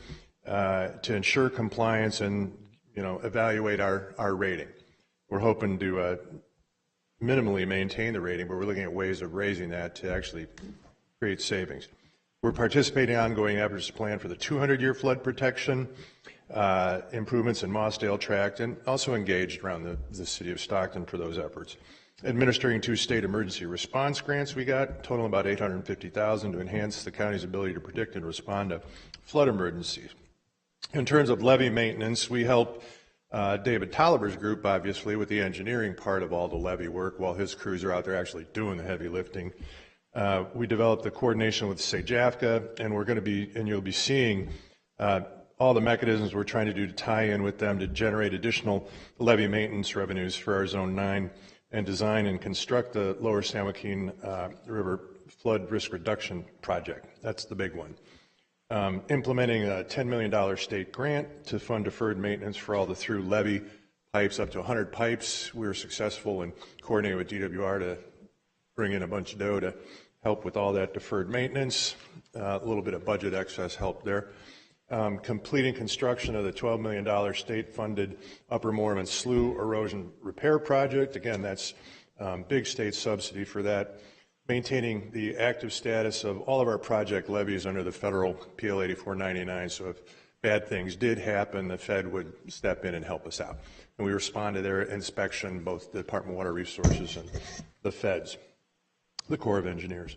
On the water resources front, a lot been happening the last couple of years, implementing the Sustainable Groundwater Management Act requirements, which is a primary focus. Tracy adopted their plan this January. We've been operating under the plan submitted to the state for the East San Joaquin, and we're in the midst of working with DWR on responding to their comments. We'll continue to implement both of those plans. Other high priority efforts include identifying additional partners to initiate work to develop and perfect the Mokelumne River water rights under our application 29835. Where we're beginning to implement a $3.3 million state grant fund to study the projects and develop that water right and assist other local project proponents with the grant administration. We received, as you know, $7.6 million on that SIGMA implementation grant, and our chairman of both the Groundwater Authority and your board had the chance to get the big check at the ceremony at the Aqua Conference this last spring. We're assisting in implementing the Eastern San Joaquin Integrated Regional Water Management Plan and the partnerships and bringing in $6.5 million in state funding for projects in the county, both disadvantaged community projects and stuff for the city of Stockton and the North San Joaquin Water Conservation District. We're moving forward with the DREAM Groundwater Banking Demonstration Project in cooperation with North San Joaquin Water Conservation District and the East Bay Mud, and looking at opportunities to expand that kind of idea to really take advantage of conjunctive use, groundwater banking, storage. Continue our advocacy regularly, obviously, for the Sacramento-San Joaquin Delta. A lot going on there with the tunnel and EIR coming out for that, and just everything Delta related we're proud to be in the midst of. These activities are consistent with the goals and objectives set forth in the strategic plan to meet water needs 2015, which we're looking at retooling and making sure it's still consistent with the goals and objectives of the board and the community. Chairman Wynn and the board members, this concludes my presentation on the Flood Control Water Conservation District budgets, and I'm happy to address any questions you may have. Any questions? Okay, any public comments? Clerk of the board? There are no written comments. Got it? Okay. I don't see any questions, so thank you very much, Matt. Appreciate it. You're welcome. Okay, so that concludes our presentation on the special districts. At this point, we can move on to board policy direction. Do I have one more slide? Okay, so I do want to tell you that yesterday afternoon we did... Public hearing just... Oh, okay, we'll close the public hearing. Okay, yesterday afternoon we did capture the policy directions that you had given us, and so we have prepared some slides with those policy directions, and we can present those to you in a few minutes. Wanted to take the opportunity to see if there were any additional policy directions, and then we can compile those for the final recommendations. And I'll bring that over to Nicole when we have that. Vice Chair Rickman. Thank you, Chair. I just have one, and because I didn't get the information till this morning. Is Chris Woods here by chance, or Ms. Cunningham? You would think he would be here, We talked to him earlier today that we were going to call him up. Oh, he's here. All right. This is in regard to the Large Clover Community Center.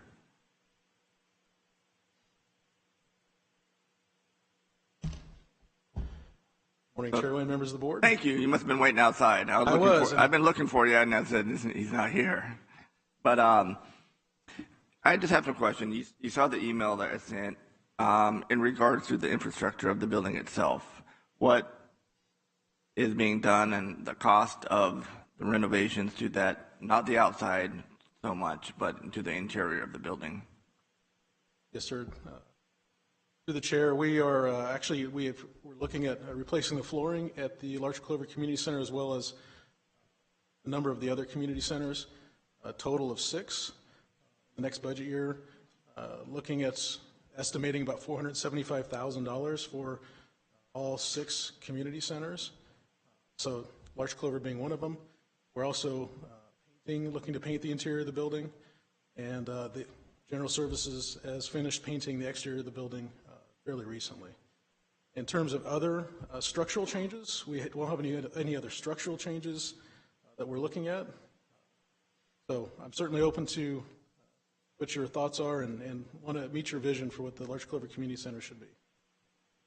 Well, thank you. So looking at the email, so we have a request for the flooring, the community center throughout the county, I guess, but there's no funding toward that? So the funding that we're looking at is we're actually looking at some trust funds that are available through HSA that are program revenues that have been accrued over the last 20 years. So those are really one-time funds.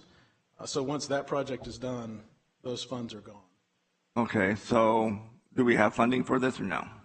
For the flooring, yes. Yes, okay, that's what my question. Well, what my vision is, I mean, I think I'm pretty active in our community center, Larch Clover, you know, a lot more active than our other supervisor or former supervisor was. And, you know, and like I mentioned before, I mean, the building was built in 76, 77, 78, somewhere around there. And if you go inside, and just looking, you know, we're doing the parks, which is I'm eternally grateful for, but you know, for our seniors, for example, and our youth. So when you go in, and our youth, like my cousin Vinny for a second, the two youths, our youth, to use that building, it needs to be updated and modernized. I mean, you go in that building, and it's not homey at all. I mean, looks run down, degraded, and to me, you know, again, this is our only community center in South County, and I've been asking for, you know, a year and a half now about getting some modernization inside, and it still hasn't been done. So my question to you, I mean, just the quick fixes. I mean, we have a large senior population that probably uses that more than anybody for bingo nights. It was very popular at Larch Clover. Oh, exactly.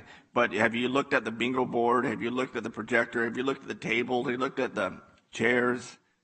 I was actually out there just a few weeks ago and talked to the team about replacing some of the bingo equipment, actually. Right. Because it was so important. No, absolutely. I mean, it's just the little things, and it's not going to cost much. I mean, I remember when I was the mayor of Tracy, and we did the Lawley Hanson Center, and you know, which was a great fix. But I remember somebody asked me to change a couple of light bulbs on the bingo board, and we did it. I mean, my God, we got praise for months just for something that small. So my question to you, I mean, do we have funding, or is funding allocated, or is there something that we can do in the budget? I mean, we're not talking hundreds of thousands of dollars, but something that we can get new tables, something we can get new chairs, we can get a new projector, bingo thingamajig screen, and even like where they roll the balls, things that small. So, I mean, I would love to exercise and put in place those improvements at all centers. Large Clover is definitely in need of some improvement in terms of its appearance. Honestly, and my vision has been, we started off right before COVID, and then COVID just kind of squashed everything and turned the centers into food distribution sites during COVID. And that's another thing that, sorry to cut you off there, but look at what we're doing over there now with COVID testing, with the medication, the food pantry, giving out food. I mean, that one community center serves Tracy, Mountain House, Manteca, Lathrop, the entire South County, just that one building. And that's why, to me, I've been harping on this. That's why it's so important to get this thing updated and modernized. I couldn't disagree with you. And I think that center in particular, as well, our other centers, they're workhorses in the community. There hasn't been a lot of investment in terms of capital improvement. We have basic things like even sewer lines need replacing, or we need connection to the city sewer system.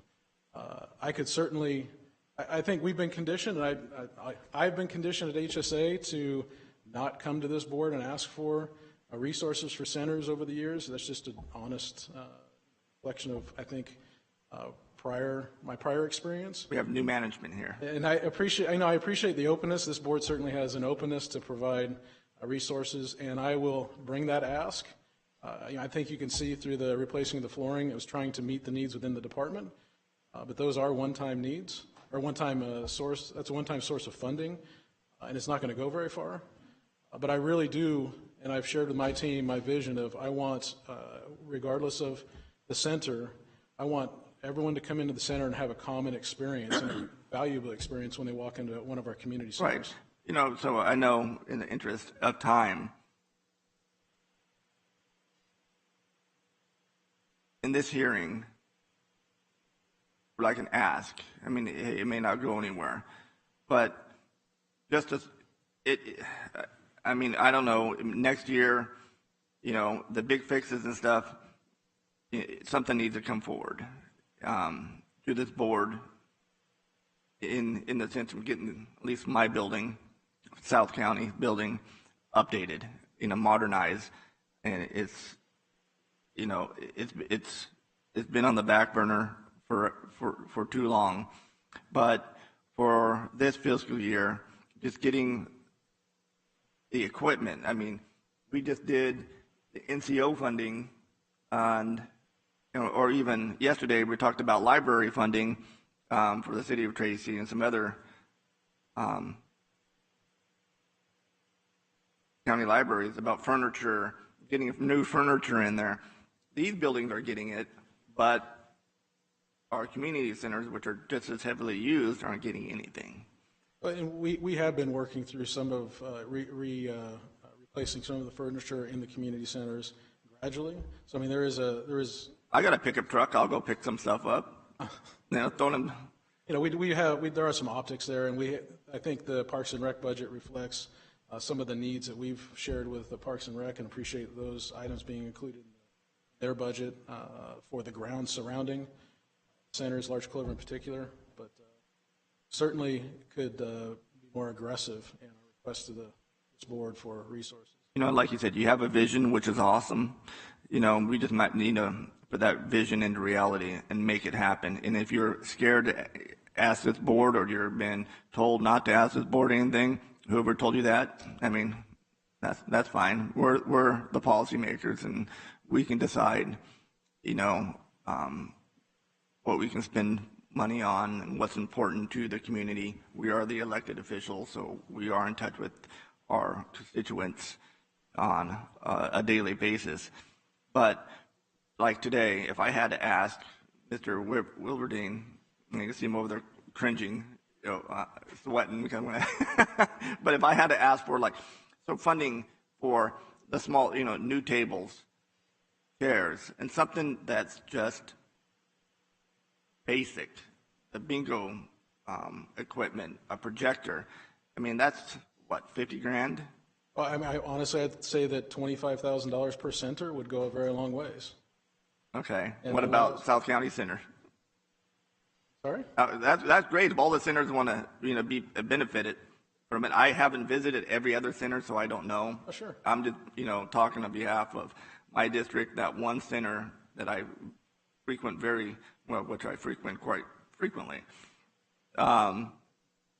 So what would it take to get that for our seniors and our children can go in that building and actually go, hey, this is nice?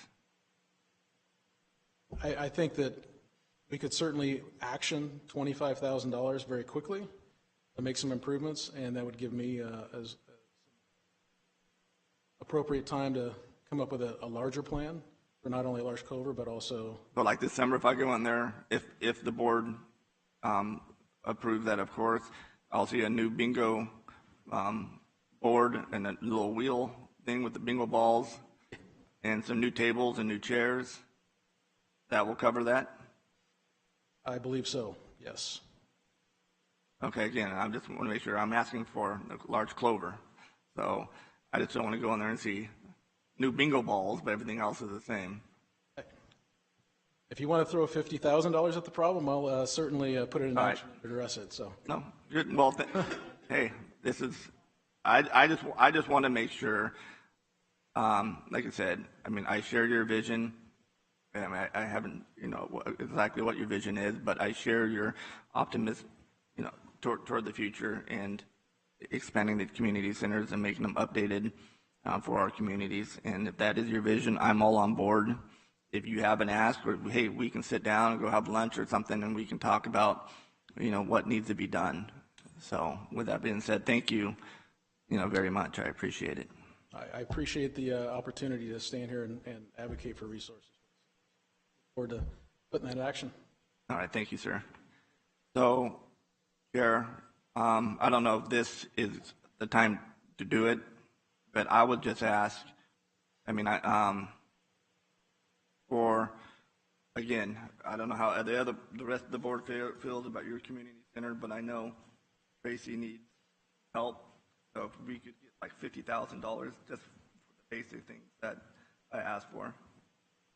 Well, I understand that, and I've met with Director Woods in regards to my community centers in my district, and I'll be honest, he's been very responsive in regards to addressing. I guess one of the things that I would just offer is that, my experience is, as obviously you point out your needs within your district, and maybe it's just me, but I usually go to the CEO's office, whether it be Mr. Wolverding or the previous Ms. Nino, but I'll go to them first and say, okay, this is what I think we need, and talk to them, and I guess maybe, I don't want to say forewarn, but at least express my desires in regards to something. And I've always been well received and been able to work it out, and certainly with the departments, et cetera, because I think as an organization, we give him the responsibility to run the county and to make sure that we're financially stable. So I don't have any problem with what you're suggesting. I would just offer as an alternative, because you're right, maybe, and I can't speak for the other supervisors as far as their community centers, but maybe there'd be an opportunity for us to sit down with the CEO's office and discuss specifics in regards to some things that we would like to see, and have him, provide his input in regards to funding, and then have it come to the board and have the board weigh in, especially with Supervisor Villaputi not being here, weigh in regards to how we can address maybe the community centers in total in regards to their needs, and making sure that those fundings, as opposed to just a little here and a little there. I think if we're going to do that, we need to do it maybe in a collective way to address your concerns and probably some of the concerns the rest of us have. No, I hear what you're saying, Chair, and thank you for your chiming in. And just like I said yesterday, this isn't something new. I've been talking about this for a year and a half now since I've been on the board. And, it's still, things are the same. I understand. Ms. Cunningham, the outskirts, the parks and stuff, you guys done awesome. So you guys are very, like I said yesterday, thank you guys very much. But the interior of it, and again, it's just wait. Okay, well, bring this up. It's just a waiting game. And, hey, I get impatient. I like to think I'm not the one that's there, using that facility every day. And this is a problem that's been going on for years. And like I said, our previous supervisor, he may not have been, elevated up to where he wanted it to be, meaning that importance to him, but it is important to me and my community. And again, we're talking, I understand that the big picture, what you were saying, but in the meantime, just, again, I can only speak for my own district. I mean, we're just talking basic conditions. And I understand. I guess, for example, the last discussion I had with Director Woods was over exactly flooring in the Thornton Community Center, which was done. Anyway, I guess I would defer to the CEO's office, just in regards to if, for example, Vice Chair Rickman and myself maybe sat down and certainly gathered input from the other supervisors in regards to addressing our community centers. Would that be something that obviously we could accomplish? Chairman, we'd be happy to take a look at that and do whatever analysis we did to be able to bring something back to the board. And I do want to point out, because I know we were talking about Public Works a little bit earlier, about the whole requesting money and getting things appropriated. We have departments that come to us routinely. As a matter of fact, we just brought something to the board regarding the waterway cleanup for, I think it was $100,000. Probably 6 or 7 months ago. And so we do entertain those things all throughout the year. As our chair said, we try to look at things collaboratively. There are multiple of these centers throughout our organization, and we try to present things in a balanced and an economic fashion and to bring it back to the whole board. You all approve what we bring. We are, a recommendation function for the board, and that's what we try to do. We would absolutely do it with this as well. Supervisor Miller? Thank you. I'm going to speak on behalf of Supervisor Villaputua because he's not here, and my former community center is now in his district, but Supervisor Villaputua has some of the oldest community centers, and I think we all acknowledge that they need to be improved desperately. What I would like to know is, instead of just sitting down with supervisors, could we not have our general services and our HSA director and the CAO look at this second tranche of ARPA funding? I mean, improving the community centers goes right to the spirit of the COVID recovery efforts. And it seems to me that coming up with some meaningful improvements specific to each individual community center, this is one-time funding, and this would be a one-time investment. It goes right. I mean, it's just right in alignment with what we've said we should use these funds for. And I think we could do a lot more than just, replacing bingo machines in one community center. I'd like to see what are the needs in all the centers, and because you're right, they are really used a lot. I mean, tons of people rely on those centers for a whole host of food giveaways and meals, and public health has conducted all kinds of outreach efforts through there. So I would like to see our staff do something a little more comprehensive, bring it back to the board as a discussion item, and that would be my suggestion. I would love to see improvements made. Well, thank you, Supervisor Miller. No, and I agree with you, but and this is the thing, that's the frustrating thing, is that this isn't something that's just been talked about today. And we've all mentioned, the community centers, and you say it in a meeting, everybody, oh, okay, that's great, and you don't hear anything about it for months. And now we're here again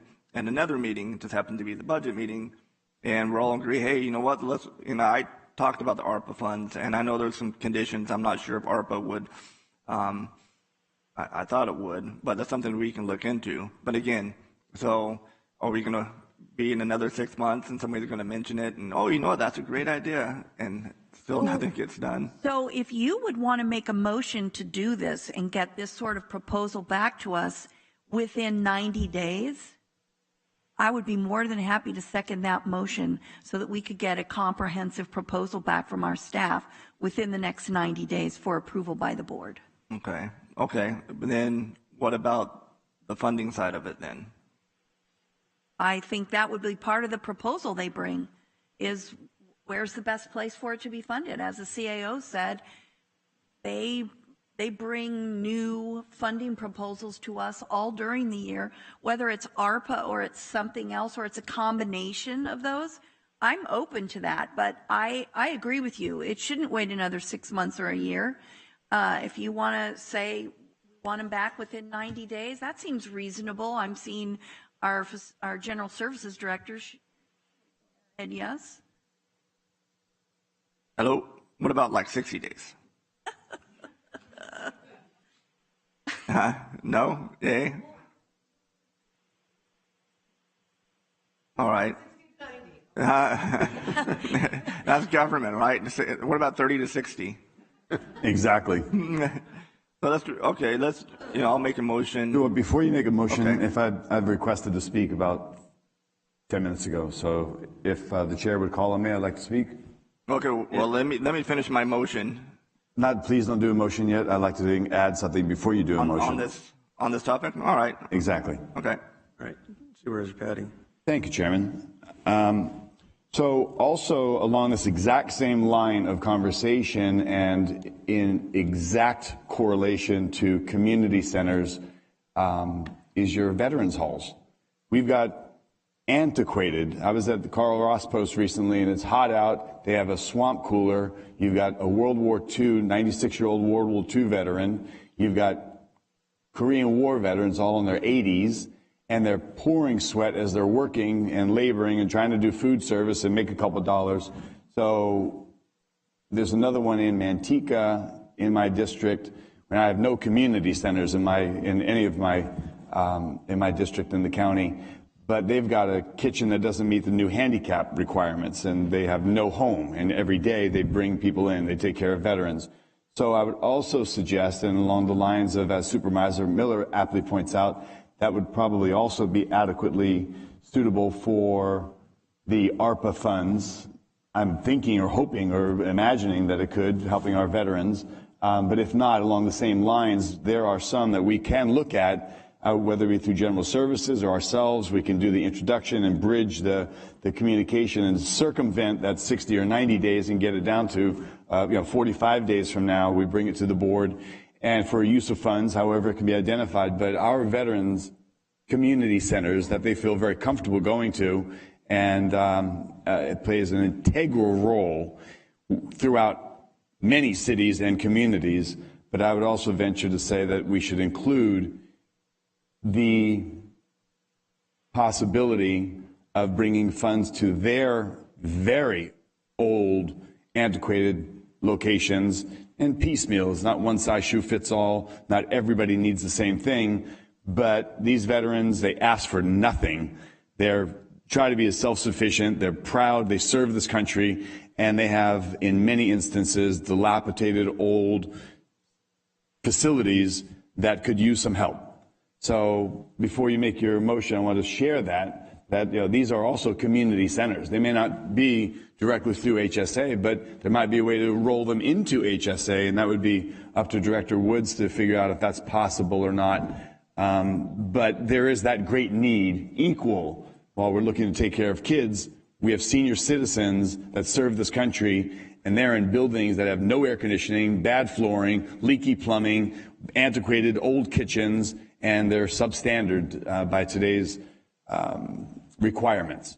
So if you're going to make a motion, Vice Chair. That's fine. So I'll make a motion to bring back planning and funding options for our community centers and veteran centers within 60 days. I second it. Question before we. Go ahead, Supervisor. This is a question to County Council. The veterans halls, I'm assuming you're talking about the HW veterans halls?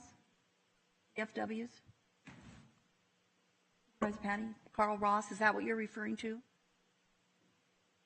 As I had noted, there are antiquated buildings throughout the county, whether it be in Manteca or in and around all the cities. They have very old buildings in many instances that would need some help. My question to county council is, if those facilities aren't county facilities, but are owned by different groups and organizations, do we have issues with gift of public funds?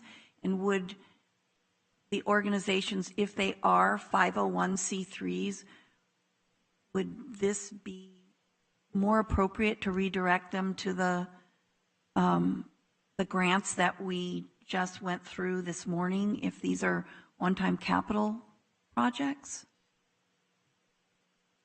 Through the chair, Supervisor Miller, to your question, whether or not it's a gift of public funds really is a question of whether or not there is a public benefit that's served through the expenditure of the money. And that requires an individualized analysis that we'll just have to look at, and that can be part of what is examined in this. Okay. In this window of time, whether Right. it's 45, 60, or 90 days, whichever Okay. it happens to be. Great, thank you. Okay, Vice Chair Rickman, back to you. All right, I made a motion. I think Supervisor Patty seconded it. So, Please vote.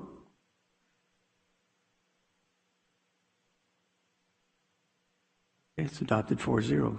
Thank you. Chairman Nguyen, Yes. may I just clarify the wording? I think I had written it down. So can I read this to you and you can let me know? I wrote, direct the county administrator to bring back a comprehensive proposal, including planning and funding for improvements to community centers and veterans halls within 60 to 90 days? I said 60. You said 60, okay. I'd say 45 to 60 maximum. Okay, I don't know what the motion was. Was it? The motion was for 60. It was so- 60, okay, got it. I was taking notes on lots of things. But if you can give me a bingo board and a little roller thing by that time, that would be awesome. Thank you. Right? Any other comments? Seeing none, that would call for a vote on the budget. Yeah, yes, so I do have a summary of the policy direction that you all have provided and the total budget numbers. I'll bring it over just a second.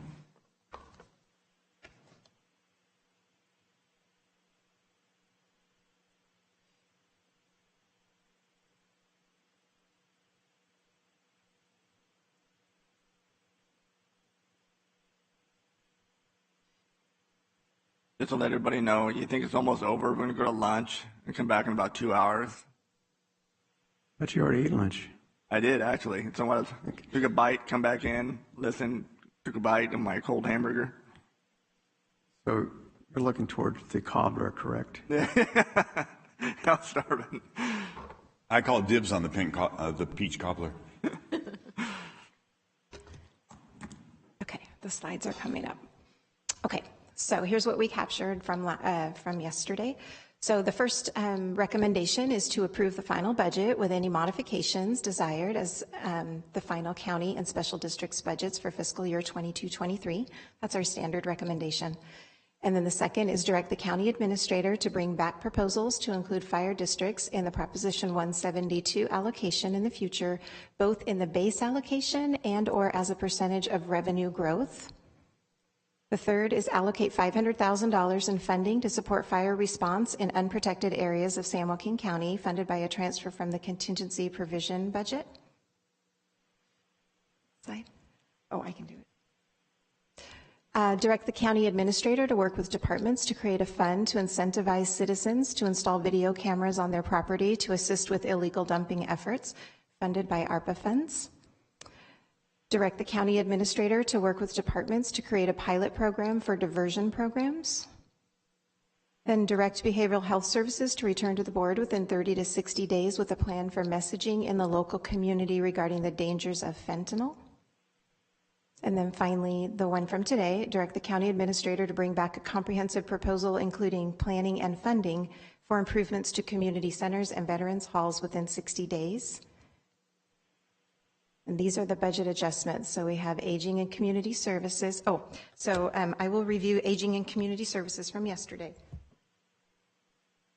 This is one that we presented that was, it was approved by your board, but it was too late to include in the budget document because we had gone to print already.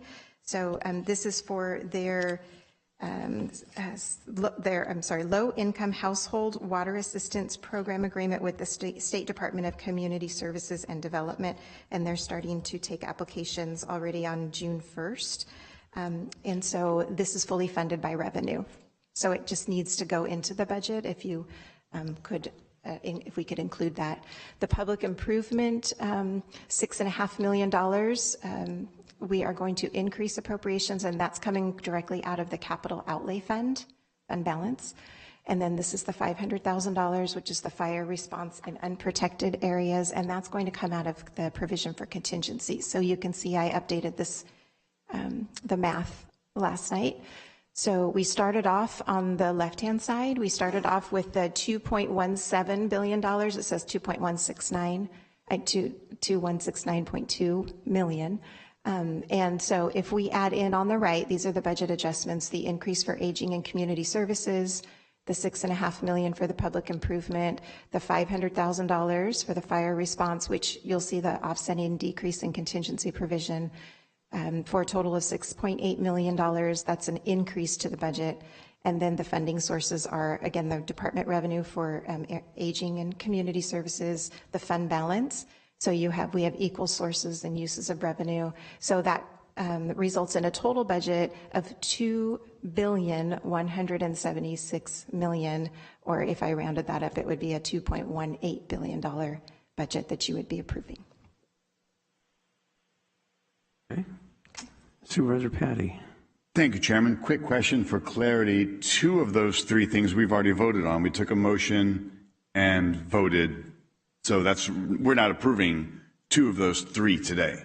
Right. And so we just included them as just all of the things that you are in their addition to the budget as we had presented it originally.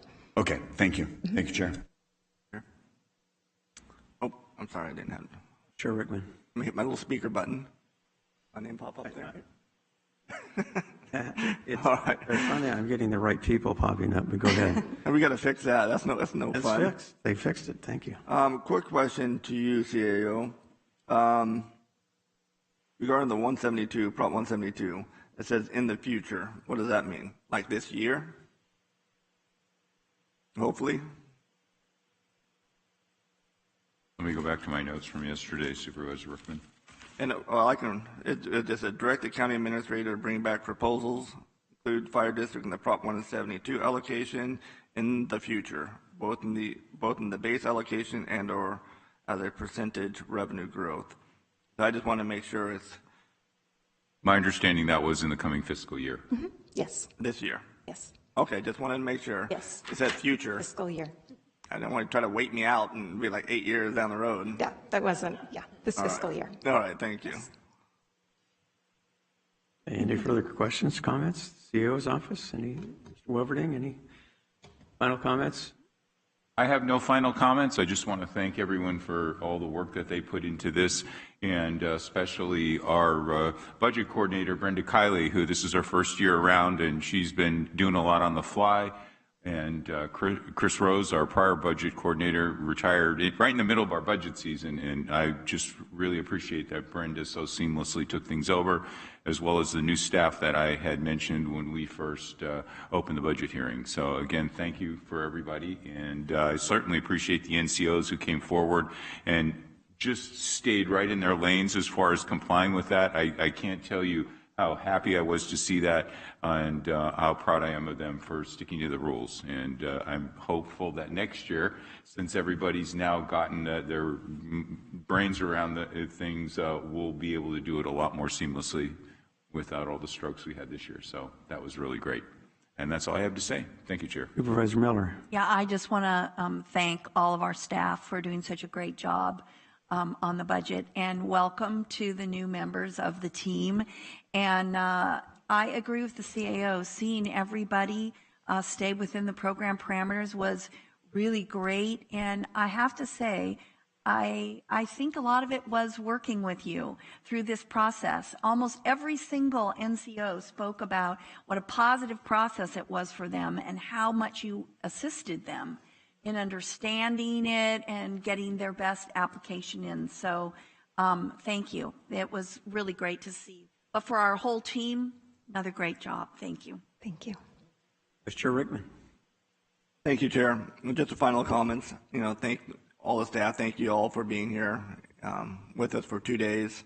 We appreciate it. Thank you for your hard work and getting the budget together. I know it's not easy, and so for that, thank you.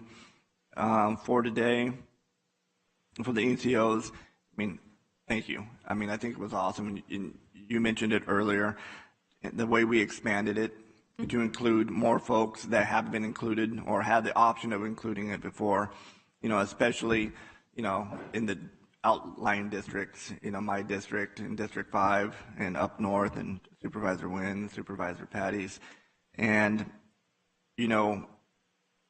again, just looking at my district, and, last year we fought tooth and nail for Tracy Interfaith. And, and that was one of the rare times we actually saw a South County get something, for services. And then you look at this year, and you have Empowered Men, that was from Tracy Interfaith, Tracy Boys and Girls Club, Chester Pope, which covers both Manteca and Tracy, Bread of Life, even though they're in Stockton, I work with them, on many occasions, and then the community partnership, branching out to Tracy. So South County is being represented more efficiently, more fairly, and more when you talk about the equity. So thank you very much. I know my constituents, thank you. Our residents, thank you. And look forward to next year. I just want to add that because we got a big a big response because we posted it on social media. So we really used that, created the postings, put them out there, and then Stockton Record caught wind of it. And then they wanted to interview me, and they just, asked a couple questions. And then after that, it was a huge outpouring of interest from all over. But then some of the organizations didn't reply back and didn't submit an application, even though I kind of went back and forth and explained the process, explained the parameters. But as a result, we had 38 total. So going forward, what we're going to do, because I had to go back and forth with so many to kind of walk them through the process, is that we're going to have like a workshop probably in January before we release the guidance, and kind of maybe have a 2-day, and I'll walk through them of like, this is what a one-time means. This is an ongoing cost, because a lot of them were newer organizations and didn't really have like the fiscal background to understand that. So for me, I thought it was important to do that workshop, explain it, walk through them, help them, guide them, and then they can turn in their application with with all the documents that are required. And that way we can thoroughly go through the process, and it's not back and forth a lot. It's just a lot smoother. So we're looking forward to doing that in January. So hopefully it'll be a little easier for us when reviewing. Well, so, thank you. Thank you. You did a great job. Like I said, I was really excited to present the organizations just because it was, you had the Little League, you had the little teen workshops, you had Boys and Girls Club, you had your traditional ones that came through, but you had a lot that represented county-wide, even though they were small, but they gave that representation of those little pockets. So I was excited to see South County, North County, our district, like kind of around here. So it was just exciting. So hopefully next year it'll be even better. Okay, thank you. Great job. Thank you. Supervisor Patty. Thank you, Chairman. In closing, compliments to the entire staff presentation, and through our CAO, I think it's a reflection on how healthy this county is and how engaged we are, that in the past, we've had a lot of department heads come forward and kick rocks and talk about and complain and want and try to pry and beg for and work and manipulate to all to the benefit of their interest for service in the community through their departments. But I believe that absent of that is a reflection that the CAO's office, that, from the top down, and the staff was engaged, and we did not have a lot of departments coming up saying, "Hey, listen, I know I was turned down, but I want you guys to reconsider, and I really wish, and on my wish list is, and it's not there," and it wasn't there. So our meetings moved. This process moved along pretty quick, and I'm told in the past it could oftentimes be 3 or 4 days even. So compliments to everybody, our department heads. I believe you had your ducks in a row when you came in and you talked to the CAO, and we're being very efficient and effective with the use of our dollars, but compliments to all of our departments, from Director Cunningham to Director Dietrich and everyone else. And we've got Director Woods and just everybody's staff across the board of the county. This is a strong reflection of the health and the levels of engagement we are demonstrating here in our county and the use of our tax dollars. So great job. And with that, Chair, just because I have the microphone, I'll make a motion to accept this budget as amended and proposed for this 2022-2023 year. I'll second. Please vote.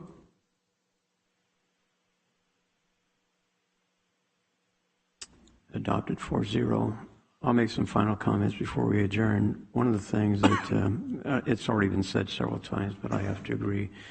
From the CEO to staff to department heads, everyone involved did an excellent job. I think this is probably one of the better budget hearings I've been to, and I would make a couple of comments in regards to the NCOs. I think one of the things that we really need to, and you did a good job in the opening, and probably during your discussions of explaining what the rules are, that this is a one-time, because I think you're right. Some had the impression that, I need this and I need that, and this is the place to get it. So I think we, from the very beginning, need to say, this is what this is created for. And as some of the other supervisors have touched upon, there may be other partnerships available for these organizations to receive funding.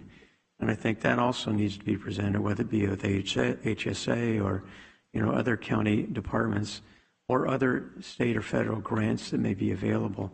And I'm not suggesting that you have to answer all their questions or provide all the solutions to their problems. But I think we really need to hammer in, and I want to, appreciate that for the most part, the board stayed within the rules, which is always a great deal because processes are important. And when you start deviating, the question arises is, well, if you do it for this organization, why don't you do it for others? And whether it be the type of requests like ongoing or operating or deadlines or those types of things, it is deadly when you somehow allow those things to happen, because everybody else out there who maybe not be here, but eventually will hear that, well, that same thing happened to me, but I wasn't getting that courtesy. So you have to be consistent, and I appreciate that from staff and the board that we kept within, as I said, the guardrails. So again, the other thing that I would comment on is I think there's a possibility that Supervisor Vice Chair Rickman will be the chair, but a consideration in regards to maybe a couple of the items we had today, we could have included yesterday and maybe left today just for the NCOs. I think that might have been an opportunity. Or as I talked to County Council, he may have some suggestions in regards to combining the 2 days, which provides some flexibility, I think, and County Council can correct me, but you can provide a number of items on the Wednesday agenda, and if you don't get to them, you can move them to the next day. It can't go the other way around. You can't put them on Thursday and move them to Wednesday, because people expect it to be on Wednesday or Thursday. And so those are considerations that I'm sure Vice Chair Rickman will consider. But otherwise, I think it went very smoothly. I certainly was appreciative of the volume of applications for the NCOs. And again, I want to thank all of you, and especially, I guess, because this is the first time it seemed to go very smoothly from my vantage point. So again, thank you. So with that, I got one last comment from CEO Jay. Thank you, Chair. I was just notified that your board has to take a separate vote for the special districts, so we have one more vote. Okay, we can do that. I need a motion and a second. So moved, whatever it is. Special district. We would just, it's for approval of the 22-23 special districts budgets, the public hearing that we just. Exactly, that's what I'm Yes. making a motion on. Yes. I'll second. All right, we have a motion and a second.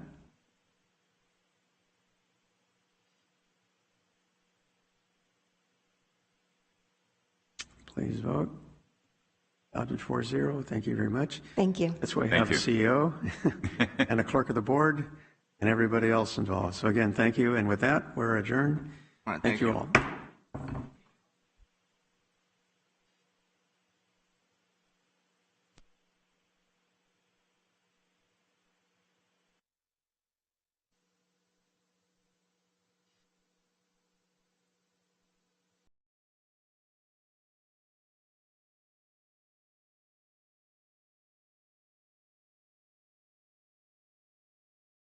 you.